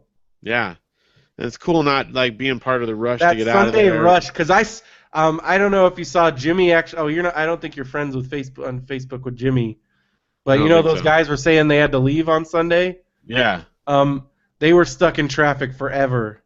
Oh yeah, I can imagine. And I'm like, that's why I take the train. Like, but even the train is crazy on Sunday because everybody's leaving. So. I think I started this a few years ago, but I started spending Sunday night over. Let me tell you, it's the best thing in the world because you get that extra night of relaxing. You don't have to be in a rush. And then, so my train didn't leave until 1:40 on Monday, and so I went to my favorite San Diego breakfast spot, the Broken Yolk, which it's San Diego only. Okay. And freaking awesome, best omelets in the world, in my opinion. and they have these awesome homemade biscuits. Oh, dude, it's so good, so good. And And then I then it's like walked, no and then I big deal. walked around a bit, and there was just kind of walked around downtown, and it's way less crowded, and it was funny seeing people from like the newer, like the conventions that started on Monday walking around. Oh yeah, And then I took an Uber to the train station. It was only $6, so I didn't have to drag my bags with me. And that's and the, nice. and the guy was super nice, and because he was like, "Why are you? Most people leave on Sunday." I'm like, "Well, I had a panel on Sunday evening." He's like, "Oh, you had a panel? Oh, Mr. Big Shot here." I was like, Medium shot at least. yeah." But and then the train ride in the afternoon they give you a because in the morning if you go on the morning train it's like breakfast stuff. But in the afternoon you get a snack pack with all kinds of snacks. You get pretty much unlimited free sodas That's cool. if you're in the business class. And because it was Monday, there was hardly anybody on there, so I could stretch out. Because you left early enough, you didn't get like the evening rush or whatever, It was rush great, hour. man. It was just so chill, and That's it cool. made me feel good. And then I started getting sick And then you when I don't feel went. good. But Well, we hung around and went to SeaWorld the next day, and then the following day I went to the botanical gardens in Escondido, or I mean in Encinitas, and also got to go to Lose Records. I think I might have mentioned that in the pre-show, yeah, but I got to go to Lose Records and what spend was the quite a bit of coolest time. thing that you purchased? Well, what's the coolest thing? Yeah. They had the Sufjan Stevens box set of the Christmas songs, Oh, the nice. Christmas EPs. They had the second one. I had the first one already, Oh, the new one. but they had the new one. Yeah, I think he put it out last year, the year Yeah. before, something like that. And it just like I feel I missed it right when it came out, and then like the price shot up. Everyone bought them up and was eBaying them or whatever. Yeah, because I think it's like a limited, because it's from Sounds Familiar, right? So like Yeah, and they do so pretty low print runs. I mean, it's not like super expensive, but like I don't know. I think it was going for like 50 or $60 online, and I just didn't want to do it. And they had it to lose for $33, so that was probably my best find. Did it come with like stickers and stuff like the Yeah, last it one was did? brand new. It's got stickers and all that cool stuff. That they had a little like book and a poster and like all each individual And EP in his there. Christmas albums are amazing. Oh my gosh, yeah. And been wanting to get this collection, so that was probably my best find. But I found a lot of other good just bargain bin Any stuff. good records? Yeah, I bought three. No, I bought four records. I bought several like dollar CDs, but I bought four records. Highlights of which are I got a 7-inch. I've actually been looking for this for a while, and I had it there. Ryder, band that we Oh, that's nice. and Yeah. stuff. I had their full. They did a 7-inch on their own, but they also did a split 7-inch with another band, and it was pretty like limited run, and I missed it because it was after they had moved to New York, and I never Mhm. got a copy, and then they didn't have them anymore, and found a brand new copy of it there, so I was stoked to find that, and then Well, the Lose 7-inch bin is like the best 7-inch oh bin my you'll ever gosh, see in your life. well, and because the kids were occupied and Janelle was occupied, I had like plenty of time to dig through it all. I went through all the bargain vinyl, and I got a few records there. The highlight of that one is, and this is where like my weird stuff comes into Yeah, I play. know. I got a record of Carolyn playing Christmas songs. Like Caroline, that weird lady. No, okay. So you know that Valet song? Actually, it's the one that I sent out to everyone for the Kickstarter. Carol It's Newer. called Carolineur, right? A Carolineur is a person who plays a carillon. Mm. And a carillon is this giant, like they're in bell towers. So if you see like these they look like clock towers, but they're actually bell towers, and it's sort of like an organ, but it plays like giant, like tubular bell things.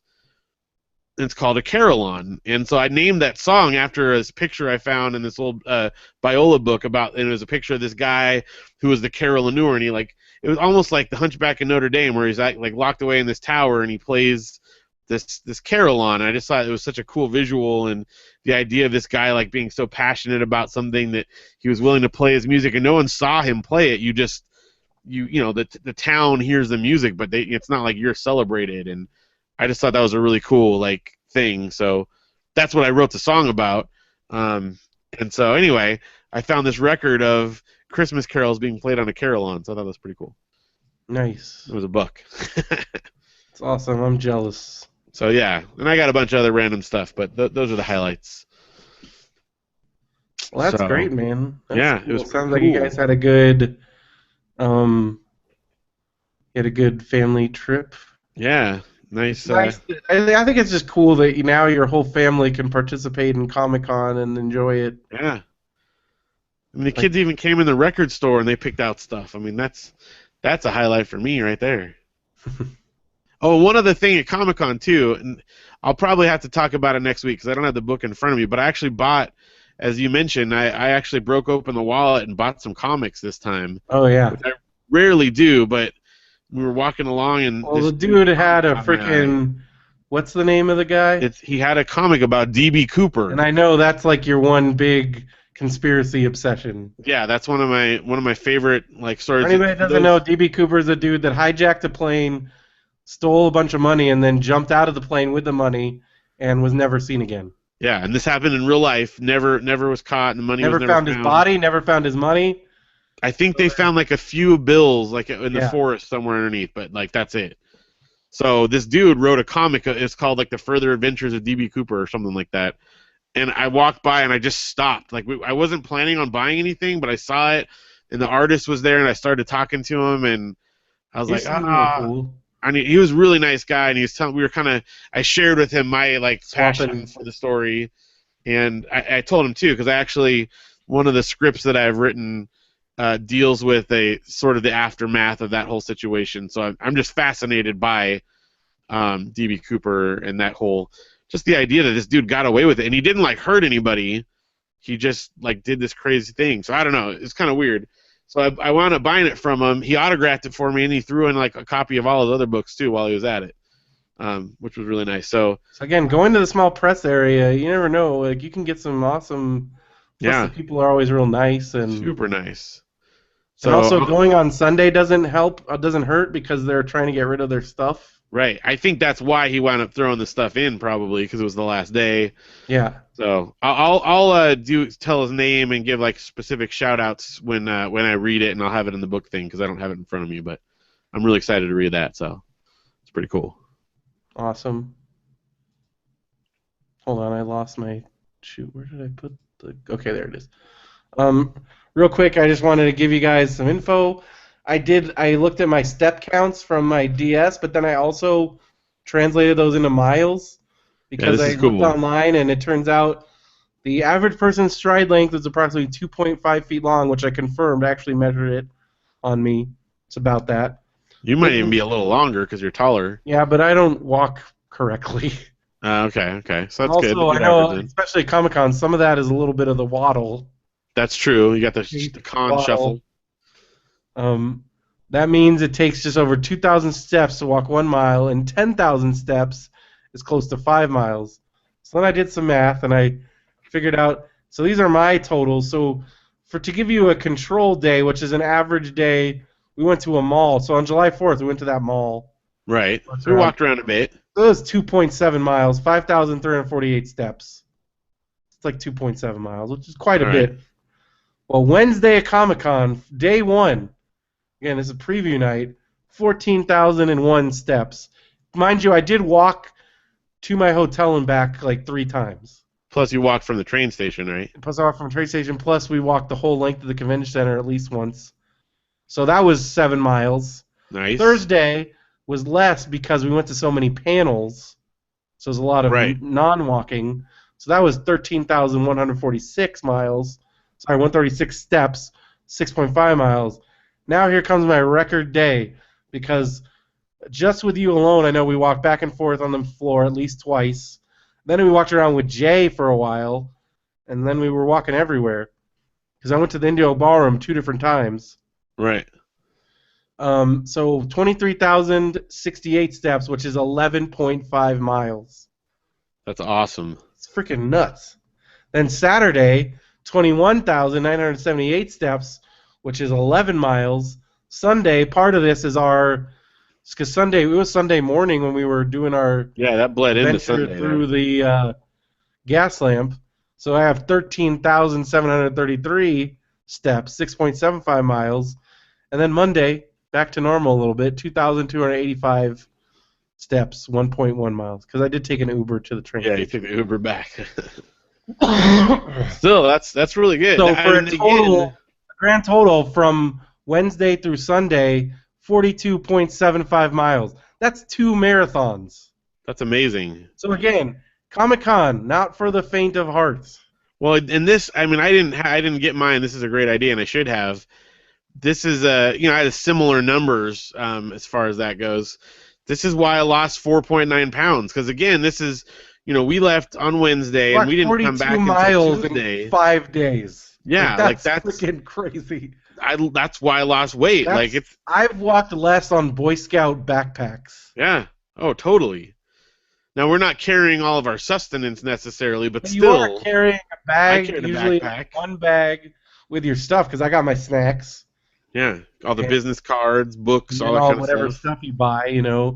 Yeah, So yeah, and well, because you got to think, the convention center itself is a mile long. So if you walk one length back and forth, that's 2 miles. well, in that day Just with David alone, I think I walked back and forth 6 times at so that's like least. 12 miles right there. Yeah, I need to. I don't know how easy it is to find in mine. Well, Oh, I I'm went gonna on find my it over here. DS. I So know. I got I'll have to look at mine, but because I know on one day I hit almost 24,000 steps, which is dang. like my record. And yeah, Yeah, so 11.5 miles in one day. Plus, you're like up and talking and out and about. And yeah, some of this is in the. Because again, there was a period, like we said, we stood out in the. It was like in the high 80s, right. and Well, we and were then outside waiting the Indigo Ballroom day on Friday. Not only did I walk 11.5 miles, but we were out in the sun for at yeah. least a few hours of that day. So by Friday night, I was just freaking toast, dude. Well, and again, you're not like sitting around snacking on stuff either. Like there's, No. we eat some food, but there's not enough opportunity to Like just I sit eat my around and eat big breakfast Doritos. in the morning at Embassy Suites, which I didn't go as crazy this year because last year I would hit I remember a couple years ago when we did Embassy Suites, I'd get like a 1 p.m. food coma because I ate so much for breakfast.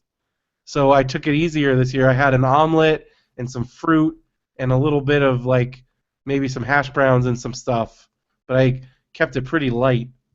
Yeah, And then I think that helped me a lot this year. Was I didn't go too nuts for breakfast. I mean, I went a little heavy just because so then I just had like granola bars and stuff. But there were a couple days where I didn't even eat like hardly any of my snacks. Like Derek and I had a huge surplus of snacks at the end of the yeah. week. This probably helps too, but I also bring water bottles and I drink a ton of water. Yeah, we drink a Like ton of water because you way drink a more than water you bottle and then probably you do. fill it up Yeah. and and yeah, I drink a lot of water. So that's another key thing. It's water. So if we could just do conventions like All the all of time. the time, I mean, man, Our full like because I mean I've always said like if I was independently wealthy or like we hit it, we would just do conventions all the time, and then I feel like if I lost 4.9 pounds every convention, heck, man, the con be workout in shape in no plan. time. Yeah, I'm not let's see sure if that's we can. sustainable. I don't think we're gonna be able to do Nintendo Power this week, but man, I don't know. It's up to you. What do you think? I don't know. Well, I'm pretty done. you're pretty done. Let's finish up the regular stuff. Regular, okay. I have the Nintendo Power I ready, but know. we can always do it next time. I need to get better. No, I want that, So and we want that. We can even like, no, I'm good. There's some stuff I want to talk about. okay, So it's pretty light on most of it yeah, because yeah. we were at the convention We all were week. convention So center, so we barely know hardly any TV watching, and yeah, all so that stuff. so let's see. I finished that book, Love Goes to Buildings on Fire. Holy crap! I mean, it got a rare Brendo 5 stars on Goodreads. I Yeah, loved it so much. Such an inspiring book. So crazy to read everything in chronological order. So crazy to read about how the genres like influence each other. Like for instance, like salsa and funk was getting really big, and so the turntable guys like Cool Herc and Grandmaster Flash, guess what they were playing on their turntables was the salsa and funk because they had all the big like beats and tracks. And again, we were talking about an analog age where they couldn't just come up with that stuff. They sampled it from these salsa and like Right. funk records, and they would go to these record stores in New York and just spend hours. There's a few different documentaries about this. One is called Scratch. Brian and I watched it. There's another one called I Gotta Find That Record. There's a few different ones that you can really immerse yourself in this whole scene, because basically, like reading about Cool Herc, for instance, how do you draw out those tracks? Like, let's say you find a really good beat that you want. Well, again, they had to do this analog, so Cool Herc would buy multiple copies of the same record, and then he could stretch it out. He'd have it playing on both of his turntables, and then he could, when the one part, and they'd actually mark on the records where the good beats were, like in grease paint, like a grease marker. So then he knew where to drop the needle, and then he could draw it out by going back to the other. So he'd have the same record on another turntable. So just reading about this is just fascinating, and how this all came to be. Like, for instance, DJs. That's the reason why 12-inch singles exist. They were started in New York because all these DJs started demanding them. Huh. Because the record labels realized there's this huge demand, and so they started releasing 12-inch singles. It's pretty cool. Anyone that thinks that that doesn't take talent has obviously never tried doing something like like a that. real. I'm talking, because again, there are dudes now, of course, on their iPods and whatnot, but I'm talking like like the guys, real deal. The real deal. Because also they were doing it totally guerrilla style, where they'd have these big block parties and they would plug into like street lamps. And stuff. And it's just kind of fascinating reading about all that and the birth, and that's also where rap started, because they'd have their MC guys hyping up their records, and that eventually led to them having guys doing like rhymes, and it all kind of built out of that DJ block party culture again. Like then it talked about like then they started getting bigger and bigger, and like they have their backup dancers, and those became the b-boys, the break dancers and stuff, and that's where breakdancing started. And it's just kind of fascinating reading about all that, and this huge culture and how they fed off of each other, because like they were the ones buying the salsa records and other stuff, and some of that probably would have gone away if there was this market that they hadn't really thought about before, and because and they were just doing whatever had the best beats. And again, this wasn't where you could just go into GarageBand and make a track on your computer. Right. You had to scour records for hours and hours and hours finding all this stuff. And it's just kind of amazing hearing about it. And then just the rise of the punk scene and how all these bands started going to England, and then that inspired the whole British, like, I mean, a lot of people, when you think of punk rock, you think of Sex Pistols and the Clash, but guess who influenced the Sex Pistols and the Clash? Were all these punk bands from New York, mainly the Ramones, but there were other bands that came over to Europe, and then those guys heard them, and then they kind of started feeding off of each other, and how it all built up. And again, and then also just the fact that a lot of these dudes were making no money. Like, even the ones that were on labels, like New York Dolls barely sold albums. Like Suicide, the band that I told you, like Proto, BrendoMan, All Stars, they barely ever sold any albums. One of the other inspiring stories was reading about Philip Glass. Philip Glass had an opera at the Met called Einstein on the Beach, but it was so expensive, and he owed them so much money that even while his opera was going, he had to drive a cab around. And like he'd pick somebody up, and she'd be like, "Do you know you look a lot like this world famous composer?" And so like these guys were doing it for the love of the thing, man. And just it's very inspiring hearing about all these guys. Like, I mean, hearing about Talking Heads and how David Byrne like refused to, because they could have been way bigger way earlier, but they wanted to kind of hone their craft, and they were playing at CBGB like forever, and like just hearing about all these CBGB shows, I feel like, there's that question that they ask in High Fidelity, like any era, like what would you do? I would want to have like a loft studio in New York City in like 1975, because like the kind of stuff, because it was a lot of people just setting up. Because again, like real estate was still super cheap, so there was a whole jazz loft scene. Then there was all these punk dudes and rock and roll dudes that were just setting up recording gear in a loft and making it happen. I don't know. It's just very cool. And I feel like, and then in the epilogue, he talks about how that whole scene fed into like the indie rock boom of the early 2000s that all happened in New York, and how it was kind of another like era of that, and like how this can all happen again, and it should, and we need to encourage artists to keep making stuff, and I don't know, it's just very empowering. And so I tweeted the author, Will Hermes, at William Hermes. He writes for Spin, and I'd heard him on All Things Considered on NPR, and I tweeted him like, this book is amazing, thank you. And then he replied to me and said, oh, thank you, you're too kind. And then I asked him, this is kind of the first, because I love music, but I've never really read a lot of books about music. Right. And now I want to, because I'm like, oh my gosh, this is just awesome. I really want to read, because David Byrne wrote a giant book about the music business. And now that I've read this, I really want to read that. David Byrne, The Talking Heads. But then I asked Will Hermes, I'm like, where would you recommend like somebody starting? And he gave me a suggestion, a book called The Rest Is Noise by Alex Ross, not the artist. And so I'm going to check that out. I think it's about like the hit punk rock and stuff, and so I don't know, it just really got me going and really revved me up. And speaking of that, because the title is off of a Talking Head song, which was I don't think it was ever released I think it was only released as like a single, but it's like the actual title is Love and then an arrow, Buildings on Fire. So the traditional title is Love Goes to Buildings on Fire. But so I typed that into Spotify to see what I would find, and somebody made a playlist of every song mentioned in this book. That's cool.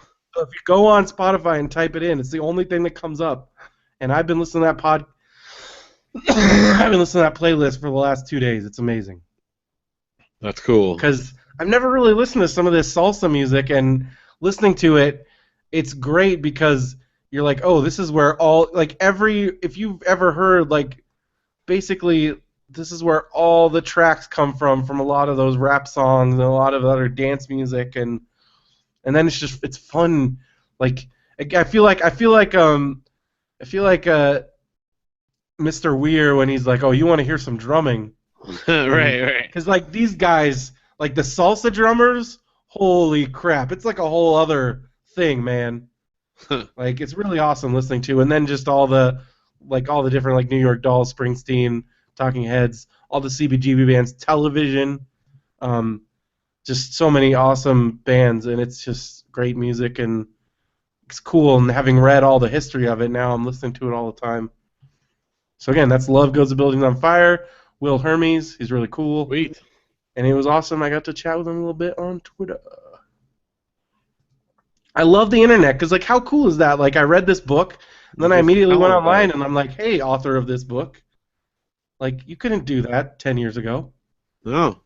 You'd have to send them a letter and hope that they would read it. But yeah.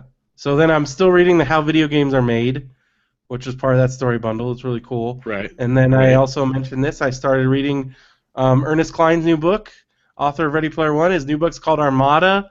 It's a kind of a Last Starfighter type like, it's about a video gamer the video game starts becoming real, and it's freaking sweet, dude.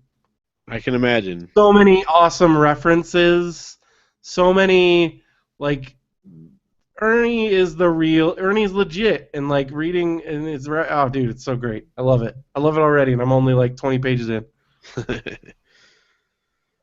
Well, as we mentioned, being at Comic-Con, like, I don't ever get any reading done.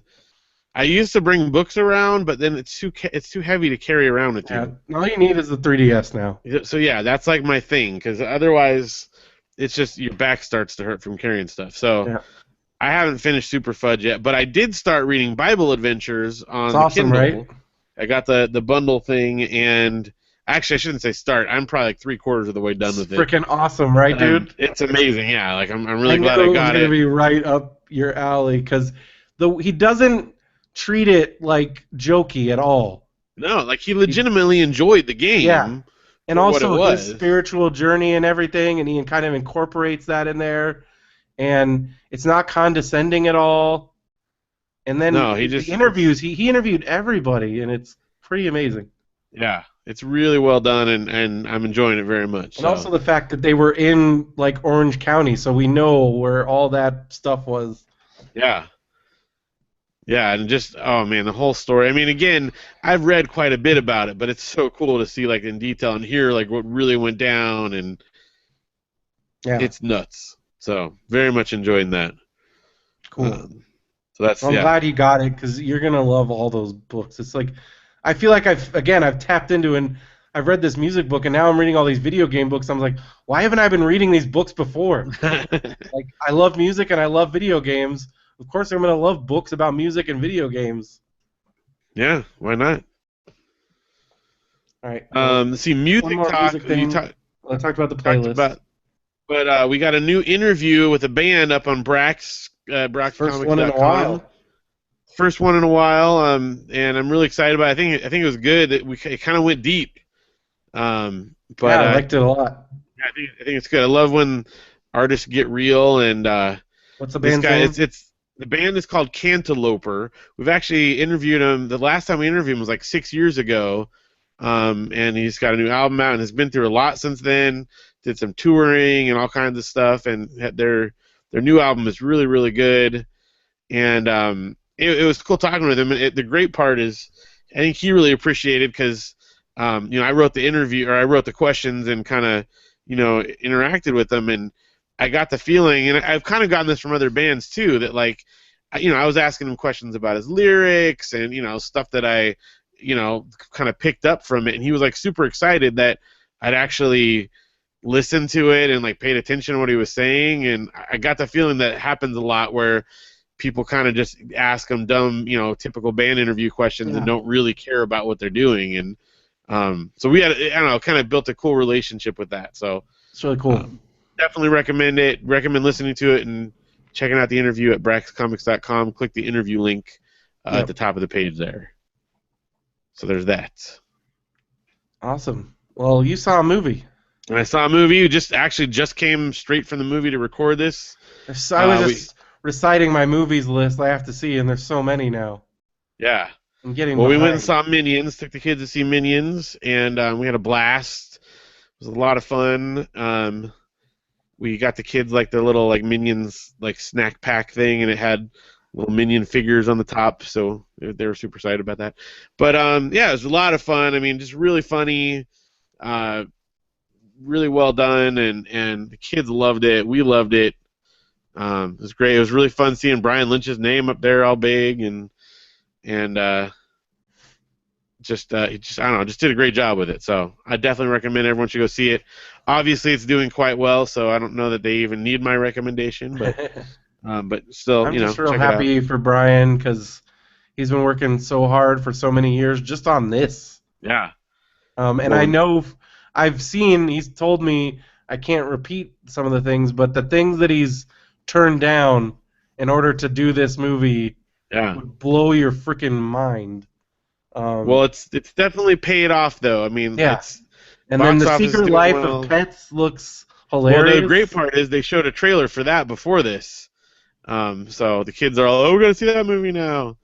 And the Yeah. response was very positive for that in the theater too. So The Louis theater was CK. packed. It's awesome. So yeah, I think it's We gonna said keep the doing line well. for because Ant-Man's doing screenings tonight, and he said the line for Yeah, Ant-Man was the nuts. line from Ant-Man was like out the door. So I'm very excited for that. Yeah. So But, I gotta see. I still gotta see Jurassic World. I gotta see Minions. I gotta see Spy because I gotta support Paul Feig. yeah, And then Apatow is you got the Trainwreck came out, yeah, that's right. and that looks awesome. Amy Schumer, she's been just blowing up. She got nominated for an Emmy. Speaking of just real quick, we want to give Emmy props seems like Emmys are finally seem to getting it right, and they Yeah, have some for a Last Man on while. Earth stuff. Last Man on Earth got nominated. Amy Schumer got nominated for her the makeup sketch. Yep, which is Um, hilarious. and then Billy on the Street got nominated. So like Billy Yeah, Eichner, Parks and Rec got a bunch of nominations, but it was still. I love the fact that like network TV is still getting destroyed, by because now they're also getting destroyed. Cable and streaming now is just yeah. destroying. I don't know if you saw Titus Uh, from Kimmy Kimmy Schmidt Schmidt. got Yep. nominated. Kimmy Schmidt got a bunch of nominations. Yeah. It's freaking awesome.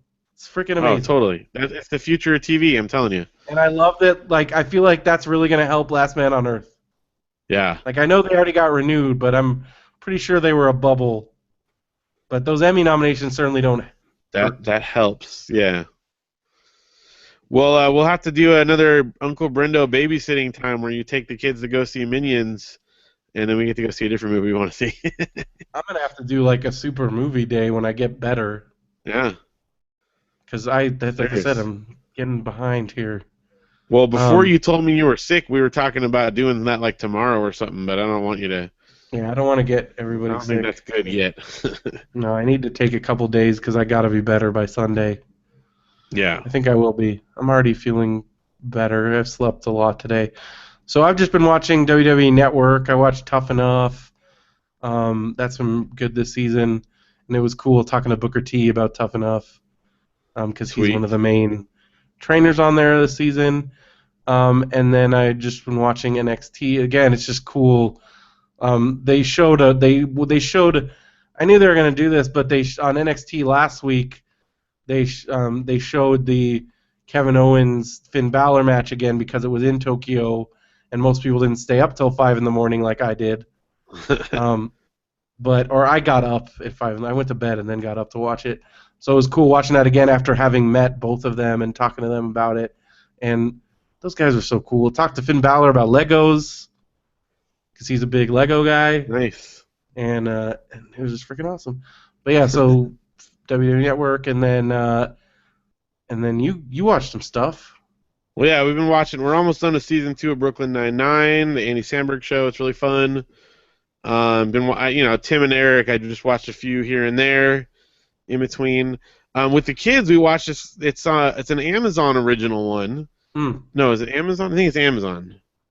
And I'm doing the thing where I get Amazon and Hulu mixed up now. But yeah, Oh, is it's it the Amazon. Gibbon show? Yeah, that's an Yeah, Amazon. Gordimer Gibbon's Life on Normal Street. We just watched the first episode, but it's really cool. I mean, it's kid friendly, but it like the first thing I said was it reminds me of like Amazing Stories, like the most, like, but it's like for kids Does it safe or have a whatever. Gibbon? No, it's the name of the kid is Oh, Gordimer Gibbon. I thought it was like And a Gibbon, like the marsupial. no, well, I mean not yet anyway. But he lives on the street he lives on is Normal Street, so it's Okay. Gordimer Gibbon's Life on Normal Street. But like each episode, like weird stuff happens. So this one, Ooh, like there's a Erie, blind lady Indiana on the type street. thing? What's that? Erie, Indiana or something like that? I've never watched that, so I don't know. It's like weird stuff happens in the town, and each episode is a different story. I guess not having seen that. I mean, it sounds like it, but Amazing Stories minus the it follows the same kid every time, but different characters come into play And and. not every once in a while completely terrifying. Well, it is a little freaky. Like Audrey kind of got Amazing freaked and had to stories come give and me some freaking nightmares, dude. yeah, she had to come and like close her eyes for a couple parts, even though it wasn't like from an adult perspective it wasn't, but she got freaked out because he's like climbing through on his belly underneath the crawl space in the house, like trying to find this like mystical creature thing, and I don't know, it was just really good so far. So just thought I would throw that out there. And then I Nice. already talked about watching World's Wildest Water Parks. Love those So kind of shows. it's so dumb, but That's it's so good entertaining. hotel viewing. Yep, that's exactly what it's good I for. ended up watching because Derek's been talking about Bar Rescue, so I started watching some of that. And then what else? Well, then Shawshank was on, and I feel like that's a law. That if Shawshank is on, you kind of have to watch it at least for a little bit. And I So watch did. that. Because yeah, I did some hotel watching. And then I am now. I think when we last talked, I was on season 5 of How I Met Your Mother. Yeah. Yeah, I'm now halfway through season 7. I'm almost to where I stopped watching last time. What did they do? 9 seasons? I think they did 9. So you're It's almost there. almost there. It's so good. I love it. Yeah. Um, It and definitely what did you transcends the format. watch? I'm looking at what you watched. Talk about Oh, it. sorry, I didn't hear. So yeah, just you just noticed that, huh? Well, I actually watched these both on the same night. It was the night we came home. I think it was, what is that, Monday night Hmm. or Tuesday night, whatever it was. But I don't know. I was very inspired by Kevin's panel, and also kind of excited about what we're doing this weekend. You finally And I was watched like, Clerks. I'm gonna watch some Kevin movies that so I watched. It was on. I was looked to see what they had on Netflix, and they had Clerks on Netflix. So I watched that, and then I watched Jay and Silent Bob Strike Back, which that's the one that I had seen like part of, but I never Hmm. saw the whole thing. I watched it Jay like, and Silent Bob Strike Back is crazy because the cameos in that movie are nuts. oh yeah. And Of the you two, didn't I even. enjoyed Clerks as like historical piece. And I got a lot of references that I had never gotten before that various people had said Yeah, over there the you go. years. But I think Jay and Silent Bob Strike Back was more up my alley as far as just the weirdness You and gotta watch Mallrats, dude. I think so. you would love Well, Mallrats. it's on. That Also, wasn't on the Netflix. It more was on of his Amazon. movies that you watch, the more you will appreciate the last 15 minutes of Jay and Silent Bob when everybody from all the old movies starts showing up. Well, I recognize some because like was Well, it Amy Dante and and Murray at Randall the are in the Warnos? very beginning, and then Yeah, they yeah, have a and couple then things in the Joey Lauren middle. Adams. But Joey Lauren there's Adams yeah, from Chasing Amy. I got it yes. confused. But then there's Um, even like, but there's stuff from every movie I love in that Ben Affleck played himself and like that other character, yep. That and the was his whole thing character with from Chasing Amy. Good Will Hunting too. Like that was a great little Oh, dude. spoof. Well, all those little parodies, the Scream one, the Mark Hamill Good Will Hunting 2 hunting season, hunting um, season. How do the, you like them apples? and like them, and then because there's a lot of dumb little stuff where he's like, sometimes you do a thing for your friend as a favor because he says you owe him. And then they look at the Yeah, they look camera. at the camera. Yeah, there is. So that one was a lot of fun. So got me a little extra pumped for. I don't know. I love Clerks. I think it's really funny, and then also the fact that Kevin made that movie for like 12 grand. Well, yeah, just And for the history of it and the cool origin of it alone is worth seeing. Like, and then just seeing that's like that's like he just the fact that like Jay had never done anything, and then like Clerks, like you would think he's like born to be in film because he's so funny. yeah. And Well, and the little yeah. like dance thing that he and Silent Bob. I mean, that was just amazing. That was my favorite part of the whole movie was that little scene. Oh, where they're just Um, dancing and like he yeah. puts out the boombox and Well, and Jay's dancing, and then like Silent Bob's all still, and then all of a sudden he just starts busting it out. yeah. That's pretty great. So yeah, and like that's just crazy. Like there's so much cool little trivia I could probably talk about it forever. The movie was like Kevin wrote the part of Randall for him because you can tell because Randall has all the best lines, Yeah. and then he realized, oh wait, I can't act. So then he gave himself the Silent Bob, and then Jay was just extreme version of the real Jay, and it's just kind of crazy. And then he found the other like casting at like the community theater. That's how they cast that movie. And then various friends.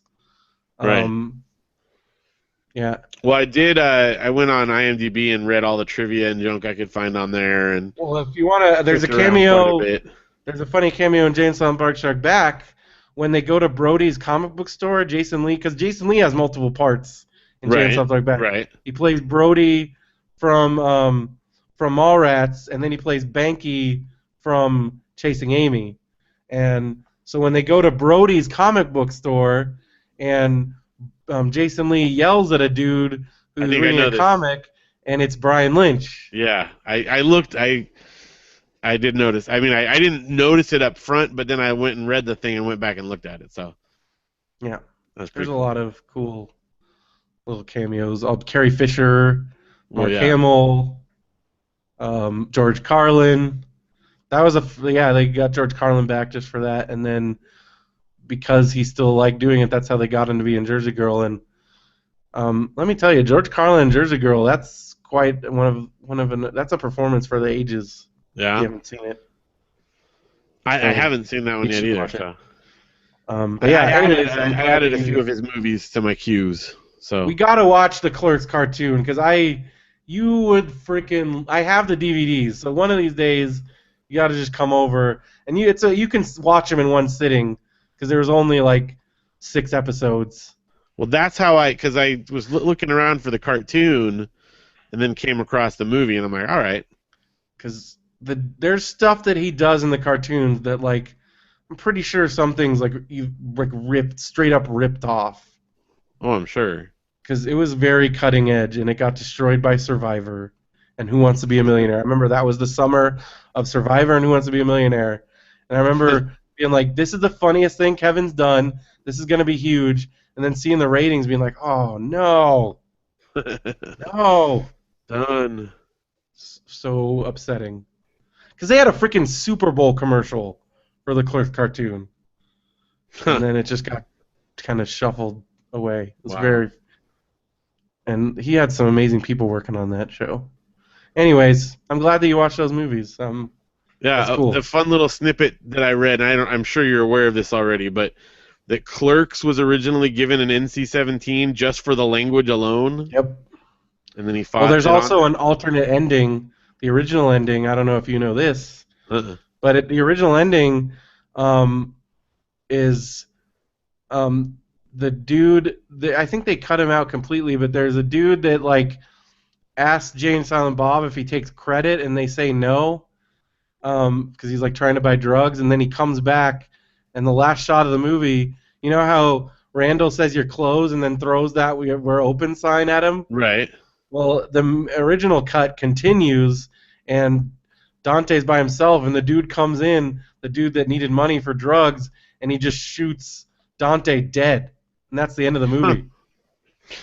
Wow. So So, it ended but on a real high note there. so Bob Hawk from Miramax saw that, and he's like, "You got to cut that ending," and that was one of the conditions for Miramax buying the movie, and it was probably a wise Probably decision. so.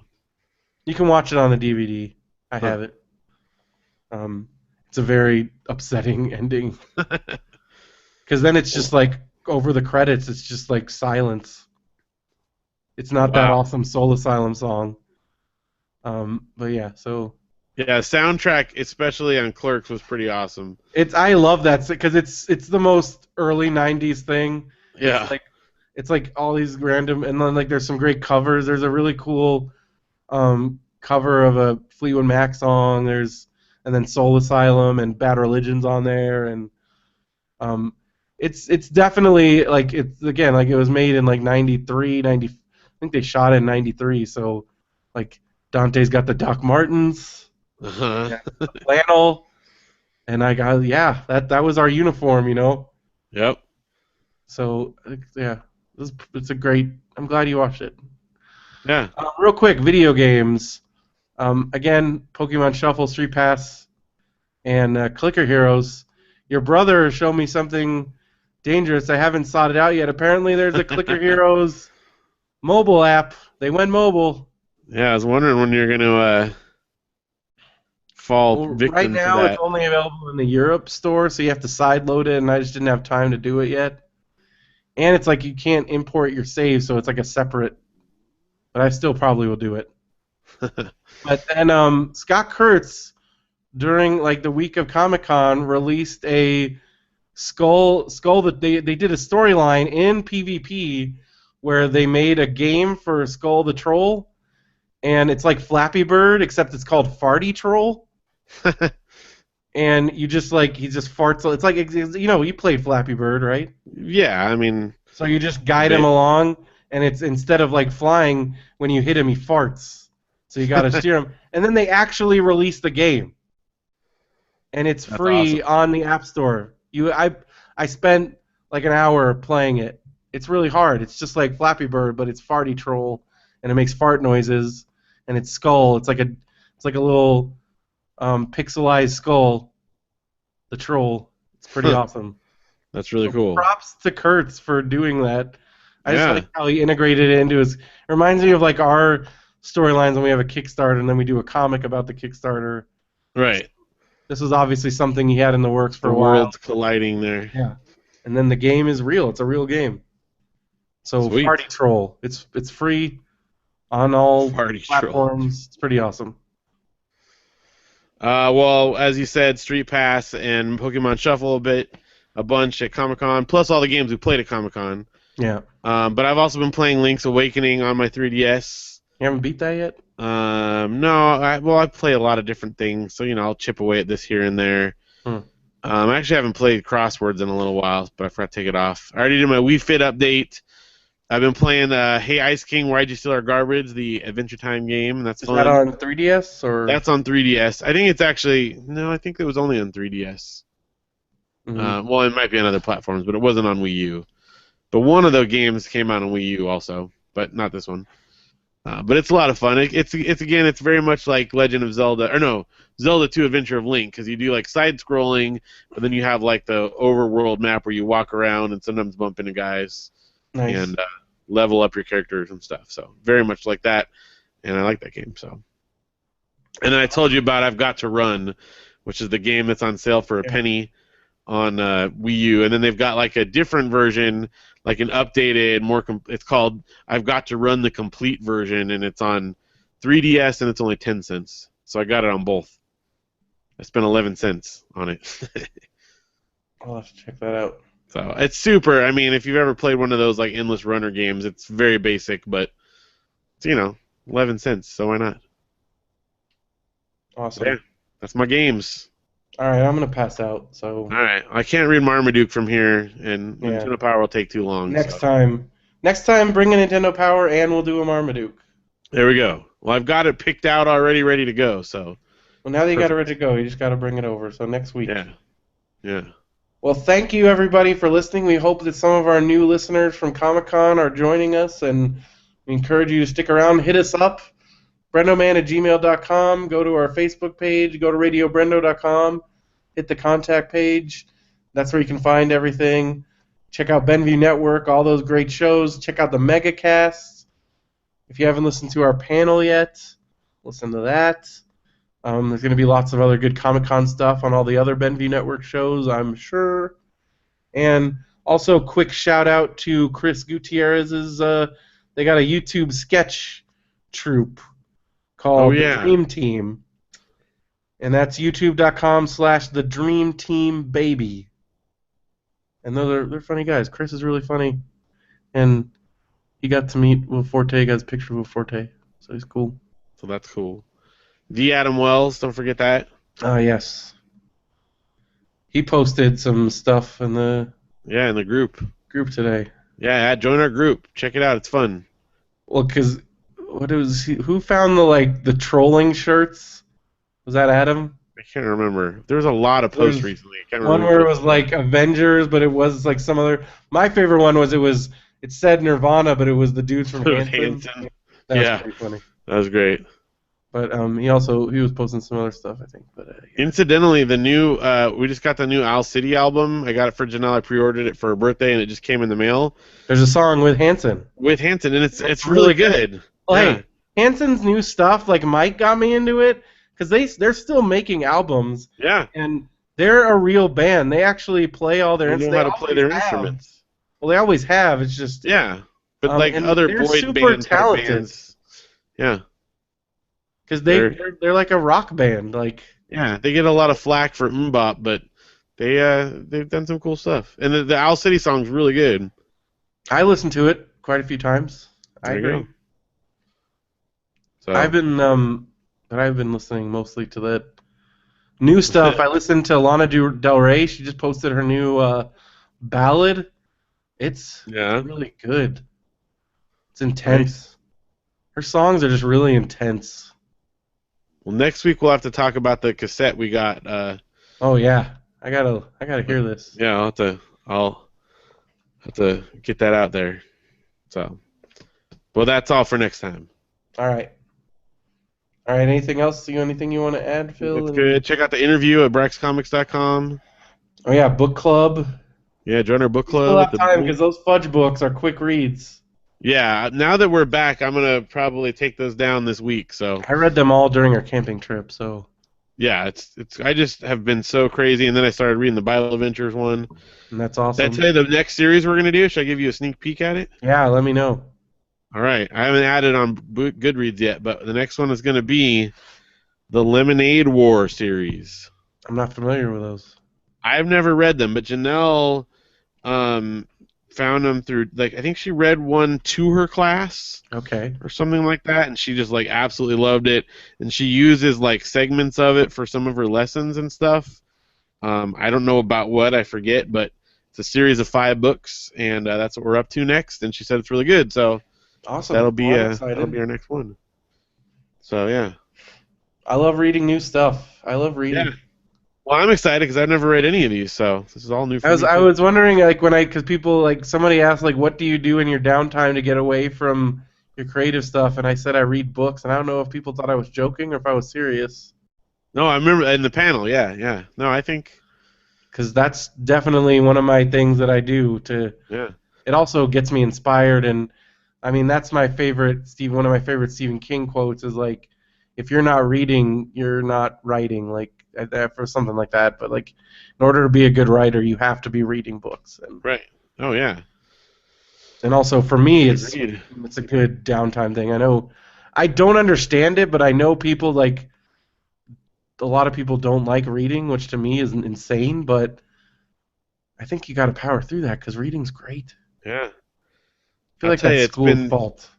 so exciting, like watching our kids, Oh my gosh, like just your like daughter is read. like a reading machine. She just finished reading like it's Captain Underpants, I think, but But it's it's one actually of the like big chapter the big books. like chapter ones, and she like lay down on the bed and read it in like one sitting. It's like 200 pages, and yeah, there's pictures and stuff. But she Yeah, read a 200-page she's book. 6 years old. I mean, come on. Yeah, she hasn't started first grade yet. It was awesome. Just sitting, and like that's what she wants to do. Pretty It's soon like Audrey me. could be in our book club. Oh, yeah, she's read.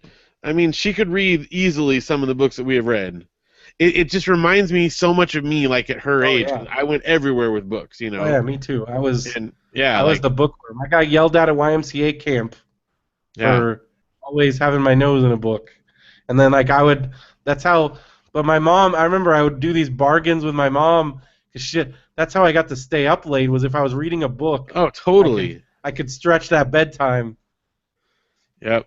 I remember having that argument with my parents. Like they were mad I was staying up late, and I'm like, at least I'm like, you're getting mad at me for reading books. Most Because I parents wish their kids would read specifically books. remember I remember at one point when I was really young, I think I was like 7 or 8, the latest I ever stayed up was Super Fudge. I had to finish it. Oh yeah, I had to know what happened because a lot of stuff is happening in Super Fudge. yeah. And so I was like, I remember I powered through that. Like I finished in one sitting, but I remember I looked at my clock and it was like midnight. And for like an 8-year-old, I was like, whoa. Well, I think the next, I mean, once she gets a chance to go on a series, I think we're gonna try Ramona because I think that would be perfect for her. Nice. Yeah. I gave that to Danny's daughter Emma when she was Audrey's age, and she powered through it. Yeah. Yeah. Well, because it's when she starts out, I think she's in kindergarten, right, in the first one. Yep. So like that's perfect. It's like she's right at that age. So anyway, that was a little sidetrack there, but join our book club. It's a lot of fun. Reading is power. That's right. And reading kid books is really cool and highly underrated as adults. All right, I'm really gonna pass out now. All right, for real, we should end this. So for reals now. Somebody joked that we should start a show by ending a show, and we could still get like an hour-long show. Yeah, who was that? Someone at Comic Con, I think, Yeah, said I that. think it was Yeah, Andrew. I But can't remember. that was fun. But yeah. All right, they know us. So for Radio BrendoMan, I'm Brendan Creasy. And I'm Phil Vecchio. Have a good one, everybody. I get a snuffle in there. All right, 4 hours. Yeah, that's pretty good. We knew this was gonna be a big one. We knew it. I'm surprised it didn't go full 5. Well, we didn't have any. That's all we talked about, pretty much. Yeah. All right, so, gosh, what do I do? Dropbox? Is that what I did? Dropbox. Okay. Uh, Is there a room in the Dropbox? So I need to. Well, make sure you clear it out if there's anything in there. I don't think there is.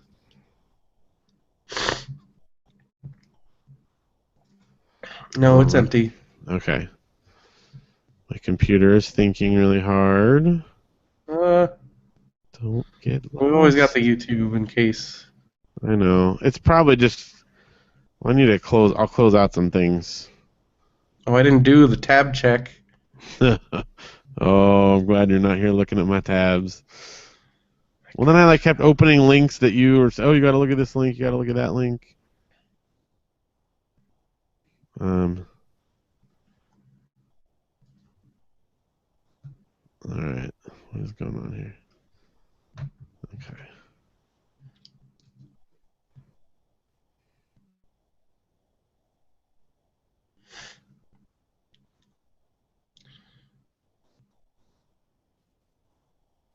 Mine's thinking right now too, because it's like, what did you do? Yeah, you just 4 hours. stop. I'm just gonna not click on anything for a second and let it think.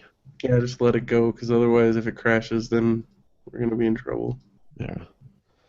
It usually does. It'll do this. Oh yeah, mine does too. So again, we just have it recorded for over 4 hours. So. Well, you want to close out the YouTube? Yeah, I guess. I was just trying to give him a little. A little. Well, we bonus talked at the beginning, All and right, Brian, if you're still awake, thank you. But oh I yeah, bet he's you're still in probably there. you I probably bet he went to crashed out. sleep. I think he's done this before, where we're like trying to get him to talk to us at the end, and he probably fell asleep long ago. All right. Well, Thanks for good hanging night, out. YouTube. Thank you.